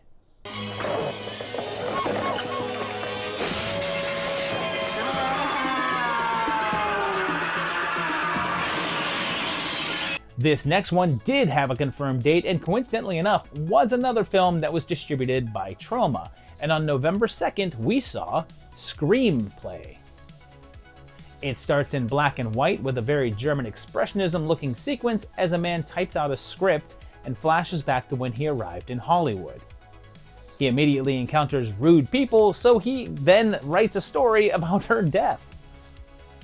Edgar Allan meets a guy who wants to be his agent and is then almost robbed, but a dude saves his life and kills his mugger. He follows the guy back to his place and he gives him a job as a custodian. The other tenants of the complex are oddballs, including an aging actress who sleeps with the landlord, a guitar-playing rocker, and a young ingenue. And she's dating hotshot director Nikki Blair. He's played by James M. Connor, who I recognize from a bunch of stuff, even though he's never really had that one role you would identify him with. Edgar starts writing his scripts based on the people in his apartment, making a horror picture. It has some pretty bad encounters with them all, and he envisions murdering them. But it's hard to tell if these are scenes in his script or if he's acting out these violent fantasies. He also forms a relationship with Holly, and when people start showing up actually dead, the police notice a similarity to his stories. But is Edgar Allan doing this all for publicity, or is someone else up to no good? And again, Troma didn't make this one, but they did distribute it. The director and writer was Rufus Butler Cedar, and he also plays Edgar in the film, as well as editing it and doing a good amount of the backdrops featured in the movie. This would end up being his only venture into the film world though, but later became an author of a really popular run of kids books that featured Scanimation. This one was made with $50,000 that he got from a grant from the National Endowments of the Arts, as well as family and friends, and he got some help from George Kuchar, who plays Martin the landlord. Kuchar was a very well-known and prolific underground filmmaker, and the two had become friends. When it was finished, New Line expressed interest in releasing it, but when Cedar insisted that they blow up the 16mm print to 35mm for theatrical release, they decided against it. In order to attract other distributors, they did a world premiere in Boston, which is that November 2nd, 1984 date, and it was torn apart in reviews, which sunk any hopes of other big-name studio involvement. However, Troma wanted it, and they did blow it up to 35mm, and the deal was that they would start paying Cedar after they got their money back for doing so, but never did. His dealings with this project and attempts to get another project made unsuccessfully caused him to drop filmmaking and seek out work that gave him more satisfaction. And honestly, I wish he made more, because this is a 3.5 from me. This movie's so extremely charming and artfully crafted. Like, it feels like something that would have been made decades later, and is really unique. The HCS is just a 1 though, because it just never gained any traction and didn't start any careers, and as I mentioned, it straight up ended one. Should you watch it? Yeah, this is a surprising little treat.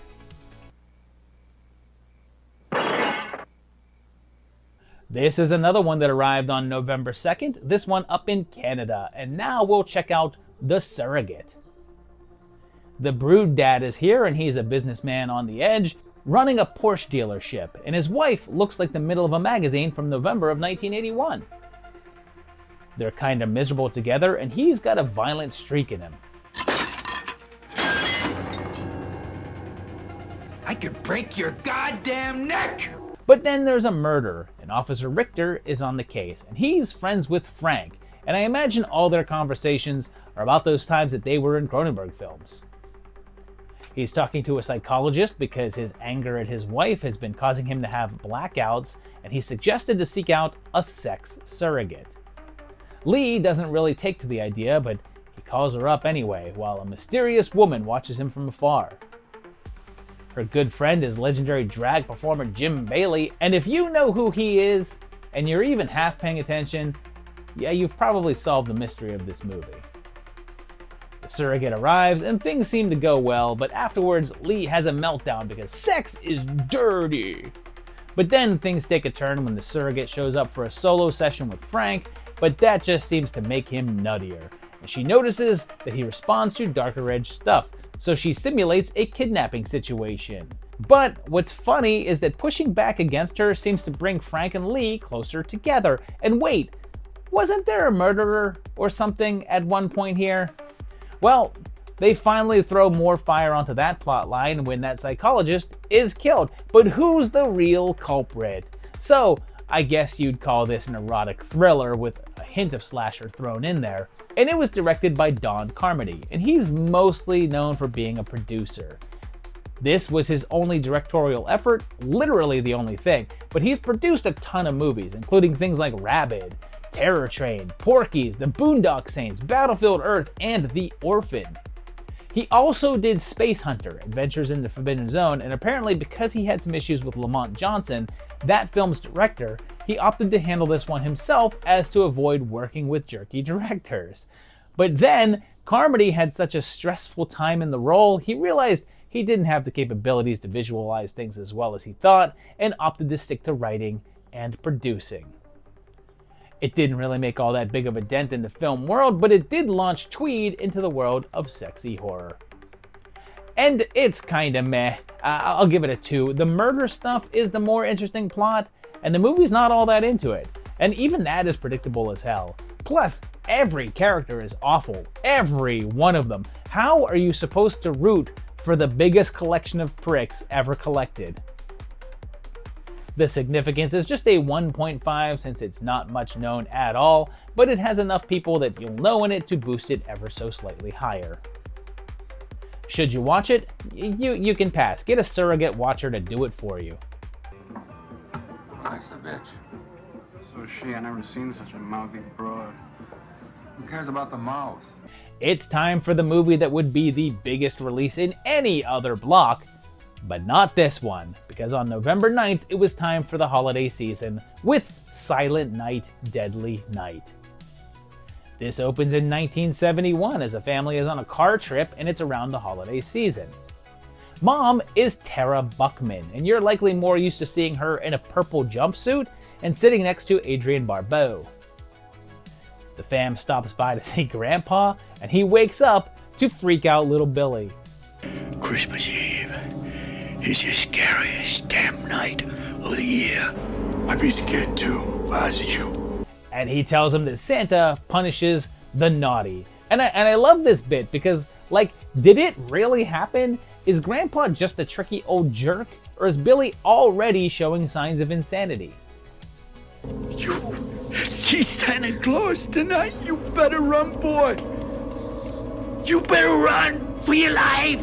Meanwhile, someone in a Santa suit robs a store and kills the clerk, and then shoots Billy's dad and slices his mom's throat.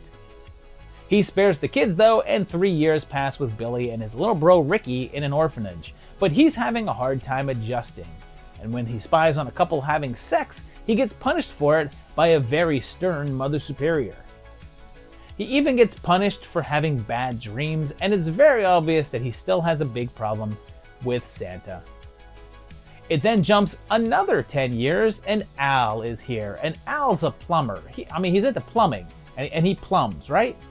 Well, here, he runs a toy store, and he hires a now much bigger Billy, and look at all those mint in-box Jabba the Hutt action play sets. I mean, man, each one of those could get you like a couple $100 today.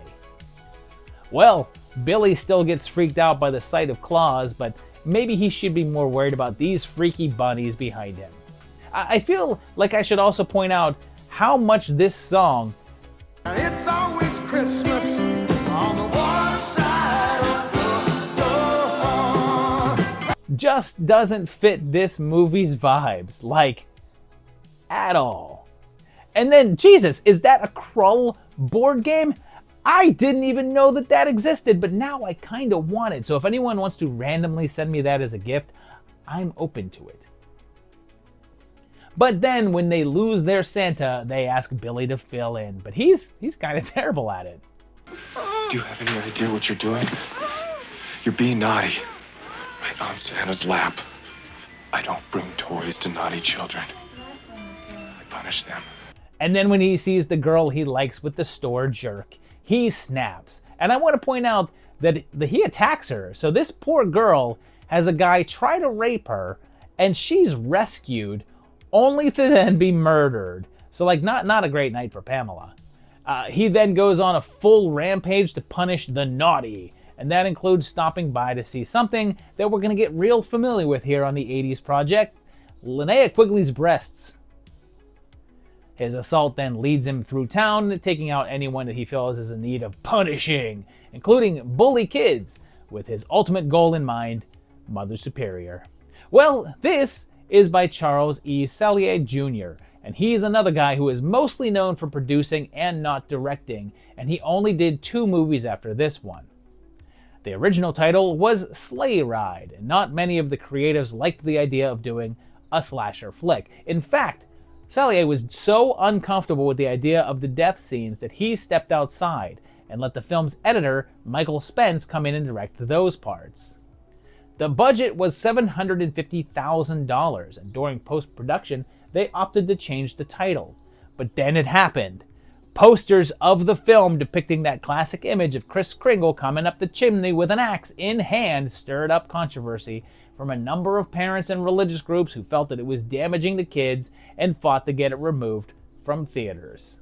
There were commercials for the film that ran on TV on a number of family-friendly shows, so they got up in arms and started to protest the picture, and it became one of the most controversial flicks of the era. TriStar actually pulled the ads, and then they buckled and pulled the movie from theaters. It had managed to earn $2.5 million in the period in which it was out, and even got more controversy when it was given a home release. Since it was successful though, and made quite a bit of money, there were numerous sequels. The infamous Part 2 arrived in '87, and later there were Parts 3, 4, and 5. A remake arrived in 2012 as well, although a loose one, and it was just titled Silent Night, but there's been talks of doing yet another version, and it looks like one will arrive possibly later this year. And I've always really liked this one, so I give it a 4. Maybe that's a little high, but it's just the type of trash that I'm in this for, and I also have to commend the pacing. This movie moves quick, and it doesn't even get to the rampage stuff until an hour in, but there's enough going on that you don't notice it. It's just great stuff. The HCS is also a 4 because it's a widely known movie and pretty well seen, although not much outside of the horror crowd. It never really became a crossover film or anything, but I had to also give it some extra for that sheer amount of uproar that it caused and created a long-running franchise. Should you watch it? Absolutely. Get your holiday spirit going before you get punished. Punished! Punished! Punished! Here's another one that came out on November 9th, although this one didn't cause as much trouble, but it's Evil Judgment. It begins with news of a judge who's screwed up a case involving several underworld bosses, and he's having a breakdown, and then kills a doctor, and takes his scalpel, and uses it to escape. There's also this little diner that apparently has great soup. It tastes like piss! And then in my new favorite movie moment, he actually stands up and pees in the soup. We then meet Janet, a dancer, and her jerky boyfriend Dino, and her friend April, who's a prostitute. Dino hates April though because of her job, and their friendship causes him to kick her out of his apartment completely naked, and then says, "Get out of here before I kill you!" Well, I mean, I said he was jerky. April convinces her to come on a job with her, and oops, the client is that judge. They settle in for some shenanigans, but in the middle of everything, he just disappears. But not for long, as he shuts off the lights and then kills April. Or did he? Because it appears as if his throat is slashed as well. She manages to get away, but someone grabs her from behind. They don't kill her though, and she wakes up in a hospital as a policeman tells her that she tried to commit suicide by opening her own wrists. The cop wants to work with her. You're nothing but a two-bit junkie whore. Or maybe he doesn't. She tries to find Dino for help, I guess, because he seemed like such a level-headed fella, but it seems like someone is following her, and even tries to kill her. She eventually talks to Dino. You sure that dumb broad didn't set this whole thing up? Girl gets killed, and this ass still has to smack talk her. So they call the police, and they arrive to ask about the person that tried to kill her, but the cop just insults her and ignores her plight to leave her on her own. Which is sadly close to reality. So Janet and Dino head out to solve this mystery and try to figure out how any of these things come together, if at all. So for the third time here, this is a film by a guy who only directed a couple of things, but produced a hell of a lot more. It's from Claudio Castrovelli, and he made 5 movies, and this was the final one, although he did a couple of TV episodes later on. But as a producer, he's connected to Night of the Demons 3, Snowboard Academy, Arrival 2, and a bunch of other low-budget flicks.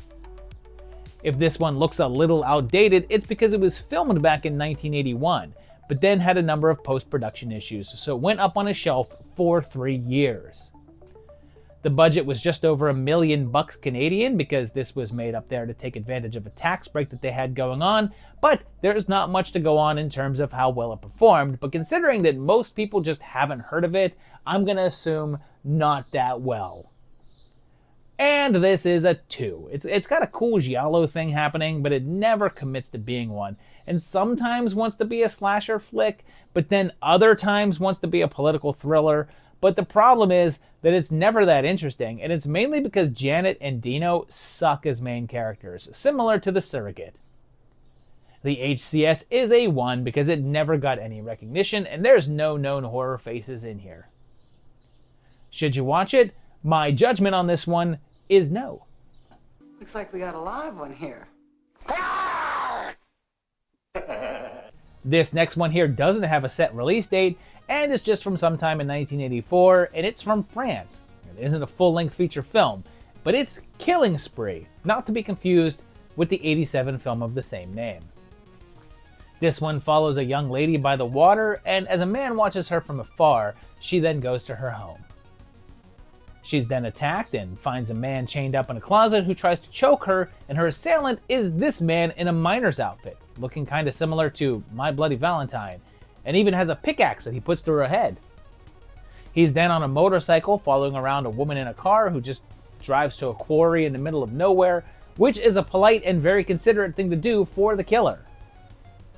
She runs away up into the rocks and into a mining site where there's a chainsaw handy. And that's basically what this is. If you're of the mind that says, I just want to see my slasher stalk victims, then this is for you, because it's essentially just scenario after scenario of showing a victim and then giving us a drawn-out suspense scene of that killer coming after them, sometimes with an axe that appears to be made out of tinfoil. And yeah, it's short, it's not even an hour long. And it's by Antoine Pellissier, who both wrote and directed. And he's only done 3 things: 2 shorts and a feature film. Apparently, and I can't really confirm this, but it was said online that he would later drop filmmaking and become a doctor. This one was clearly done for an extremely low budget, as it was done on Super 8 film, which is why there's no dialogue involved and all of the sound is dubbed over afterwards. And maybe it's because of the format and the dingy home quality of it that just made it feel more unsettling and real? There's no story here and no characters, and this didn't get much of a release, especially over here, but it's this weird little homegrown oddity with a wild twist ending that probably needs to be seen to be believed. And I don't know what to give this, so I'll go with a 3. There's no story, and it's like watching a home movie, but there was something about it that I found entrancing that pulled me in. I certainly wouldn't call this good, but it was absolutely effective. The HCS is just a 1, and yeah, I don't think this had any sort of impact and is only really discussed when the topic of homemade horror comes up. I'm not even sure if this made a bigger dent in its home country, and I still think it's this little obscure thing. Should you watch it? Yeah, I mean, why not? It's less than an hour, so you're not wasting much time.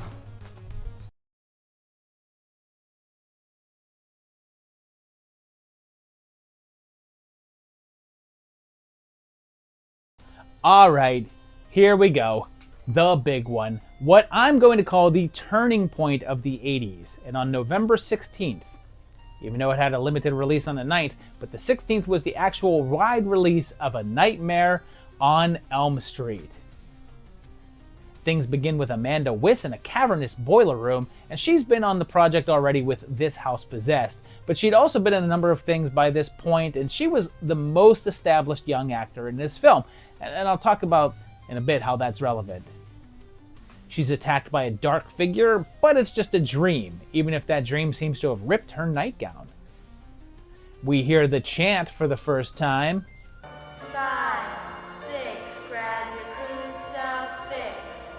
And then we meet Tina's friends, including Officer Tom Hansen, and this young lady right here. And all 3 of these actors hadn't done much before. In fact, this was Johnny Depp's first acting gig. But when Tina talks about her dream, it seems her friends all saw the same guy, and later, they all go to sleep. A weird shape pushes through the wall over Nancy, while Tina hears something outside, so she goes to investigate. She comes face to face with this guy with a burnt face and a glove with razors on the end and a kind of funny run.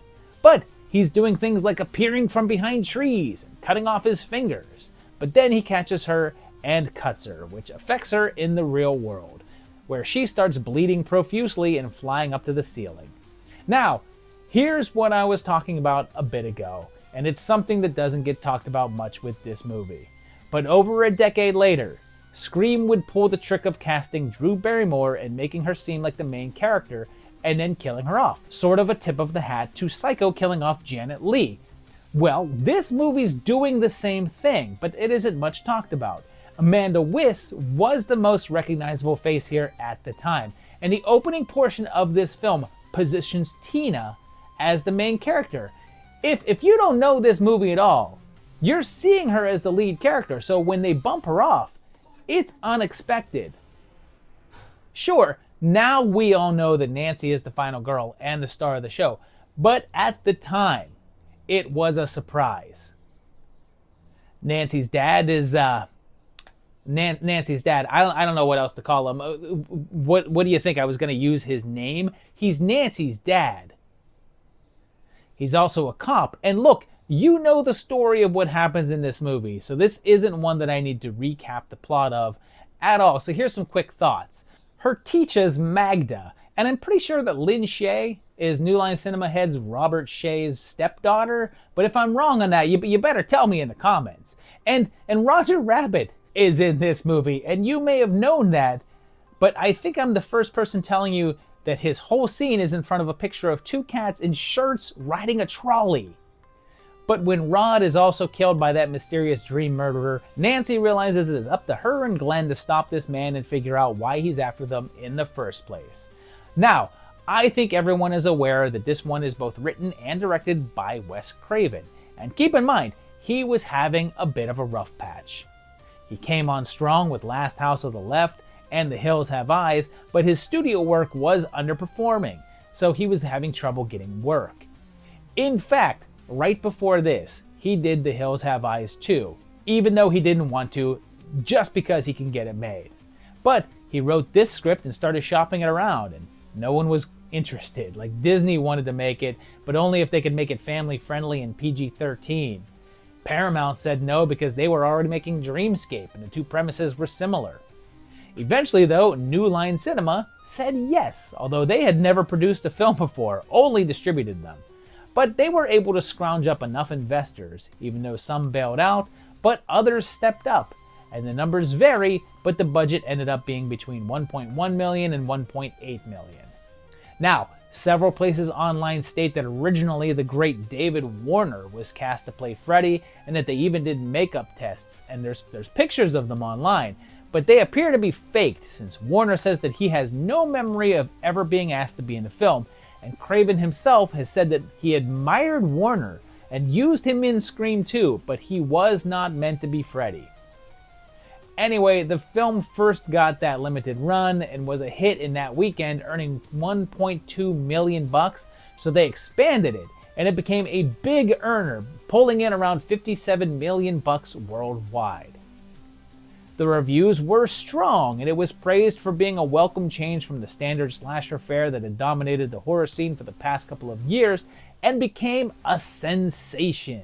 It was enough of a hit that it earned itself a sequel in the following year, and of course, then a major franchise, and Freddy became a cultural icon. But we'll discuss that more as we get into the decade. There was also a direct remake in 2010, but I don't even really want to talk about that. And I'm giving this one a 4.5. Let's face it, Nightmare is one of the horror greats. It was fresh, original, had some great tricks up its sleeve, like that protagonist swap I talked about earlier, and established a new horror icon that bucked the trends of the time by being smaller and very chatty. Plus, it makes you care about the teens that it's putting into peril, which is a huge plus. And it's not afraid to kill a character that you don't want to see bite it. The horror cultural significance is, come on, it's a 5.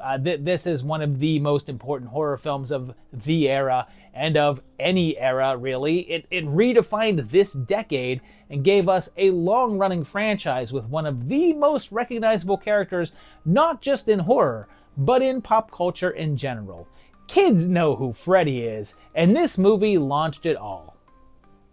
Should you watch it? I mean, you already have, but if not, get on that.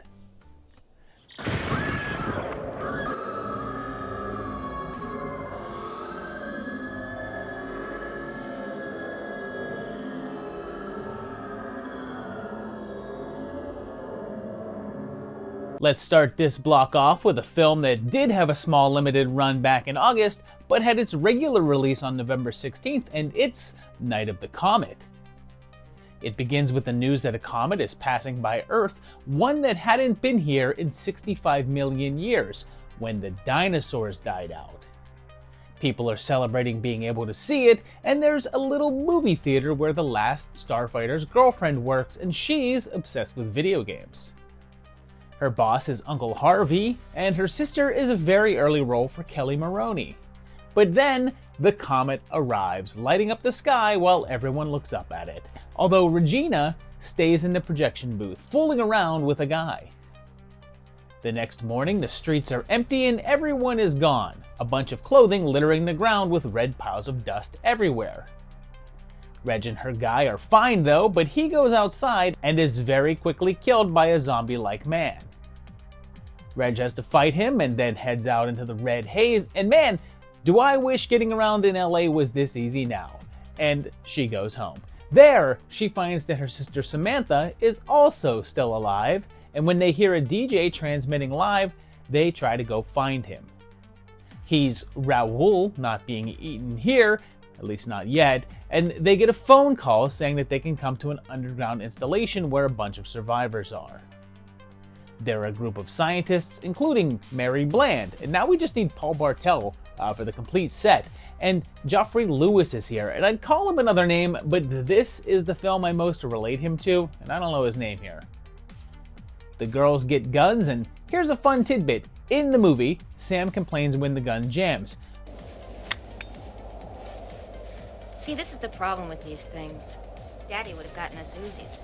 But it wasn't supposed to. The gun actually jammed, and she improvised the line. After some shenanigans, the trouble really kicks in when the people from the facility take them in, but it appears as if they're slowly succumbing to the comet's effects due to an air contamination. So it's up to our trio to escape, and also save a couple of kids that are there. So this one was pretty low budget and was written and directed by Tom Eberhardt, the director of Soul Survivor from earlier in the year. He actually came up with the concept for this one while working on PBS documentaries and asked teenage girls how they would handle the apocalypse and used their answers to develop this script. He got $700K to make it, and the producers initially didn't want Eberhardt to direct and even tried to get him fired early on in filming. With the budget that low, you may be wondering how they cleared the streets for all those empty LA shots, but they didn't have the money to do that, so they just went really early in the morning and shot in intersections where they could shoot while cars were held up at red lights. Also, there's a scene where they're shopping to Girls Just Want to Have Fun, and you may notice that it doesn't quite sound right.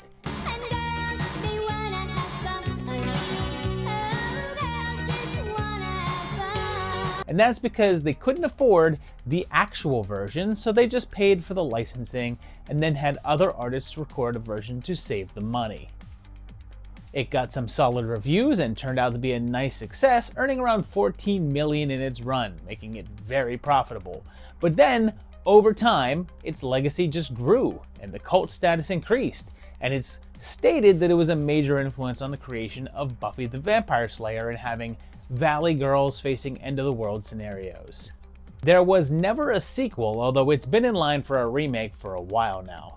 Attempts began back in 2018, although there hasn't been any movement on that for quite a bit, so it appears to be dead.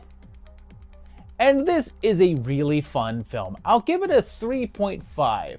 The story's a bit unfocused, and it's like more of a series of short adventures as opposed to a feature film, but the characters are awesome, and it does a phenomenal job of creating a mood with so little money.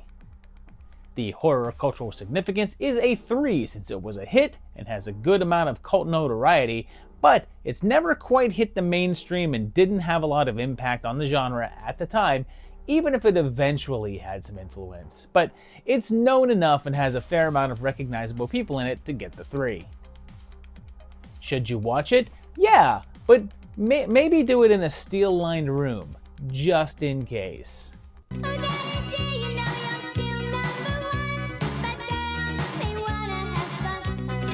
This next one probably should have been back with the April films since it debuted in Australia on April 19th, but it arrived in the US on November 16th, and it's Razorback. We're in the outback, and we see old Jake here attacked by something as it crashes through his house and eats his grandson. No one believes his story that it was a giant razorback boar, but they didn't have enough evidence to say that he did it, so they let him free. 2 years later, in America, reporter Beth is headed to Australia for a story, and side note, Judy Morris was in a number of things, mostly Australian TV.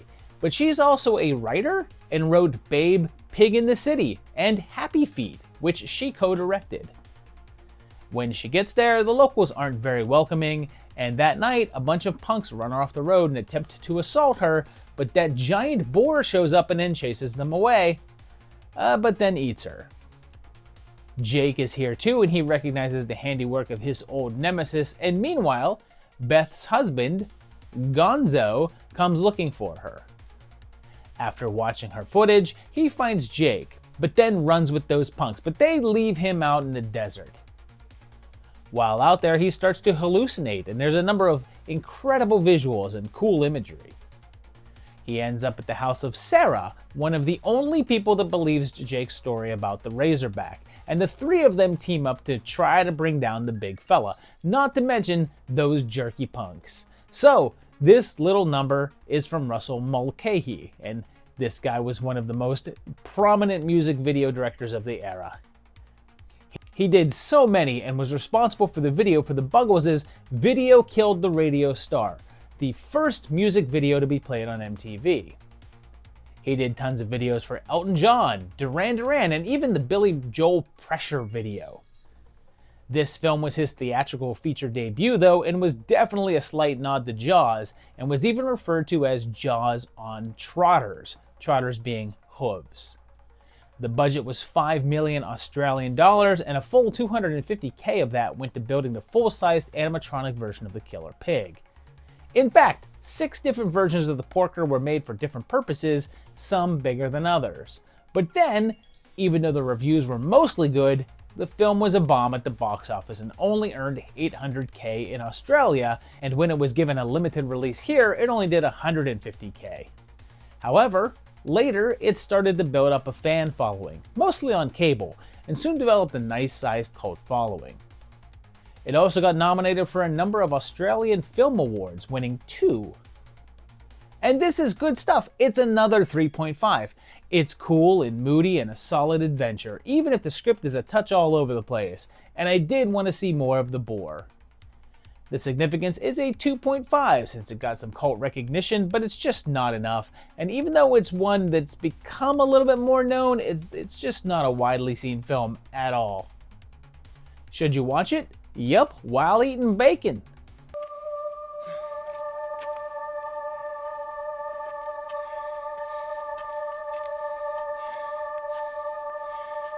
Well, on that very same day in the US again, we're checking out a very different kind of story, and then we're going to take a look at special effects. It opens with Ms. 45 doing a nude photo shoot, but a guy walks in and starts a fight, and then chases her. Seems she's his wife, but she runs from him, but he grabs her and shoves her into his car. They actually have a child, and he tries to convince her to come home, but she manages to run away.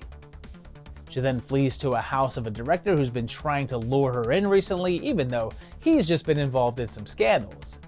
He turns out to be someone who will likely give Steven Seagal a hard time, and they go to bed together, but it turns out that he's filming the whole thing.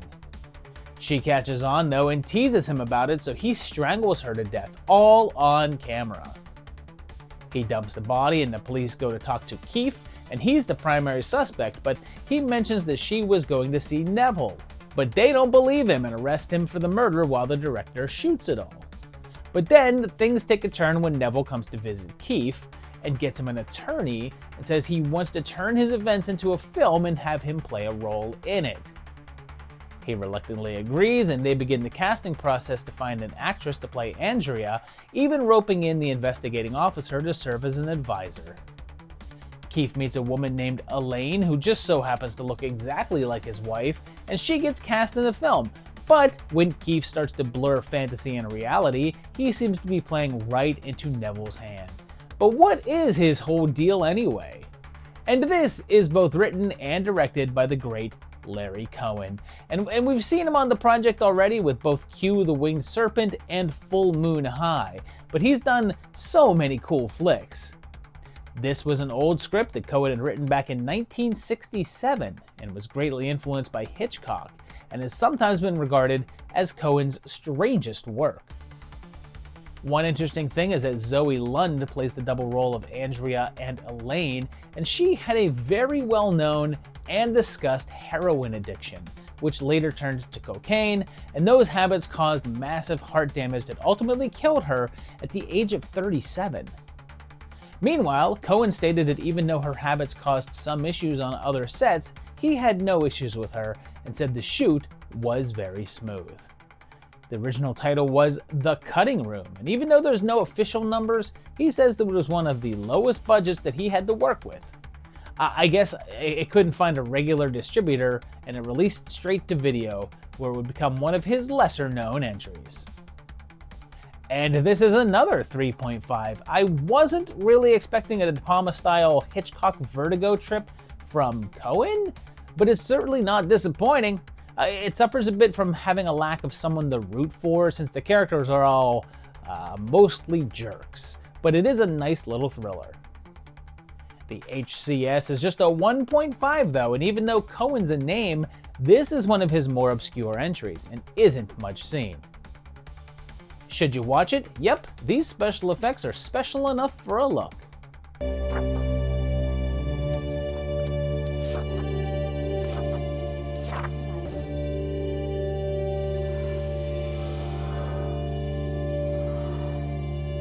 So here's a curiosity, because this next one did run in the UK on July 13th and in Australia on September 13th, but it premiered in the US on November 16th, and it's Perfect Strangers.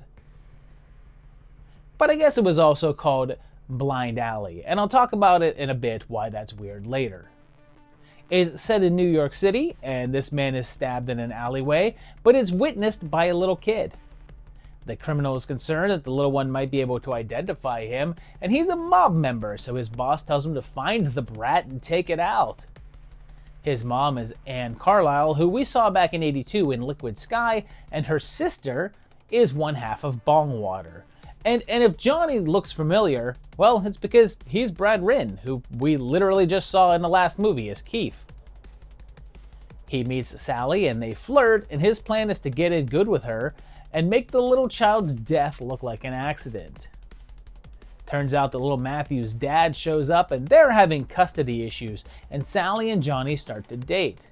And I love that the little dude remembers that Johnny's the killer, and when he says that he's a cable guy, Matthew shakes his head no. Yeah, you know those people that want paid TV, cable TV, but they don't have to pay for it?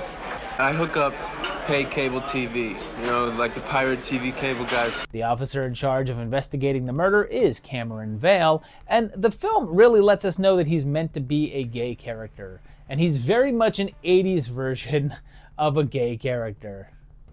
Meanwhile, Hubby hires a PI who was also in Liquid Sky, and Johnny tries to convince the little bugger not to rat on him in the wildest way possible, by reminding him of the scene in E.T. where he went white and almost died. Remember? He got all sick and he turned white and he almost died, didn't he? You know why? You know why he almost died? Because people found out the secret, that's why.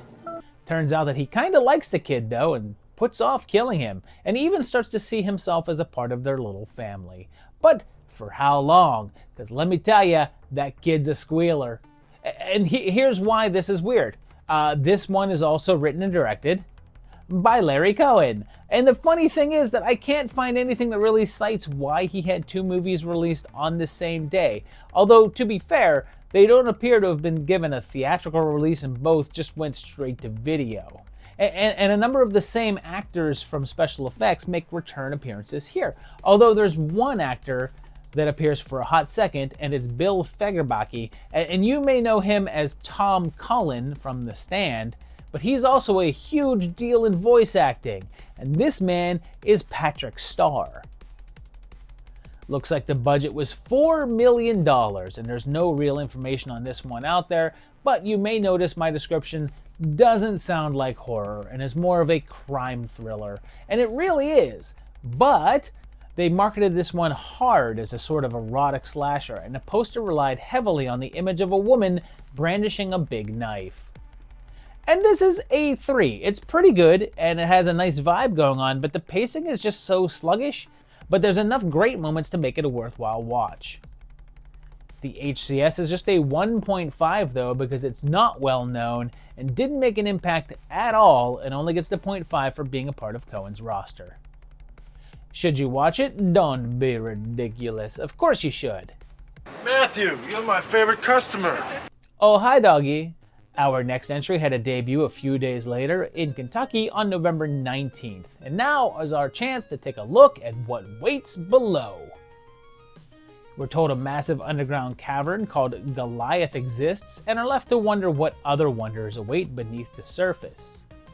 We then have Jesus appears, and this guy was just on the project earlier this year with the TV Frankenstein, but he's an adventurer here, and he's hired to find this massive cave. However, there's a group of scientists there running a number of tests and looking for artifacts, and they need to ask them to leave. A future vessel for a Prince of Darkness is here, so we have a past Jesus and a future Antichrist right in the same movie. But hey, that's my bush! And they find an entrance down into the caverns. There are these big wide expanses, and they determine that they've been untouched for millions of years.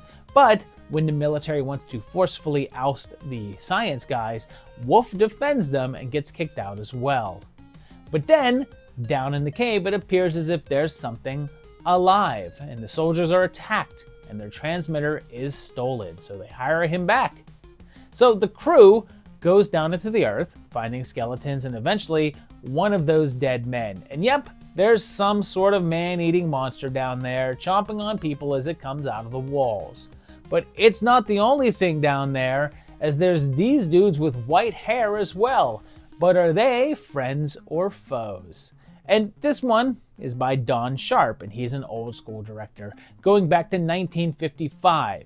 And he made some genre stuff in the 60s with The Kiss of the Vampire and Curse of the Fly. It would end up being his final theatrical feature, as the things he did after this one would be TV movies. They filmed it in actual caverns, and even though the film is set overseas, they shot in both Alabama and Tennessee, and it seems like they had some trouble on the set. There was tampering with the equipment, and Sharp and a number of crew had to be sent to the hospital for carbon monoxide poisoning. No one's quite sure if the tampering was accidental or if a disgruntled local was responsible. When they were done shooting, Sharp was so disappointed with the footage that he gave up on it, and the producers paid him out and brought someone else on to finish the post-production. It only had a limited release and played in a small number of markets before dropping on video, but there doesn't appear to be any box office info available. And it's fine, I'll go 2.5 on it. It keeps your attention, but kind of just barely, although I did enjoy all that nice cave atmosphere. The HCS is just a 1 since it's not spoken of, and you might recognize some of the people involved, but it's not like their name value or anything. Should you watch it? Maybe. It's not too rough a watch, but it's definitely nothing special.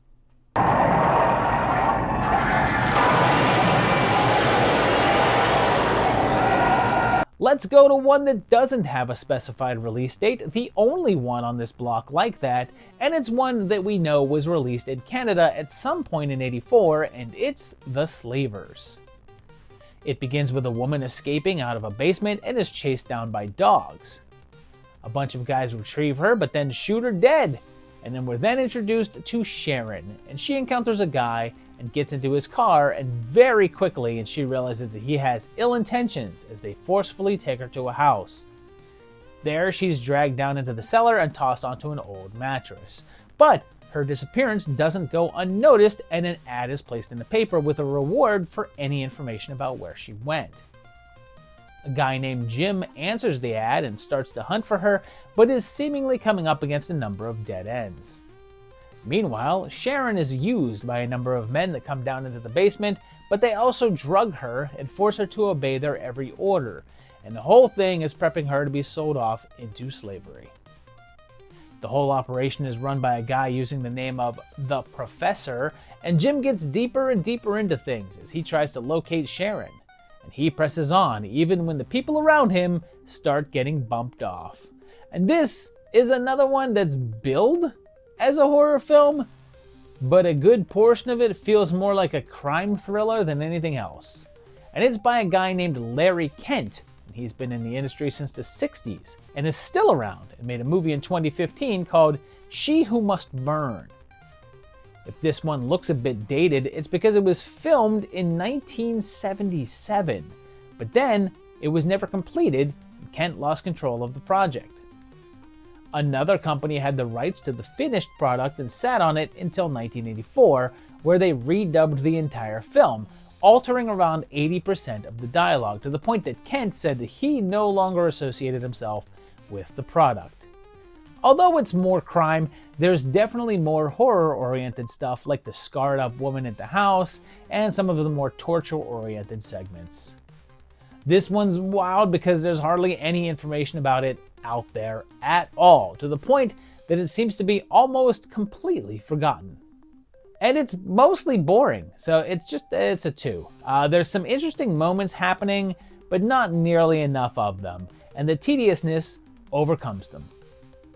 The HCS is just a 1 because, like I said, this is insanely obscure, and it's spoken of so little, there wasn't much research I could do on it.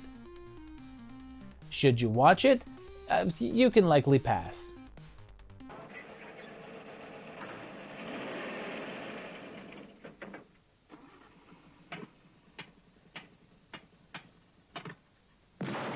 Well, would you look at that? We're into December now as this year is drawing to a close, and on the 1st, in Spain, there was the premiere of a film that would get a US release in '86 with Monster Dog.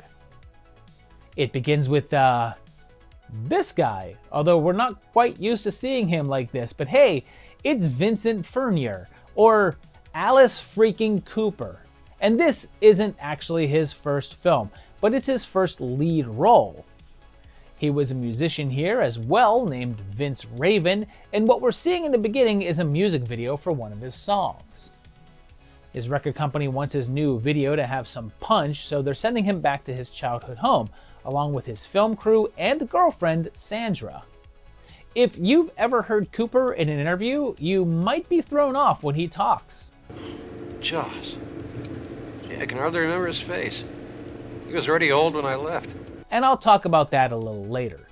But it seems like things aren't right at the old homestead, and there's some rowdy pups outside, and a roadblock in which they're warned about wild dogs that have attacked some people. Seems there's also something that happened with Vince's dad that he doesn't like to talk about, but those cops are then killed by something in the woods that's not quite a dog, not really a monster, perhaps some sort of monster dog. When they get there, the caretaker is now missing, and they settle in, finding a book about werewolves. That night, though, Angela has a dream in which Vince is a furry and has killed everyone, and that freaks him out because he says his pops had a disease that was similar to lycanthropy, and he was killed by an angry mob. But first, another musical number, and hey, Alice sounds like Alice here at least.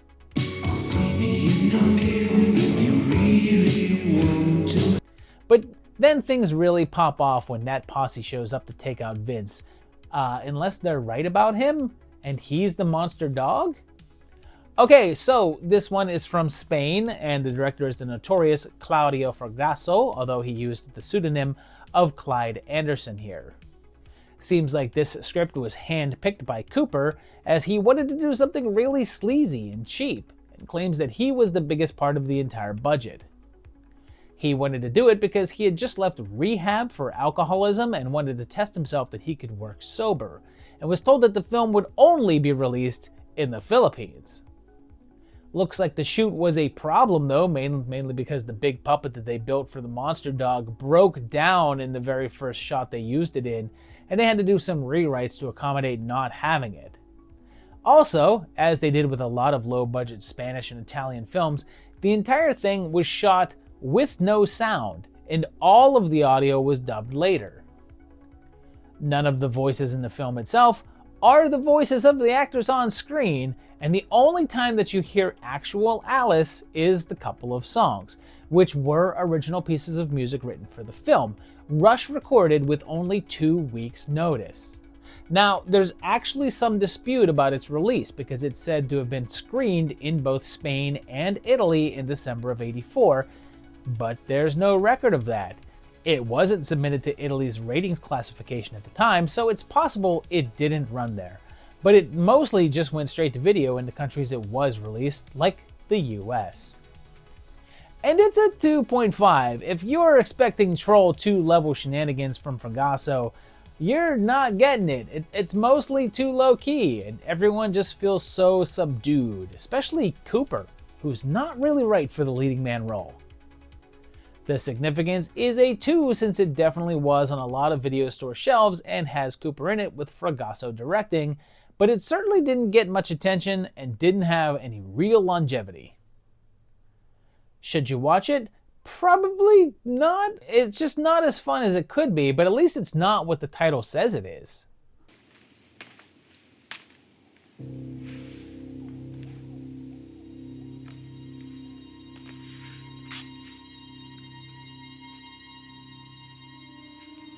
This next one feels a little related, and it ran in France on December 5th and played in Italy the following year and in the US in '86, and it's Rats, Nights of Terror. It says that there was a nuclear war in 2015, so we dodged that bullet, and it is now 225 years later, which they have designated as 225 AB, after the bomb. Some of the survivors live underground, but there's also above ground people called the New Primitives. We meet a group of them on motorcycles, checking out the wastelands that used to be the cities, and they find an old storehouse that contains boxes full of food, sugar, and flour. But then, one of the sacks appears to be moving, and that's because it covers a bunch of rats chowing down on a corpse. They find a couple more bodies and also an old computer, but as they settle in for the night, the little vermin all gather round, looking hungry. After a while, as they split up a bit, a pair of them are taken out and eaten alive, but I guess this one has burrowed inside of this lady, but she has no wounds on the exterior of her body, and I'm not sure how that little dude pulled that off. Oh. Gross. Thankfully though, they have flamethrowers, which come in pretty handy with a bunch of rats, but they soon realize that they're trapped there since the little sillies eat through their cycle tires. So then they have to survive the night, but also deal with their own infighting. But let's face it, they don't really have strong odds as long as they're just hanging out willy-nilly by open windows. And I love that some of the shots of rats are basically just like close-ups of little figurines or something. And what's great is that this is a double shot of Fragasso here, since he also wrote the script for this film. However, he only co-directed this one because the rest was handled by his frequent buddy, Bruno Mattei. Now, we've talked about Bruno before with Hell of the Living Dead, The Other Hell, and Women's Prison Massacre, and he was an Italian king of schlock. For filming, they used the abandoned set from Sergio Leone's Once Upon a Time in America. They were run down by this point and perfectly fit the post-apocalyptic style that they were going for. Even though they're both listed as co-directors, several stars have stated that it was all Mattei's film, and that Fragasso would be there and occasionally give some pointers, but wasn't actually directing all that much. It actually got some decent reviews and ended up with a nice cult following, and in Germany was billed as the third part of the Bronx Warrior saga, even though it was completely unconnected. And I'm giving this one a 3. Now this is more of the ridiculous side of Claudio that I was hoping to see in Monster Dog, although it's not quite Troll 2 levels of goofy, but the idea feels kind of fresh, and the rat stuff is wild, and it's overall a good time. And that final shot is sheer art. For the significance, I'm just giving this a 2 though, because it's not well known at all, but since it's got Bruno and Claudio sitting behind the scenes, I had to give it that extra point. Should you watch it? Yeah, give these little cuties a look. The book was called the Bible, and it said that God created men and animals. Let's begin this batch of oddballs with a film that went wide on December 7th, even though it had some screenings earlier in the year, and let's go with The Initiation. It begins with a little girl walking in on her mom having sex with a man, and she stabs him, and then another man comes in and he gets set on fire. It's just a dream that Princess Vespa is having though, and she's in the middle of a sorority initiation, and it's pledge time. Their goal is to break into Kelly's dad's department store and steal the security guard's uniform. There's also a nearby institution and a nasty nurse who hollers at a disfigured gardener. That night, as she leaves, someone lets out a bunch of patients, and she's murdered by someone in her back seat with a gardening tool. Kelly's parents are Bert and Lila Crane, and they're worried about her being away at school. She goes to one of her teachers to talk about her recurring nightmare.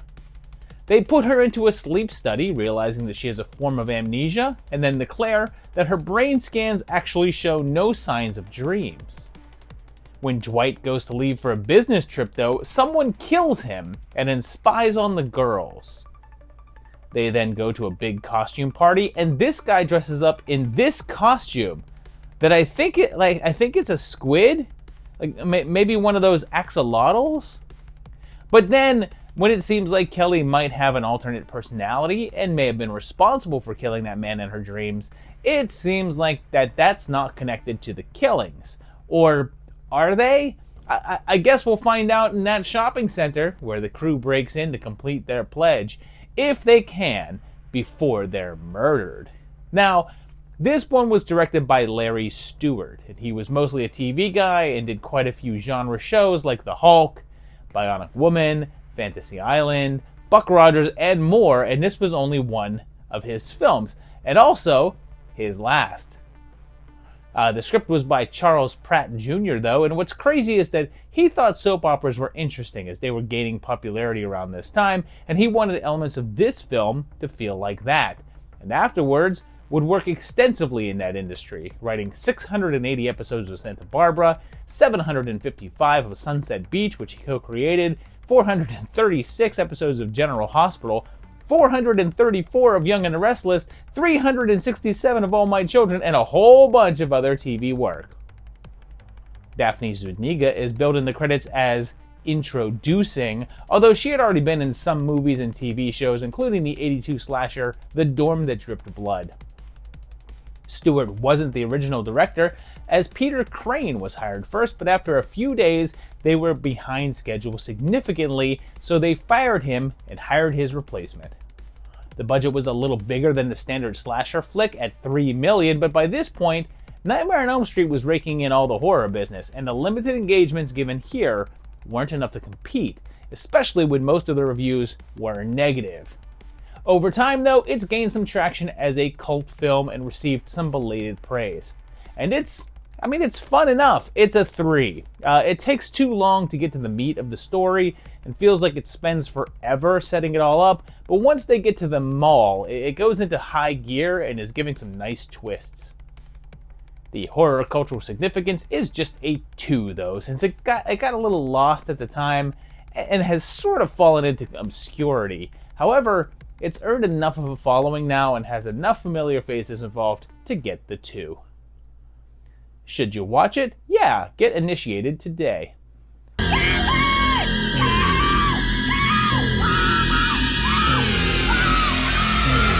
Let's check out our last few entries that don't have a confirmed release date, and this first one was only known to have come out in 1984, and it's The Game. A voiceover in rhyme tells us about 3 rich dicks who played games together but got bored of standard ones, and now, each year, they'd get together to invite a bunch of people who need money for a unique proposition. Then there's this whole dance sequence that's funny, because several times it just cuts to a close-up of one woman's breasts, and then it just keeps coming back to them. You never see her face during the entire dance. After they dance, they discuss their offer, and it's called The Game of Fear. They say that one of the 9 people invited will win $1 million, which in 1984 was a heck of a lot of money. After dinner, one of the girls decides to go for a swim, but it turns out that there's a shark in the pool, which I want to point out is my most irrational fear.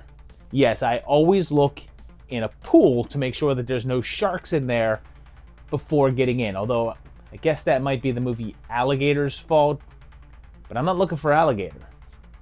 I'm looking for sharks. The next day, the game officially begins with cold blasts, and then one of them is taken away, and another is put into a cage while he's snooping around, with 4 of them going missing rather quickly. And they start to plot against each other to win the game. But then there's monsters popping up out of beds, weird goop-faced people playing Russian roulette, snakes in pools, and more. Problem is, it seems like some of these things aren't the work of the trio, and something else is at work here, so who's really playing this game? Now, This one is by the Wisconsin weirdo Bill Rebane, and we've had him on the project twice now with Rana back in '80 and Demons of Ludlow back in '83. Most of Bill's films were made on a shoestring in his hometown, and he's a little hit or miss in terms of quality. There's not much information out there about this one in terms of where it was released, how it was released, or how well it did, but like a number of Rebane films, it's fairly obscure and didn't get much attention, but does have a small following. And I like this one enough. It's a 3. It's a little slow at times, but there's enough goofiness to keep it amusing, and it has one of the most bonkers endings out there. There's like 3 endings, and each one is weirder than the next. The HCS is just a 1 though, because this isn't talked about at all, and just didn't get any notice when it came out, and very little even now. Should you watch it? Yeah, I'd say this game is worth playing. You can't be in here. I'm nude. Oh, it's all right. If I take off my clothes, I'll be nude too. It's time to check out our next film that doesn't have a known release, and it's another that is just known to be out in '84, and it's Vultures. This starts with old school Hollywood as we have Aldo Ray and Lily Munster talking to each other on the phone and sort of stumbling over their lines. Wally is killed right away by the room service guy, and we have this police guy, Detective Ryan, and he has to let Carl here know that his brother-in-law is killed. Seems like Carl is a suspect, and a bunch of family members are on their way to the bedside of their patriarch, Ramon, as he's dying. One of them is Maria Pershey from 1975's Exorcism, and she's accompanied by Jim Bailey, who we just saw in The Surrogate, and he was a very well-known drag artist, so expect to see him in a dual role. And when they finally go in to see the ailing Ramon, it's very clearly someone in old age makeup, and hey, remember what I said about a dual role? But then, wait! They go see a kind of familiar looking psychic woman, so maybe triple role? But then Rose is attacked and ran over by someone using Carl's car, which he says was stolen, and he becomes even more likely of a suspect. Especially when another family member is killed by a bomb on his boat. But then we meet the elderly Virginia Garcia, and yeah, that's clearly someone in old age makeup, so quadruple role? But then later, there's this singer on stage, and yeah, quintuple role. Hold up though, because we then meet Olivia Mann. Get it? So yeah, septuple role. That's a lot of scenery for Bailey to chew on. But what's the deal? Who's killing everyone here? And who's going to inherit Ramon's fortune? So this is written and directed by Paul Lader, and it's the first we're seeing him on the project, but I've covered another of his films in a different video with Ape, or APE. This is an interesting one because it's hard to track down information on it, because there was another film released in '84 that was an action film called The Vultures, and most of the articles out there look to be on that one.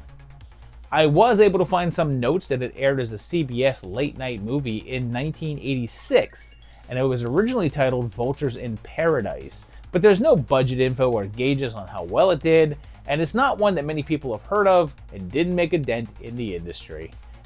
And I'll give it a 3 as well. There's some great moments, and it's consistently entertaining, although it's not doing much that's new, and stylistically it's rather flat. It's fun to see Bailey in all the different parts though, and it features one hell of a villain monologue. The HCS is another 1, since this is not one people know at all, and any recognized faces aren't in it very long. Should you watch it? Yeah, I'd give this one a chance. Now knock it off. I can't think at the same time. It's time for our final entry with no confirmed date, and the final film only known to be released sometime in '84, and it's Satan's Touch. There's a voiceover from the devil, and he talks about how much he loves Las Vegas and all the sin there, but then compares it to a small town and finds a grocery store owner who has a good heart. The devil goes there, and he suddenly wins a hospital raffle with a ticket to Vegas for a weekend and whopping $100 to gamble with. They win $100 at the airport and decide to go gamble it all to the tune of a song that clearly belongs in a horror film.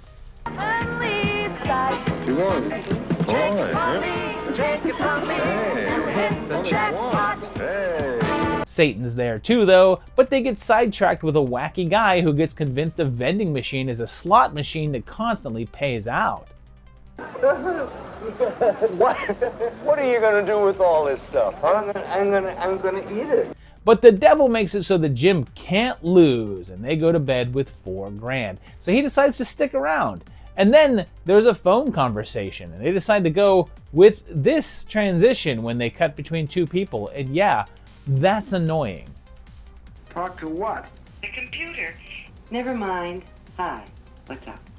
We got a problem. How soon can you be here?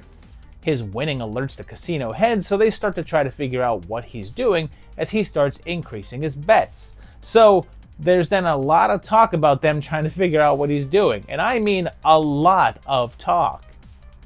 They try to tempt him with a hooker, but that doesn't work, and even blackmail doesn't do it, so they start to get frustrated because they don't know that it all comes down to Satan's touch. And this is such a weird one. It's listed on IMDb and Letterboxd as a horror film, and the poster art is very horror-oriented, with the tagline being, "The evil is alive." But there is no horror here. It's really just 90 minutes of a man gambling and people talking about him gambling.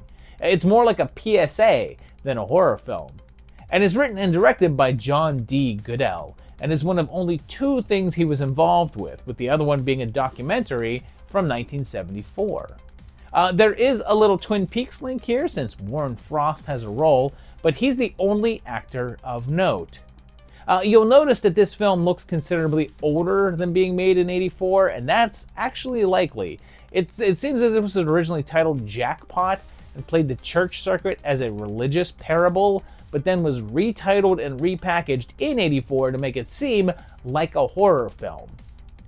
Doesn't seem to have too strong of a release though, and was probably just sent to video stores where it failed to get any attention. And this is a 1. Not only is it a horror film, it's just plain and pointless, and it's not even told in an interesting way.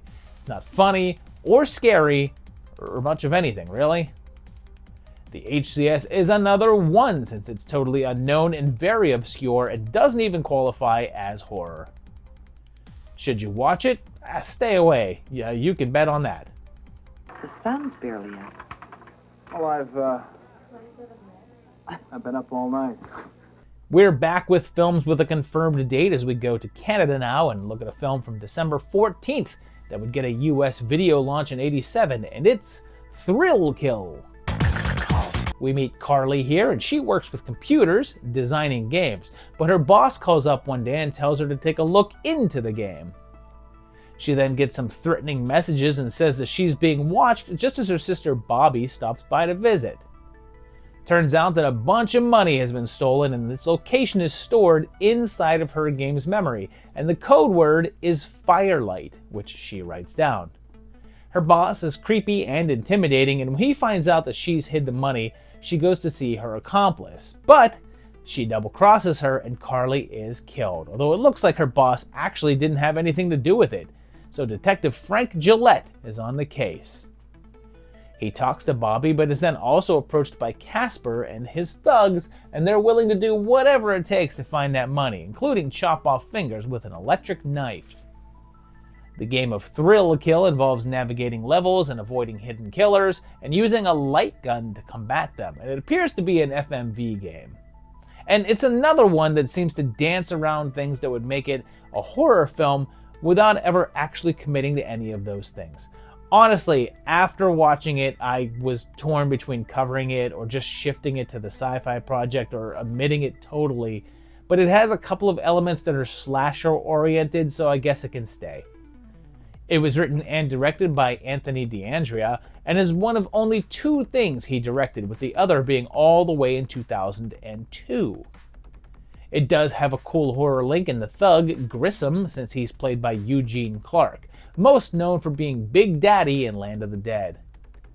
Coincidentally, Robin Ward, who plays Gillette, was also in Land of the Dead, but with a smaller part as the announcer at Fiddler's Green.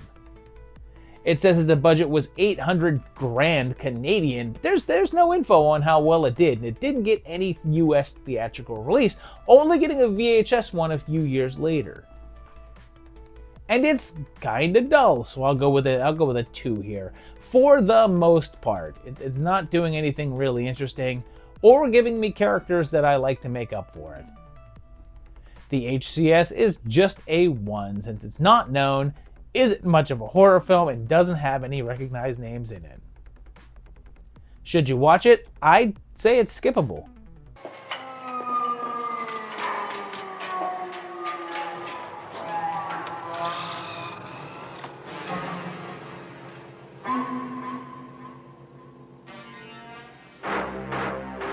It's time to get into that holiday spirit, because this next one showed up in the UK on December 19th and then opened in the US 2 days later on the 21st, and it's Don't Open Till Christmas. It begins with a man in a Santa suit getting festive with a lady in an alleyway, and they're killed by an unseen stalker. But then there's this big Christmas party where another man dressed as Saint Nick gets murdered, this time with a spear through the mouth. Next, another one is killed by pushing his face down onto a grill, so it seems like someone is targeting Santas, so they decide to put pressure on the police to solve the case quickly. One of the Santas had a daughter named Kate, and her boyfriend tries to convince her to do a nude photo shoot, which makes her storm out in anger. However, a different model is willing, and she encounters the killer wearing a transparent face mask, and he seems like he's going to kill her, but then leaves. So the killings continue, and a reporter named Giles gets involved, saying that Officer Harris, who may also be the dean of a college, but here is a cop assigned to the case, has something to hide. But then when a Santa is killed at a peep show, the dancer possibly sees the killer's face, making her a target, which gets her kidnapped and tossed into his dungeon. But hold on, don't worry about all that, because for no reason at all, we're treated to an appearance by Carolyn Monroe, playing Carolyn Monroe, doing a musical number. That happens in this movie. This also happens for no reason at all.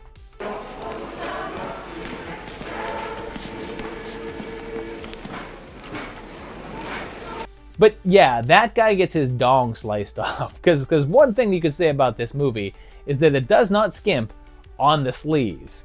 And it's by Edward Purdom, who also played Harris in the movie, and he may have been a prolific actor, but this would have been the only time he sat in the chair. It was a tough shoot because Purdom was constantly fighting with the producers, and after completing a portion of the film, opted to quit. They then got the writer to take over, but fired him after just 2 days.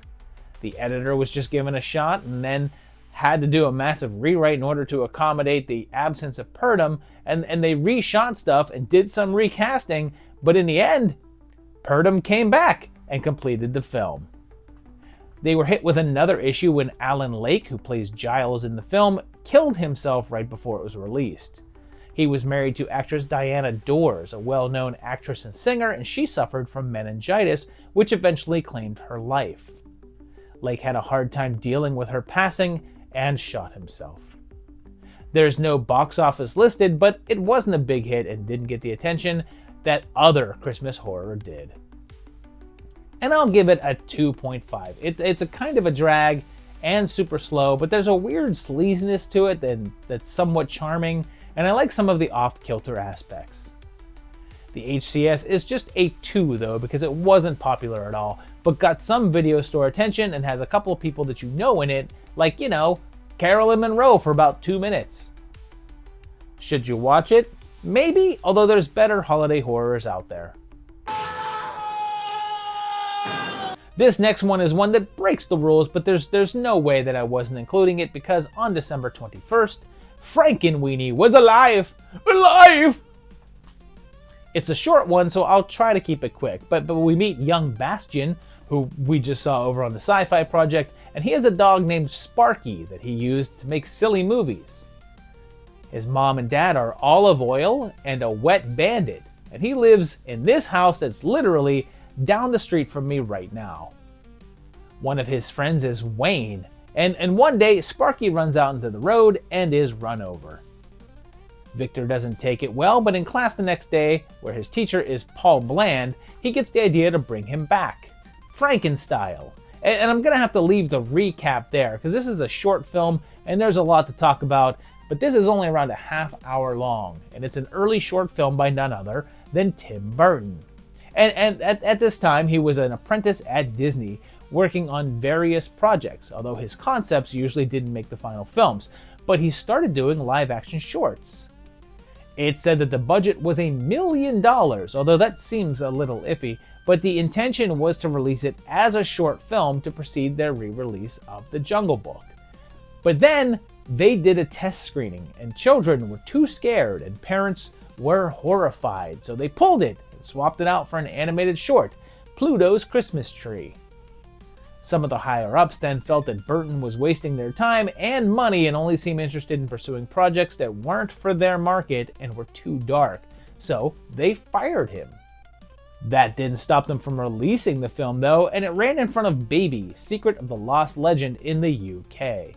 But then, something happened. An up-and-coming comic named Paul Rubens saw the film and felt like it had the flavor that he was looking for and hired Burton to direct his feature film, Pee-wee's Big Adventure, which launched the director into the big leagues.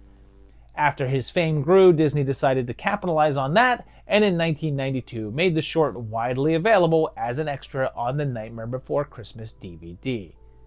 Much later on, Burton decided to revisit the concept and directed a full-length animated version of it, also called Frankenweenie, that was moderately successful and was nominated for an Oscar for Best Animated Film. Oh, and also, there's this little girl in here, and this is a very young Sofia Coppola, who would also later go on to be a celebrated director, which had nothing at all to do with her last name. And this is super charming. It's a 3.5. Sure, it's rough around the edges, and you can tell that Burton still wasn't sure of himself, but it's a fun script, really well paced, and looks great. The HCS is a 2.5 since it's an early work by one of the most well-known directors out there, even if it's not one of his more seen pieces. Plus, the amount of star turns in this one is amazing, and there's a horror link in its Frankenstein inspiration. Should you watch it? Hell yes, there's a pupper in there.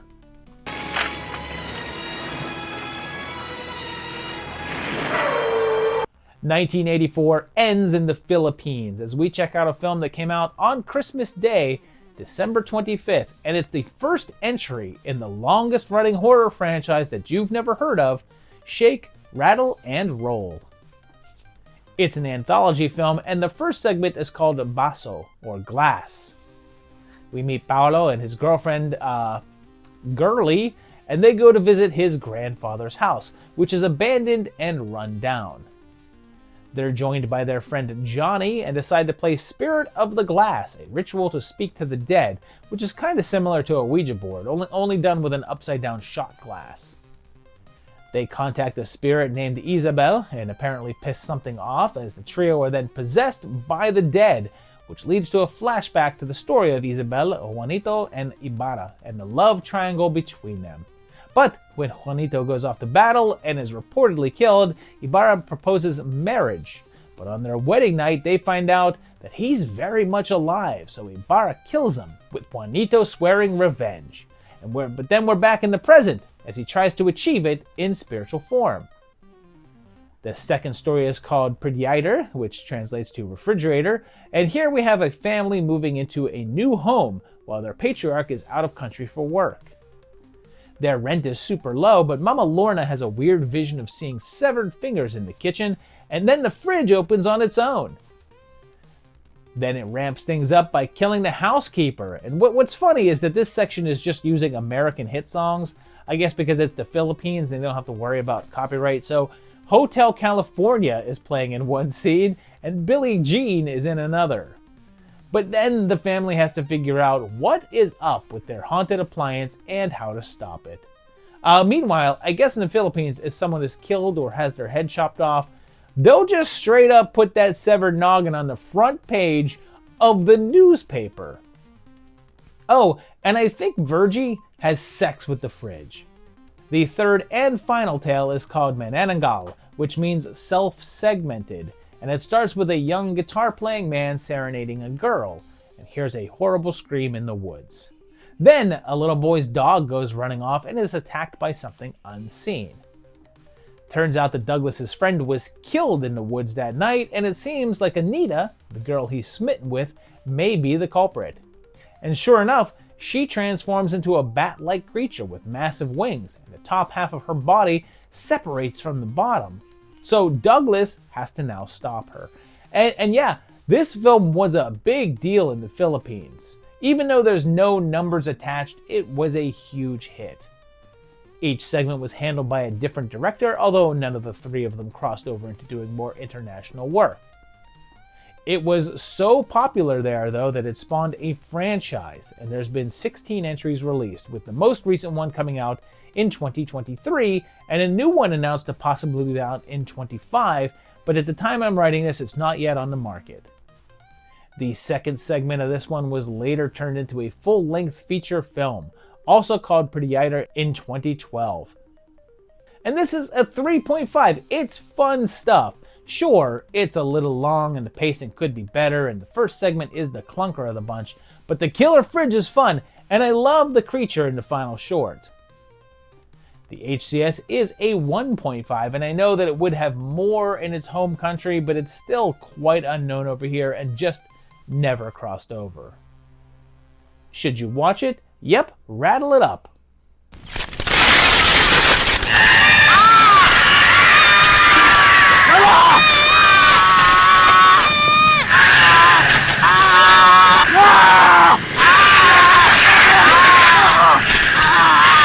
So there you have it. That closes out this year, but let's check out all the movies from my top ranked to the bottom.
Okay, and just like the previous years, we're going to end with doing a sort of best of for the movies, an idea that was originated in a series called Horror Movie Superlatives that was done by your friendly neighborhood Uncle Pete and Carlin Cook on their channels, and it's a sort of a yearbook style award setup for the movies.